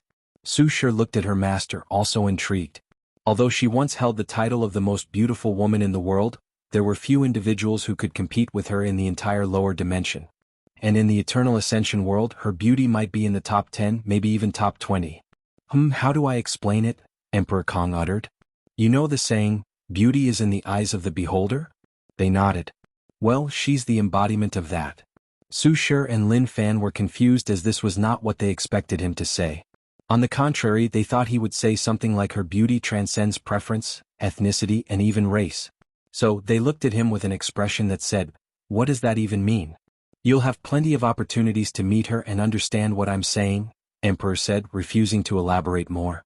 Now prepare to leave. I don't want you to be drawn into this chaos accidentally. The two had to prepare for their departure. Su Shi facilitated the upcoming meeting with Wang Wei before leaving the ubiquitous hot spring world. Meanwhile, Wang Wei spent the rest of the time working on his time mark. The Heavenly Beauty Palace descended on the central area a week after his arrival. 3 days later, the celebration started, causing a small commotion. On that day, it became apparent that 3 kinds of people were attending: VIPs, common invitations, and no invitation. The VIPs were in a separate room above the celebration area. They were the first to arrive, and most did so quietly without exposure to the public. Xiao Qiandi was kind enough to give Wang Wei a VIP invitation. If you find any errors, ads pop up, ads redirect, broken links, non-standard content, etc., please let us know reports so we can fix it as soon as possible. Chapter 1263 Second meeting. Wang Wei walked into his room and immediately stopped. His lips twitched as he saw a woman with long black hair already there. Young lady, you're in the wrong booth. Am I? Wu Hong replied. She continued sipping her drink without looking at him. Wang Wei sighed and sat on the cushion next to her. He looked at her black hair. Your hair looks great, he commented. At least try to make the compliment sound plausible. I'm very sincere. Wu Hong looked him in the eyes. Your current appearance is very handsome. Wang Wei's lips twitched and he reverted the transformation. See? Now we no longer match. Just turn your hair black. How about we compromise and choose another color? How about we retain our individualistic identities and choose something we enjoy? Fair? Wang Wei nodded. The room had a small table before them with a wine bowl. Yours or something the celebration served? Not mine, but it's quite enjoyable, Wu Hong replied. It's celestial monkey wine. Although there is no benefit for your realm, it's extremely delicious. Wang Wei trusted this rich woman's taste, so he took a sip. His eyes immediately lit up as she was correct. This thing was absurdly delicious. After a sip, his essence chi flower activated, and he could feel the bottleneck between the third and fourth heavens slowly dissipating. If not for the fact he needed to pass the tribulation, he might have immediately entered the fourth heaven. Wang Wei soon finished the wine in his glass, and the thing filled itself without him doing anything. They went all out, haven't they? This is the bare minimum for a celebration of this scale. Did you ever have a grand celebration like this? Yes, for becoming a paragon and primal, Wu Hong replied. I figure you were not the type for grand celebrations. Now am not, but in my younger years. Wu Hong did not elaborate further. Plus, it's a great way to amass resources. Wang Wei nodded. As they were talking, the celebration officially started. Wang Wei and Wu Hong's booth was on the second floor, but there was a formation that allowed them to see the events on the first floor while hiding their booth. Great Emperor Jin Long from the Star Envoy Palace, said a beautiful voice that echoed throughout the palace. Gift, a tier 11 star nourishing pill. A thin man with a robe with star patterns walked on the first floor and found his name on one of the seats. Starting strong, I see, Wang Wei commented. The star nourishing pill was an extreme healing medicine. If an Empyrean died and wanted to revive themselves, the pill would allow them to return with full strength in less than 10 yuan epoch, which is an absurdly short time for an Empyrean to revive unless they use longevity resources or a pile of rare resources. Great Emperor Dragon Eyes Loose Cultivator. Gift, Tai Soul Pill. Another extremely rare pill, Wang Wei thought. This pill was one of the best to help Empyreans condense a paragon soul. This bastard probably got it by chance, but he ruined his destiny by giving it to a woman who won't give him a second glance after this celebration. Wang Wei looked at the short man with reptilian eyes walking into the room. As expected, after checking his chi luck dragon, Wang Wei saw signs of decay. His dragon eye is not bad. Maybe I can recruit him into the changing fate hall. The announcement continued, and soon afterward, the announcer started introducing Empyreans, who were the majority of attendees at this event. And as expected, the gifts became more extravagant. Someone even brought a life-defying pill as a gift, which was a second-order longevity pill. Wang Wei cursed these horny bastards. Once everybody was introduced, the announcer said, "Now for the VIPs." She paused for a brief second. Firstly, Empress Wu from Origin Seal Continent. She could not attend the event, but she sent her regards and a protective talisman. The murmurs started as soon as she announced this. A few taboo entities existed in this terrible era, and everyone knew Empress Wu was at the top. And even if the announcer did not specify the protective talisman level, they could guess. Wang Wei looked at her. So, are you a ghost or something? Is that your attempt at humor? That was terrible, Wu Hong said as she sipped her drink. Wang Wei shrugged. I have my low points and don't change the subject. When it comes to events like this, I rarely show myself publicly since my presence intimidates people. Plus, when it's not about me, I don't want to draw too much attention during someone else's event. I guess that makes sense, Wang Wei nodded. The announcer then announced someone from the Grand Sect Alliance, followed by someone from the Dao Opening Sect. It was the Sect Master, an everlasting Empyrean called Yu Kai, and he brought a Tier 12 Void-Breaking Talisman as a gift. So, in this generation, someone from the sectarian faction is the Sect Master in the upper dimension? Wang Wei pondered. Then, something suddenly came to mind, so he looked at Wu Hong. By the way, did my ancestor come as well? Now you remember her? Wu Hong almost rolled her eyes. She's in retreat. Is everything all right? She had some inspiration about her swordsmanship, Wu Hong explained. Can she still have inspiration about swordsmanship? Or right, she did change to the ultimate sword path. Wang Wei nodded, sipping his tea. You once told me that if you had a life-and-death fight with her, you would be the last one standing despite the fact her attack potency surpasses yours. Will that still be the case after her retreat? Yes, Wu Hong replied confidently. Really? Why do you sound surprised? I figure you both should have improved after the ultimate taboo, which should cancel each other out. Then, with the ultimate taboo and you not using the perfect foundation, the ancestor would have the advantage. You have underestimated the complexity of battle amongst paragons who have truly reached the limit of power, Wu Hong explained. And I can tell you, in the Chaos Universe, a very small number of paragons can defeat me in a battle. However, there is no one I cannot kill. It's just that the price he'll have to pay is my life, which is not worth it. Damn, her overwhelming confidence is hot, Wang Wei thought, trying to remain calm and composed not to embarrass him. Quite confident, aren't you? I wonder where it comes from. That is for me to know and for you to hopefully learn about, Wu Hong replied, and Wang Wei just smiled. He knew their trust in each other was nowhere near the level of the other clone. What's your relationship with Sun Junyao? Wang Wei suddenly asked. Why are you asking? Wu Hong asked calmly. Are you already planning on how to regulate your harem properly? Wang Wei almost dropped the cup he was putting on his mouth. Luckily, his control of strength was unworldly, so nothing happened. He continued his sip before calmly replying, Don't say such a thing. My poor heart cannot handle the stress from your words. Wu Hong gave him a short glance before replying, In the one who protected her from the claws of those bastards. Really? I thought she used their attraction for him to balance them out and keep herself safe. She did, but such a tactic can only be effective to a certain extent, Wu Hong explained. When it comes to these beasts who are drunk on power, it wouldn't surprise anyone if they used force to get what they want or decide to share her like an object. And even if the men could be controlled, the woman would also want to destroy her out of jealousy. So you warn them? I put the fear of God in their soul. Wang Wei resisted the urge to yell the words, Damn, that's hot. Instead, he sighed deeply. What's wrong? Wu Hong asked. Power is truly an attractive thing. Wu Hong was baffled since these words came out of nowhere. Then she remembered what a little pervert this bastard was. She glanced at him and smirked. Meanwhile, Wang Wei was satisfied he was able to express his desire in a more sophisticated manner. The announcements continued, and soon Wang Wei heard of someone he knew, Emperor Kong. The latter's gift was a sage blessing banner, which surprised Wang Wei slightly, but it also made sense. This banner was something that only people who condense a golden body of merit can refine at a small cost.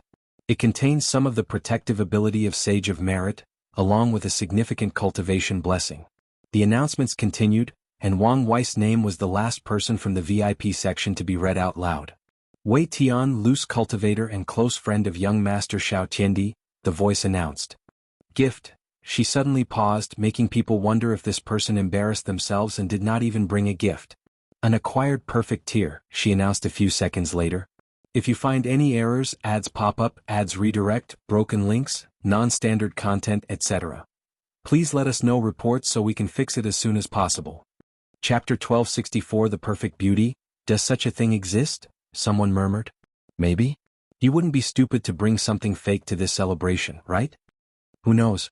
These people will do anything to gain Lady Sun's favor, another person sneered. You're wrong, said a third person. Do you know something? Acquired perfect tier does exist, and only those who have made some progress in studying immortal perfection can condense it. However, it takes so much time and effort that it's not worth it. So, this guy is an expert? Not necessarily. He might have just found it somewhere. Perfect tear.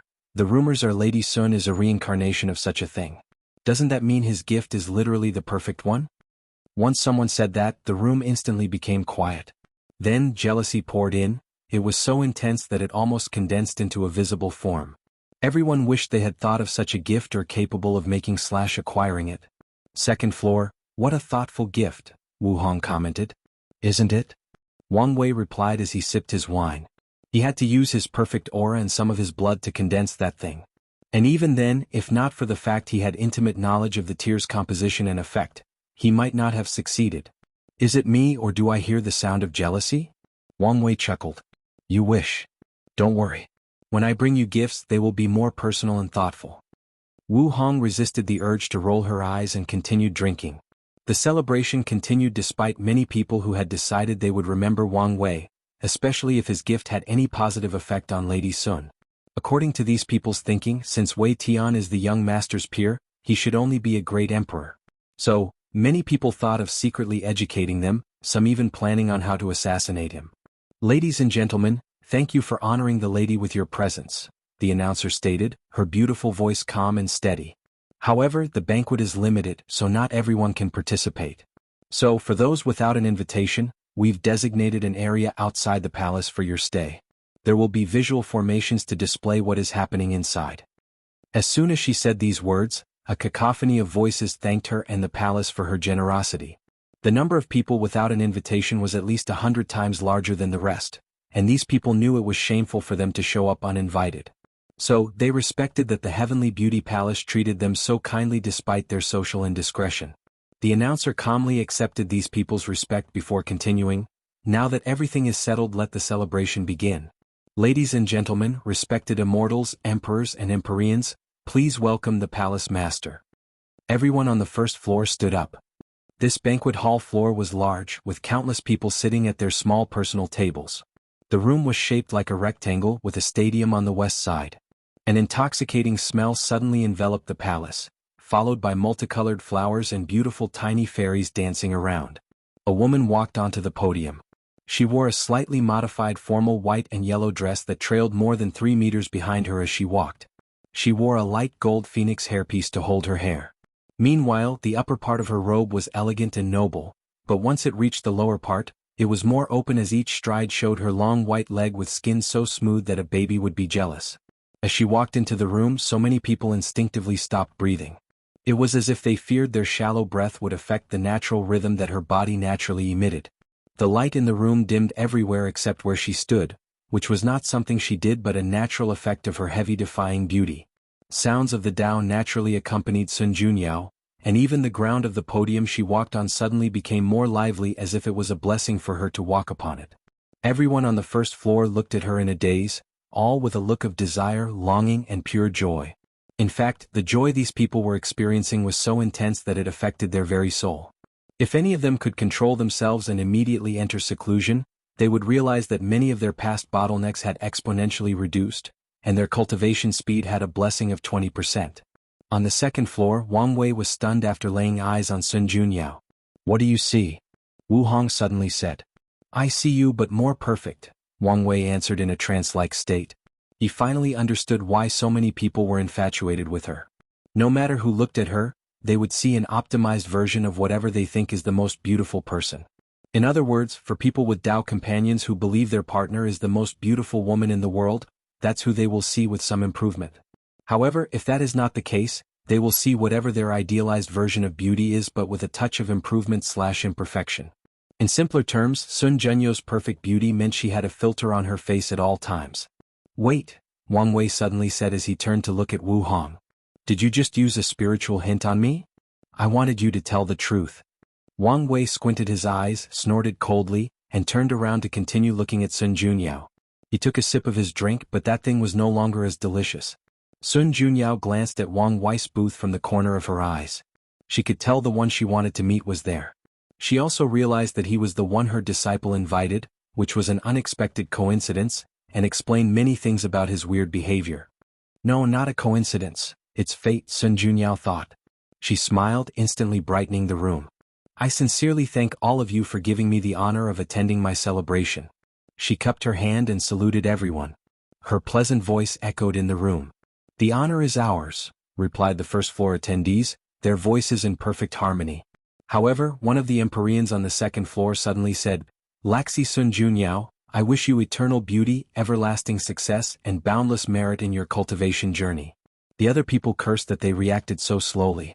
So, everyone said in unison, "Lady Sun Junyao, we wish you eternal beauty, everlasting."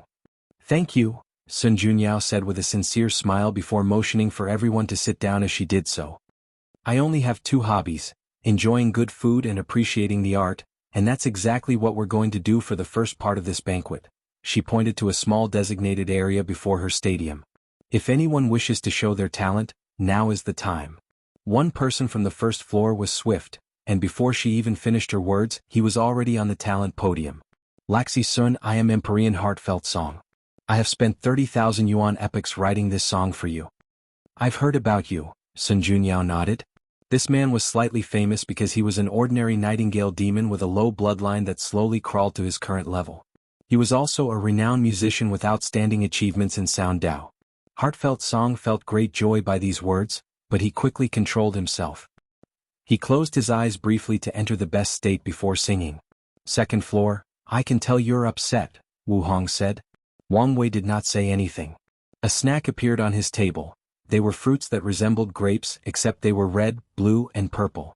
He sensed the power of the sun, moon, and stars in these grapes, so he tried them. They were delicious and beneficial to the soul, but he was not in the mood, so he stopped after tasting the 3 flavors. The silent treatment, really? Isn't that a little immature? Wu Hong continued. Wang Wei summoned a gourd to drink his own wine. He also chose a strong one that could give him the buzz feeling of getting drunk. Wu Hong sighed. She knew he would be upset.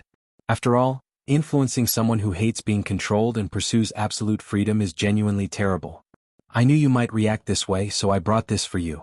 A small open box appeared in her hand with a red pill with Dao patterns in the form of a dragon. Wang Wei glanced at it and recognized it, a primordial essence blessing pill. After eating it, he can instantly rise 3 levels in the adult fiend god realm as long as he takes it before the 6th heaven. In other words, after entering the 3rd heaven and eating this pill, Wang Wei can immediately reach the 7th heaven. This thing is scarce because of the material and because it requires a Paragon pill refiner to make it, even though it's only usable by Empyreans. He looked at the pill. He did not touch it but focused on her. I haven't heard an apology yet. I'm sorry truly, Wu Hong stated without hesitation. Wang Wei looked her in the eyes. He understood why she did it. She's not as trusting as her other selves, which is understandable. However, he was not happy with how he went about it. You should understand, as you require certain decorum, understanding, and respect from me, I also require the same thing from you, Wang Wei stated. I do, Wu Hong nodded. I promised I won't cross that line again. Fine, I can forgive you, Wang Wei said.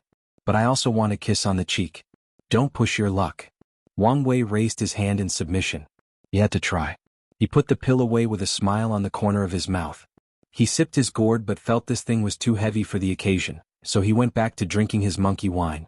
If you find any errors, ads pop up, ads redirect, broken links, non-standard content, etc., please let us know reports so we can fix it as soon as possible.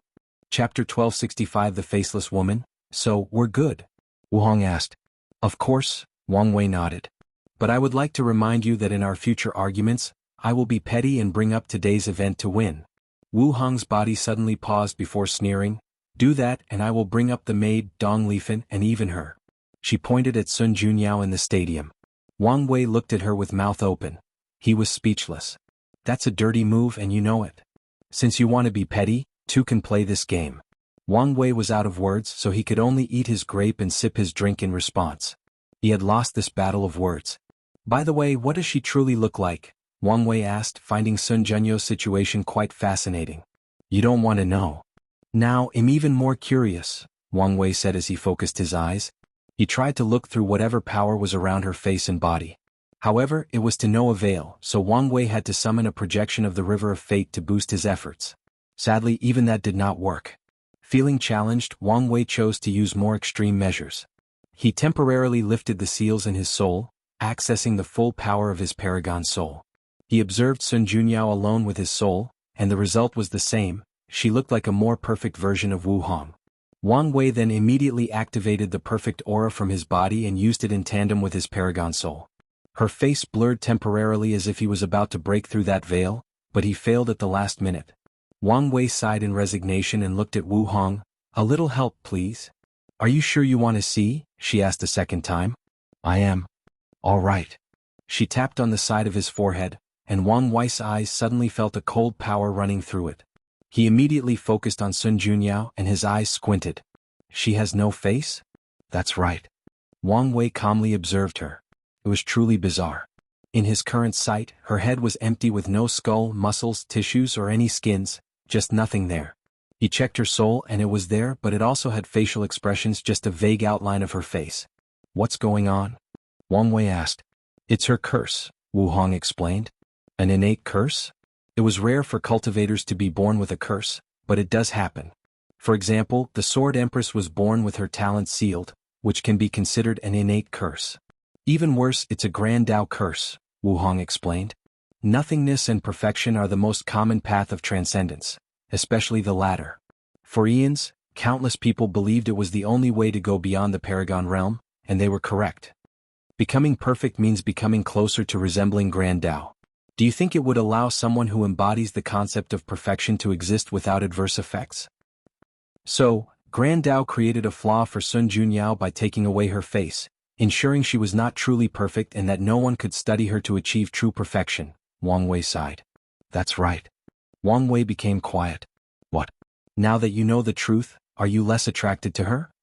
Wu Hong asked with a smirk. Is that your goal?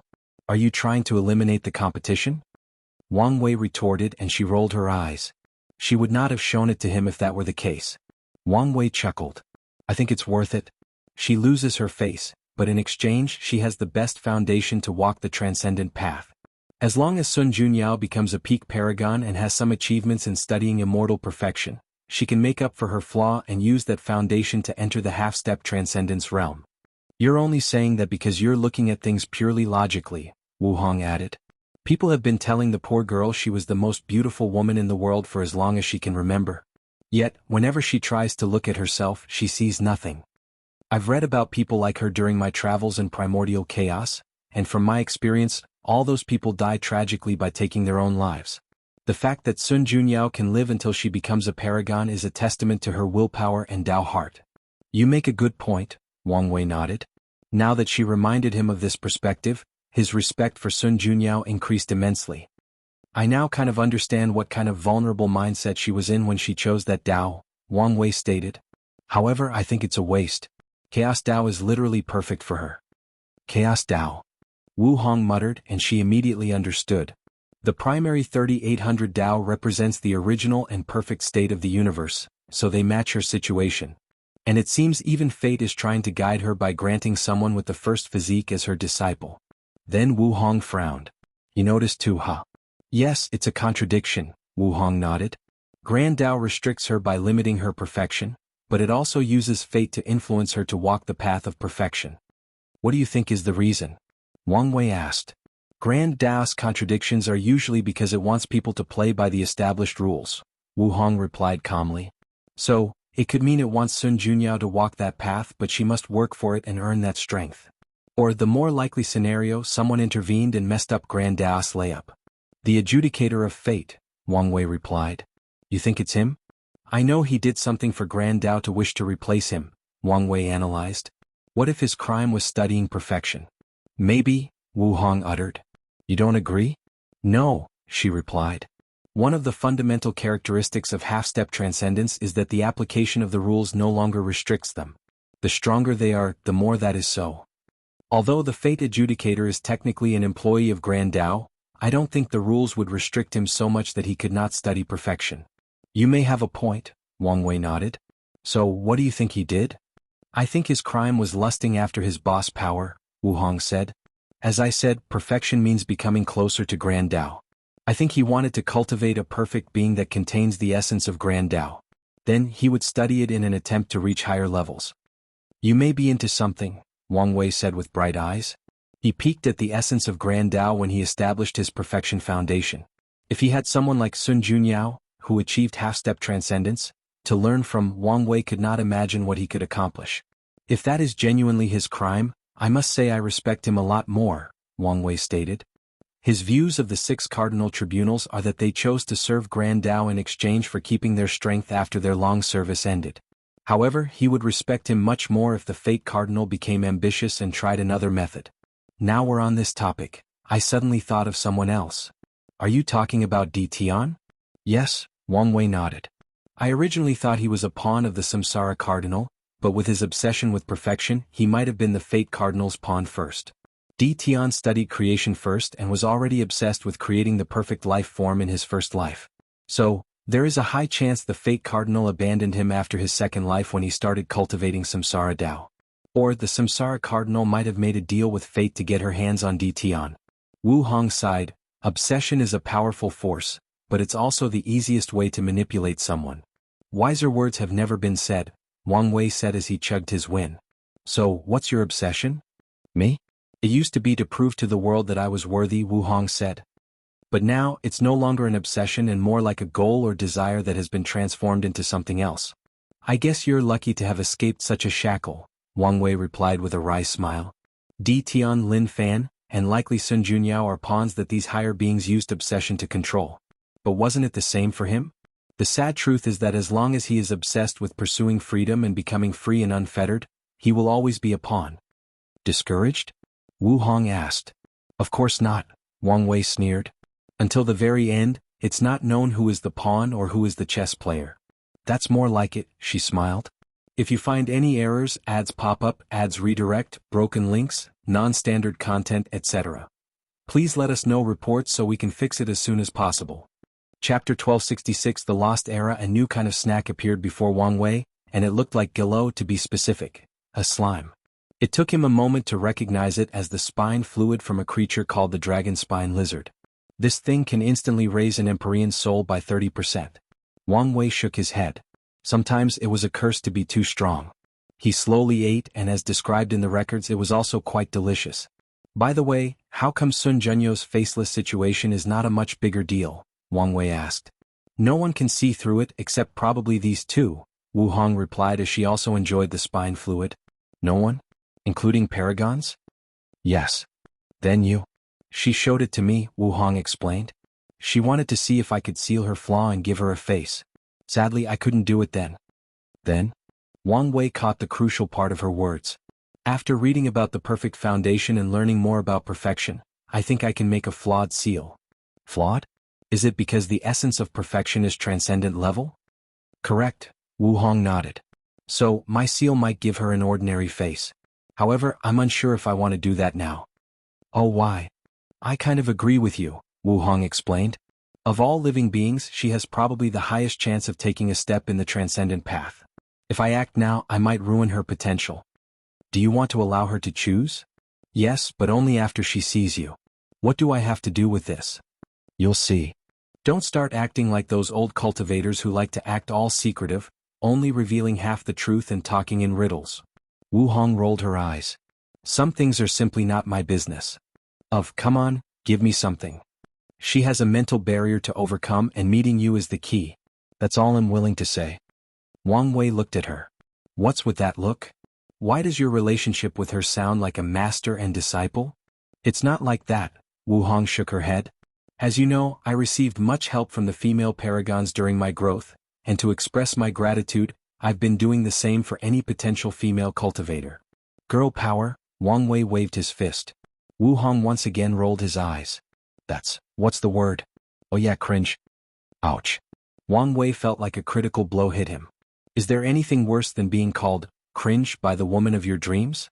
This kind of mental devastation will instantly kill any lesser man. That was harsh, Wang Wei muttered. What were those two's reactions to her?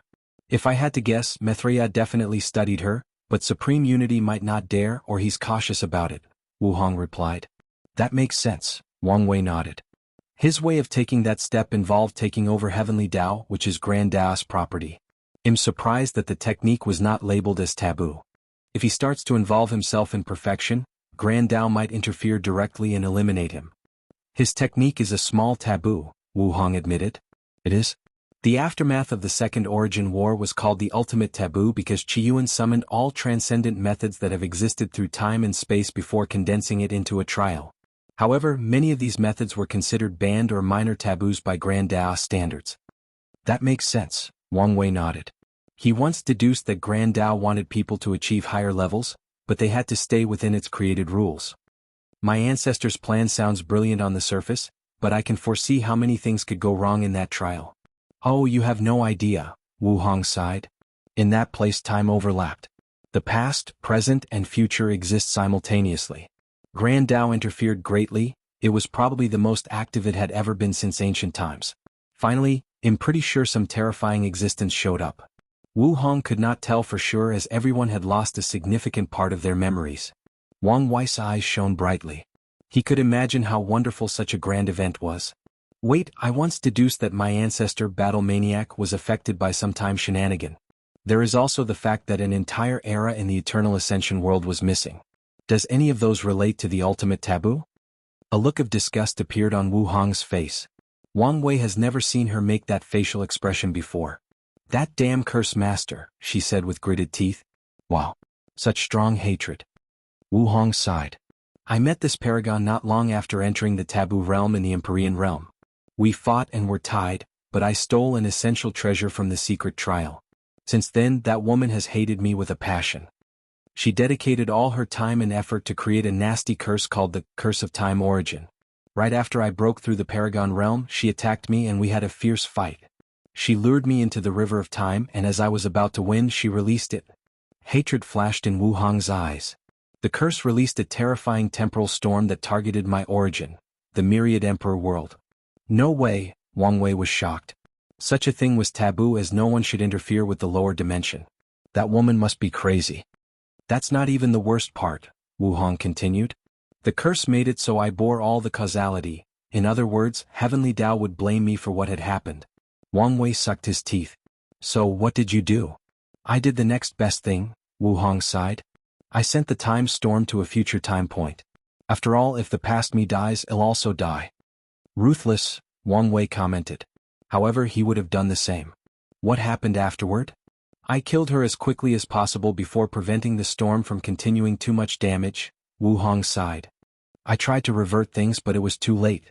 That era was gone entirely. The best I could do was ensure no contradiction between my era and the next.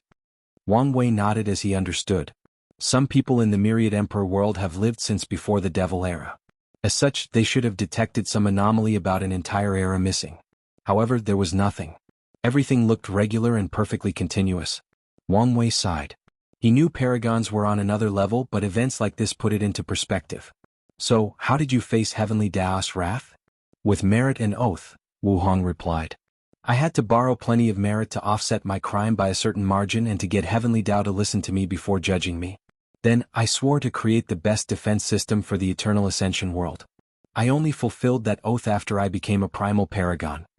When she thought about how much time she had spent being indebted to heaven and earth, with her luck almost ruined, Wu Hong gritted her teeth in anger and hatred. Why did that woman hate you so much? It doesn't make sense to do all of this just because of losing to someone of a lower realm, Wang Wei said. The Curse Master would never have survived this ordeal intact, as Heavenly Tao would also judge her. In fact, your ordeal reminded me of my Supreme Outlaw trial, Wang Wei continued. It sounds like someone was manipulating events to either kill you or make you indebted. I'm 80% convinced Heavenly Tao did it on purpose, Wu Hong sneered. Oh, what? Have you never wondered why our world did not suffer much given the grand scale of the Second Origin War? Wu Hong. Now that you mention it, Wang Wei frowned. With so many chaos worlds and factions involved, I'm sure the center of the war would have been our world. So, we survived because of your defense system? That's right, Wu Hong sneered. That thing probably predicted that event and schemed against me to create that system. Without becoming transcendent, all sentient beings are dogs and ants before Heavenly Tao. Even Paragons are a slightly bigger nuisance, Wang Wei sighed. So, have you prepared your revenge? Yes, not just against it but its boss, Wu Hong sneered. Although all these years spent creating that system was an excellent training experience, she hated how much she was used. That's my girl, Wang Wei chuckled. Who's your girl? She stared at him. Don't sweat the small stuff, Wang Wei replied casually. So, what was that era like? What happened to the emperors who ascended? Did any of them become Paragon? It was a terrible era, Wu Hong explained. The resentments, hatred, and fiendish chi of me killing so many devils flooded into the Myriad Emperor world, making it extremely easy for people to develop heart demon and become crazy. It also did not help that all the cultivators were full of hatred, wishing nothing more than to kill as many devils as possible. Historians called it the Dark Mind Era, Wu Hong explained. In some ways, it may have been a good thing that that era was erased. As for what happened to the Ascendants? Heavenly Tao just erased them to reduce the trouble, Wu Hong explained. And no, there were no Paragons. Wang Wei wanted to slap himself for asking such a stupid question. She said she had just become a Paragon, and from what I know about her, she was probably one of the youngest in recorded history. If Wu Hong had just become a Paragon, how could the people who came after him become a Paragon? So, unless more time shenanigans were involved, that would be impossible. If you find any errors, ads pop up, ads redirect, broken links, non-standard content, etc., please let us know reports so we can fix it as soon as possible. Chapter 1267, The Banquet, Second Part, Unedited Chapter. So, do you know what happened to Battle Maniac? Wang Wei continued. Wu Hong had answered only one part of his previous question. I don't know much about what happened to him, Wu Hong replied. I know it had nothing to do with the ultimate taboo but an inheritance Xuan received from someone called the Trinity Venerable. He desperately wanted their 3 brothers and sisters to receive that inheritance, so he found a way to summon Battle Maniac to the past. Something went wrong, and Battle Maniac was the one who suffered as his Eternal Path achievement was rewritten. Wang Wei nodded. But how did he do it? Summon people to the past?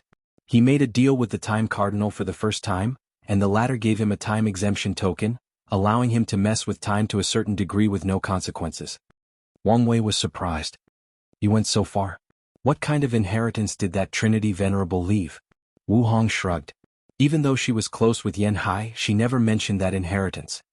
You mention a second time, it should be when he summoned the Rainbow Emperor and the others. That's right, Wu Hong nodded. She then paused and looked at him strangely. What? Wang Wei was puzzled. For the second time he used what he learned from the token to create a formation that used his origin Dao. From what I know, he wanted to summon the original 12 emperors of the Dao opening sect from across time and space. However, the formation failed when it was time to summon the 10th one. But I'm the 10th emperor, Wang Wei said. That's right, Wu Hong nodded. But I haven't sensed any summons? I don't know what to tell you, Wu Hong continued. No matter what Xuan did, he could not get past you, so he had to give up. However, they knew there would be something special about you since that day. Everything is connected somehow, Wang Wei sighed. Why do you think the summon failed? It's possible that your destiny was too strong and you resisted the summon, Wu Hong replied. However, I'm more inclined to believe that Grand Dao knew your presence would affect the world too much if you travel through time and stop the process. That is indeed wise of it, Wang Wei sneered. He knew he would worsen the situation if he could participate in the Second Origin War. Wait, I was planning on asking the ancestor if he could use any means to send me to the past. Does that mean this path is not feasible? Probably not, Wu Hong replied. Dao overlords like yourself are natural troublemakers, so Grand Dao will place more limits on you. Wang Wei wanted to curse. But why do you want to travel to the past? I realize that I'm lacking in age and experience when dealing with old monsters like yourself. So, I figured I would go to the past and use that time to develop. Who are you calling old? Wu Hong rolled her eyes. However, I do understand since I face a similar situation. She had unparalleled talent and was confident in defeating anyone. However, problems arise when she meets people with the same talent as her or very close to her who have lived for a very long time. So, how did you deal with that problem? At first, I sealed and removed those old people's experiences to learn from, Wu Hong explained. However, that did not help as much as I wished, so I searched Primordial Chaos for an answer and found the Universe Imprint Trial, which contains the imprint of all paragons that have ever existed in the Chaos Universe. I spent countless Yuan epochs fighting them and learning from them. It was also beneficial that time passes much faster inside the trial than outside. Wang Wei's eyes shined. Can you get me in? No, but I know that place is Battle Maniac's favorite place, so he has multiple entrance tokens. Get it from him. Wang Wei smiled in relief. As long as his ancestors have a way, he should have no problem getting in. Although he hasn't completely given up the idea of traveling through time, this was a backup in case he failed. Wang Wei was about to say something when he sensed something. He raised his hand to take out a talisman from the void. A communication talisman from the sect? He knew they would not contact him unless something significant occurred. He sank his divine sense into the talisman and received the information. Sun Junyao, Summoning Ritual, Mortalhood Trial. This must be Xiao Tiandis' work. Does he want to catch up to me? Wang Wei shook his head. Have you heard of the Mortalhood Trial? Yes, Wu Hong nodded. I once found a token for it, but I was already a paragon, so it was useless. Wang Wei was not surprised by these words, but simultaneously he wondered why this woman seems more lucky than him. Someone who is favored by fate. Why are you suddenly asking about this? Wang Wei explained the information in the talisman. That's quite the clever plan and it might work, Wu Hong praised. Do you still have the token? No, I exchanged it with someone else, Wu Hong replied. That's a shame. Wang Wei would not hesitate to take advantage of this situation and use this trial in advance. First floor. Sun Junyao praised the woman's wonderful poem about her beauty and nobility. The poem itself was wonderfully written, but she had heard so much praise of her beauty that it was hard for her to care. It also did not help that 99% of the poems, songs, and calligraphy displayed in this celebration were about beauty. As such, Sun Junyao showed more enthusiasm to the 1% who tried a different topic. I was hoping he would participate in this event. Unfortunately, Sun Junyao sighed as she looked at Wang Wei's booth through the corner of her eyes. Many people on the second floor came down to show up in front of her or did it from the second floor, but that booth remained motionless. Since he has no plans of acting, let's move things along, Sun Junyao thought. Fellow Taoists, she uttered, instantly quieting down the lively atmosphere by demanding the utmost attention. This is the end for this art appreciation section. Everyone was surprised as this event had just started, and only more than 20% of the people went on stage. The people wanted to complain. This was their only chance to show themselves before their goddess, but now it ended? However, since the goddess herself ended the session, they have no right to complain. Thank you to everyone who participated. It meant a lot to me, Sun Junyao said with a more pure smile. Her action removed all these people's resentment and bottled emotions in seconds. The next section will be Dao preaching, Sun Junyao continued. Everyone will have 1,000 years to preach, starting with Tier 10 cultivators. She waved her hand to summon a blue incense stick for everyone in the celebration. This is the heavenly beauty incense, she continued. When used in tandem with the formations in the palace, the effect is no weaker than a peak Tier 11 Bodhi tree. Now we will start with Immortal Venerable Six Swords. Since you don't want to participate, it'll make you, Sun Junyao thought. By understanding what kind of Tao this fated lover cultivates and how deep his understanding is, she can peep at what kind of person he is. Thank you, Lady Sun, for giving me this opportunity, said Immortal Venerable Six Swords, who was a handsome middle-aged man with the sharp temperament of a swordsman. Fellow Taoist, please give me thought on my six-sword technique created after absorbing six unique qi. The four-pole qi, the heaven and earth qi, the supreme yin-yang qi, the profound yellow qi, the life and death qi, and the true self qi. Let's start with the four poles. Second floor. Wang Wei finally paid full attention to this celebration. Although he did not care about these people who resemble peacocks trying to show their beautiful feathers to attract a mate, he cared about the Tao preaching, which can benefit him. This six sword is very lucky and talented, Wang Wei commented. It was one thing to find six unique qi and another to fuse them perfectly. Additionally, he seems to have created a fantastic sword technique. He's from the Qi core race, so that's expected, Wu Hong replied. Wang Wei took a moment to remember this race, and he remembered that they were created in an attempt to recreate the celestial race's talent for Qi. Although the Qi core paled compared to the celestial race, some of their talented members rival the latter. Let's see if I can recruit him after this is all done, Wang Wei thought before closing his eyes and listening to the sermon. If you find any errors, ads pop up, ads redirect, broken links, non-standard content, etc., please let us know reports so we can fix it as soon as possible.